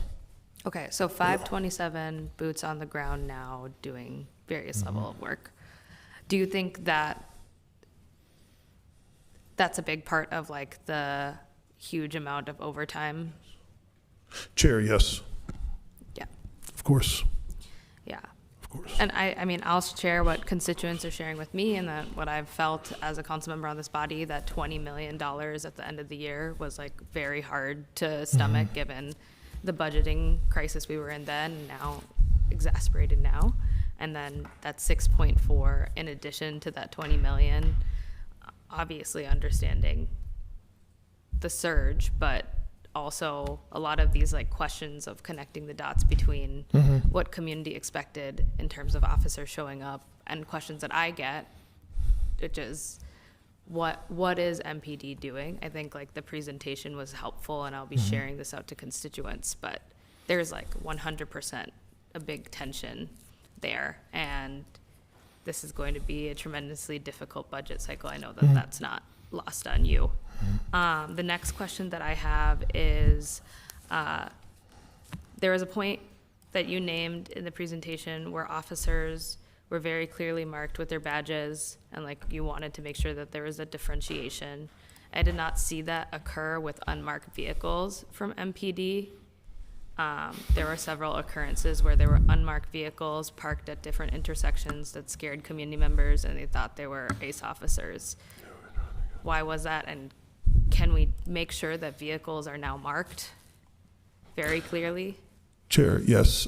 We tried to get, it's kind of a unique problem that we had. We tried to get the magnets to put decals on the car quickly. We just weren't able to get enough fast enough. And we just didn't have enough marked vehicles to deploy when we're mobilizing the entire department. Yes. There were some instances though where like just like parking on Lake Street outside of businesses or that. There was an instance also where a church got really scared as well. And so I feel like those are things that could have been avoidable because like it was happening in like a sensitive area. Are all vehicles now marked? Is there a decal? Is there a way to identify it? Chair, no, not all vehicles are not marked. We have a number of the magnets that can be used. But no, the fleet has both marked and unmarked vehicles. Okay. I guess I'll ask for a follow-up, and like what's the plan as it comes to the utilization of unmarked vehicles on city streets while we're continuing to face ICE presence in our city. Like, it's gonna continue for several months. It's still gonna alarm people. So we'll leave that for administrative follow-up. The last one I have is that there were several instances where community members, I think there were 3 instances where community members told me that there was an ICE vehicle inside of precinct parking lot. What was the response to that? Chair, there were, there's at least 3 or 4 times I can think of where there was a vehicle in the 5th precinct, at least one time in the 2nd precinct. From what I remember at the 5th precinct, at least 2 of those times, the agents drove to the station because someone was following them. And then one of those times asked the police to arrest the person that was following them. So they had to explain to them that there isn't anything to arrest the person for. And ultimately they left. I'm not aware of any times where they refused to leave. Okay, so they were asked to leave. Yes. Okay, that's my questions. I know we have limited time, so I will go to Council President Payne. Thank you, Chair Chowdhury. I'm trying to manage both my questions and Councilmember Stevenson's questions here. He had to leave a little early. I think you spoke to some of these questions specifically around how we're managing cases, but just really maybe just want to put another point on it. It sounds like officers didn't report any illegal ICE or DHS activity. Is that a correct thing?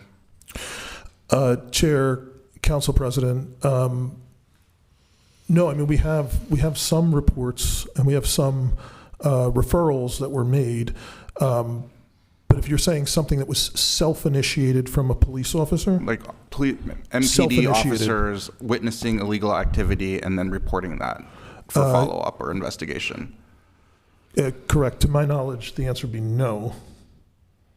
That was self-initiated by a police officer.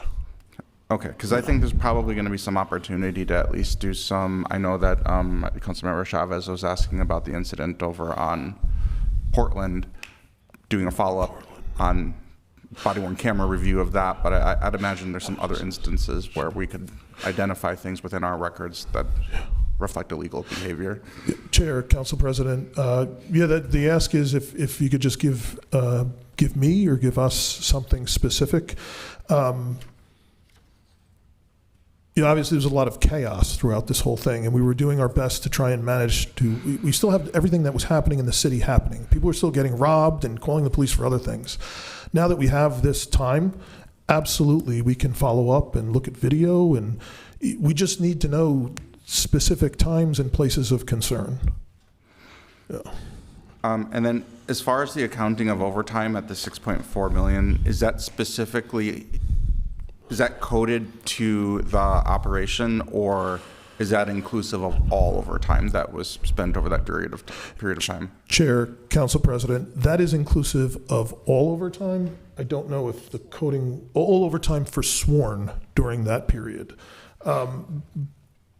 Be very difficult to parse out because on a regular day, we need overtime just to fill 911. It's that much worse when we're pulling everybody to do all this stuff created by this surge. So I would say all of it is related to what was happening in the time period. I mean, you spoke about, again, the Portland incident where there was just kind of officer needs assistance call that led to a huge showing of MPD and how you made refinements to that policy. But even just yesterday during our meeting, there was a video of like a bounty hunter right outside of City Hall that was brandishing a weapon. And it sounds like a sheriff had driven by, so obviously that's not your agency, but I'm just curious to what extent you could speak to how MPD has refined its protocol when there's a call of an officer brandishing a weapon. Chair, Council President, there is a call for that. It would go through MECC, but again, we have a lieutenant that's able to would triage that call if for some reason it was believed to be connected to immigration enforcement. If it's just somebody is brandishing a gun, that's a person with a gun that just goes out immediately. And it is not unusual. There definitely have been times where we've had issues with, bounty hunters and that kind of thing. There's been calls related to that in the past.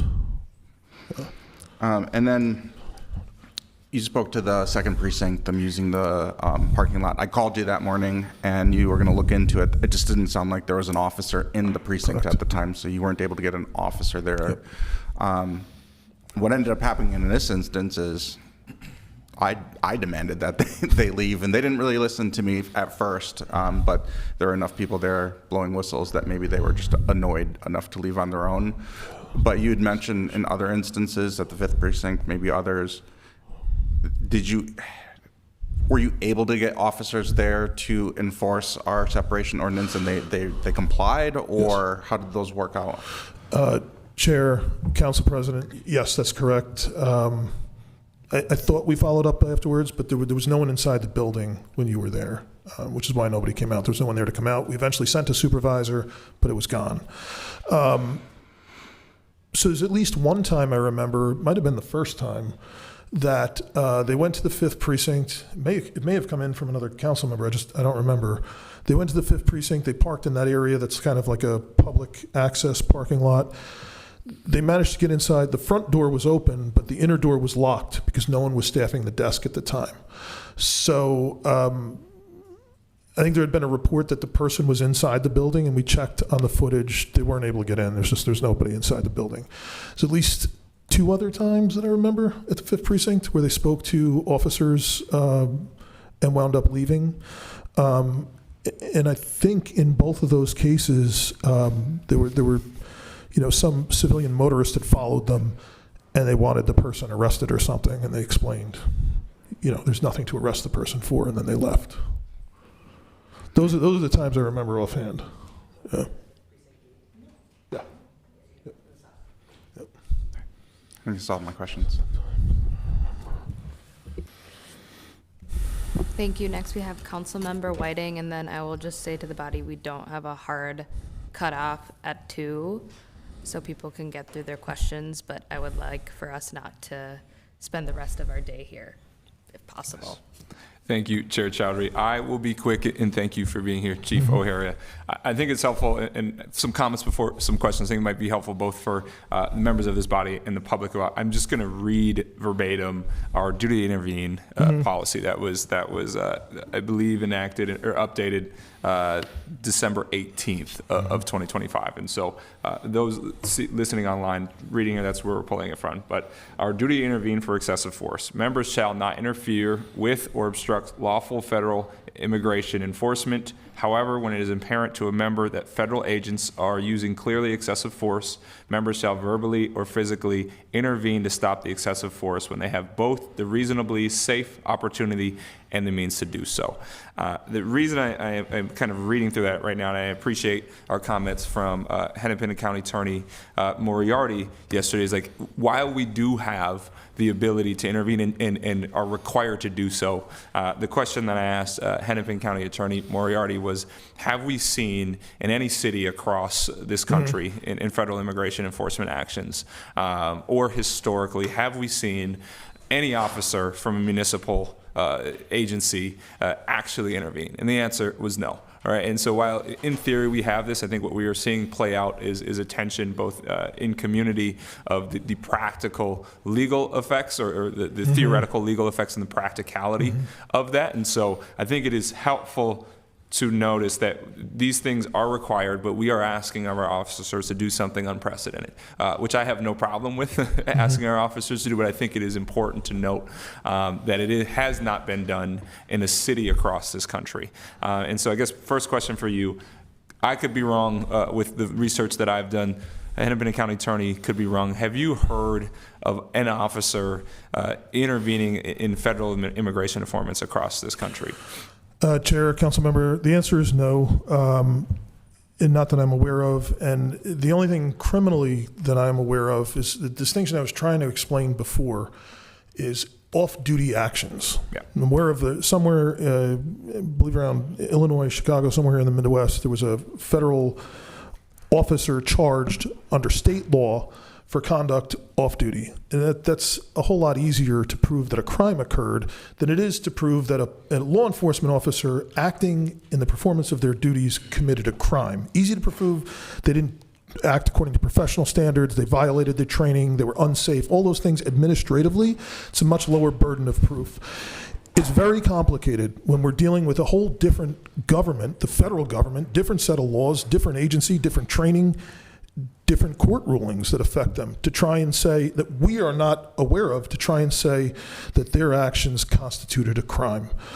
It's not impossible, but it's just the reality is that is what has to be surmounted, aside from identifying people involved, if somebody's going to be charged with anything under Minnesota law. Yeah, thank you, Chief. And I think that illuminates a point that I have specifically. I think it is really hard. We are asking officers to kind of deal with constitutional issues that I think a lot of attorneys have a very hard time dealing with. And so I think it may be helpful, whether that's our body, the MPD, but to figure out ways of hey, if you do see this, this would be an example of that. And so there are more kind of concrete actions that officers can see to maybe intervene in those circumstances.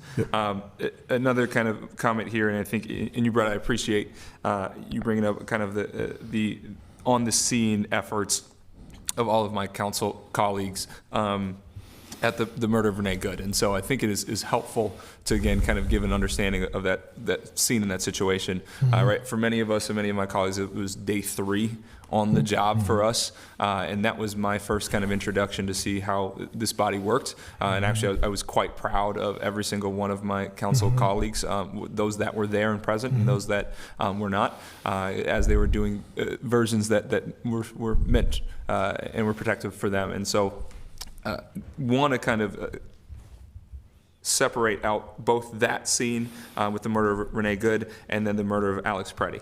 And from my understanding, it was a large number of my council colleagues and I saw you on the scene, had conversations with community members, and their biggest ask, I think, for all of us was, can MPD get ICE to leave? Yes. And that was communicated by all of us, which I really appreciated as a level of collaboration, and was received by you and your officers, and you made that ask of ICE and they left.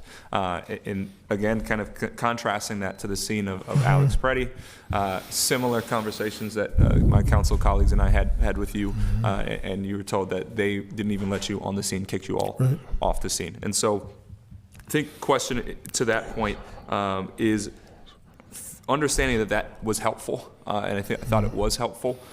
Is there a way, or have you all been thinking of kind of how to build in some level of formality to that process where we can be helpful, that you all are doing it, if there's a way that we can be? And so don't know if it's something that's come up. I think it's an area that maybe we can look into, and you all as well, of maybe it's like a communication standard or some version of process when these events do come up, so that we are able to do something too. Yes. Chair, council member, thank you. Happy to have conversations about that. That would be great. Hopefully we don't need to employ it anytime soon, but that would be very helpful. Thank you. Yeah, and then last comment here. I think I guess I don't know what our time is looking like. I'll go quick. Have been looking towards, because what I'm seeing, and I think a lot of my council colleagues are seeing issues with as well, is kind of this tension, right, between our officers and community, particularly as you kind of are kind of that buffer between ICE actions and in that instance. I've kind of been looking into, I think Portland does it. I think Boulder, Colorado has some efforts where they call them dialogue liaison officers, where they kind of sit as in a distinct position within community that are there for First Amendment rights actions, other actions, protests, otherwise, celebrations. Is that something that you all have looked into, kind of these dialogue liaison officers? Chair, council member, yes. And that's something that we've tried to employ at different points around the vigils, around the protest activity that was planned for Cedar Riverside, and that's absolutely something that we want to a strategy we want to be able to use going forward whenever appropriate. Okay, great. That's helpful. Thank you. Yeah. Councilmember Palmisano. Chief, you look and you sound exhausted. And I think it exemplifies what everyone in your department is feeling right now. I appreciate your willingness, though, to come and have this conversation, and a pretty exhaustive one at that. I read your article in The Atlantic. It was an interview at the time that I think was really important, and it gave me insight to you and your department's approach. I also made my teenage son listen to it as he was having conversations with his friends and peers about what was happening and trying to make sense of it. You know, they were processing what was going on. And I just want to thank you for being so open during the midst of such a chaotic time like that. I really haven't seen law enforcement do that in times of crisis, and that's pretty unique.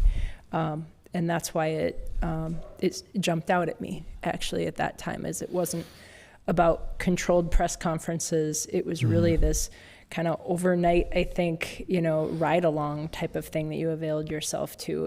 It also shared a little bit more with the public, and I think it helped with that larger national narrative about what was going on here and why. I know there have been a lot of good questions here today, hard questions, and these are things we need to talk about in public, and those are also some of the questions that my office has received. I appreciate the fact that you recognize that MPD response has not been perfect in all instances. This is really uncharted territory, and I understand that these situations evolve very quickly and that you and your team are doing the best that you can. What I'm especially interested in knowing is how you will take this experience and learn from it or process it to maybe advance, evolve protocols, and do it better in the future, God forbid. But I do see this as another opportunity for training that we're working so hard on making ever more complete. I also hope that you can take some of the feedback and questions from my colleagues about specific incidents that you maybe weren't able to focus on during this time, just to know that that's the frame of an elected official and the things that we hear coming from the public. But do you at this point have any sense of how you might take this time, this Operation Metro Surge, which is hopefully coming to an end soon, and might incorporate that in the future? Or, like, you know, I hope you go on a speaking tour around the country talking about some of the things that you learned from it. But importantly here, how will we be able to use it to benefit our department in the future? Chair, council member, thank you. There's definitely, it's the things that didn't go well or didn't go as well as we had hoped. And those are the things that we're looking to improve upon in the future. It was a long operational period, and we were not, and all of the other agencies around us were strained with resources. And so being better at being able to recall people faster, kind of turn on and turn things up and turn them down, in response to things that are happening, responding faster, those kinds of things, as well as just a broader change I would like to see around how we approach some of these incidents, how we approach public order issues. And I think there's room for some improvement there, as there will always be. But I think under the strain, under all of the mixed demands and just kind of uncharted territory, I think the members of the police department performed exceptionally well during this. But having talked to a number of chiefs around the country before this and after this, the LAPD chief, the LA sheriff, other places that were affected by the surge before us, there's nothing compared to the intensity of what this community was under during this time. Thank you. Yep. Thank you. Next, we'll go to Councilmember Schaefer. Yeah, I just have one comment that I'd like to clarify around overtime. But first of all, just say thank you for your time. It's clear that we have gone through a lot, and it's even hard for me to watch these pictures even today, because I think the feelings are still pretty front and center. And I think that's true for all of us, wherever we were, what role we had, and hopefully we will become stronger and go through this together. And by together, I mean bring us together from our various perspectives. But my question was around overtime. And and this is recognizing that this is a core city service, your department, and you've already stated that overtime will be ongoing due to employee benefits, PTSD, retirements, et cetera. Do you foresee any kind of change in the trajectory of spend when you look at those particular categories? I mean, it sounds like today we are probably on spend for $5 million a month. Do you see that changing in April? Do you see that changing in June? I mean, do you have any kind of forward look? Chair, council member, thank you. It has changed. Can't tell you what it will be. February will be kind of a mixed bag because there's still a lot going on in the beginning of the month. But in no way is it going to be $5 million a month. Okay. It's going to cost more per month than it did cost per month last year. I mean, there's contractual things. People got raises, they got step increases, the longevity increases. So, I mean, it will be more of a cost even if we were doing the same amount of hours on average than last year. But I think we'll have a better sense by next month or so what should the norm be going forward.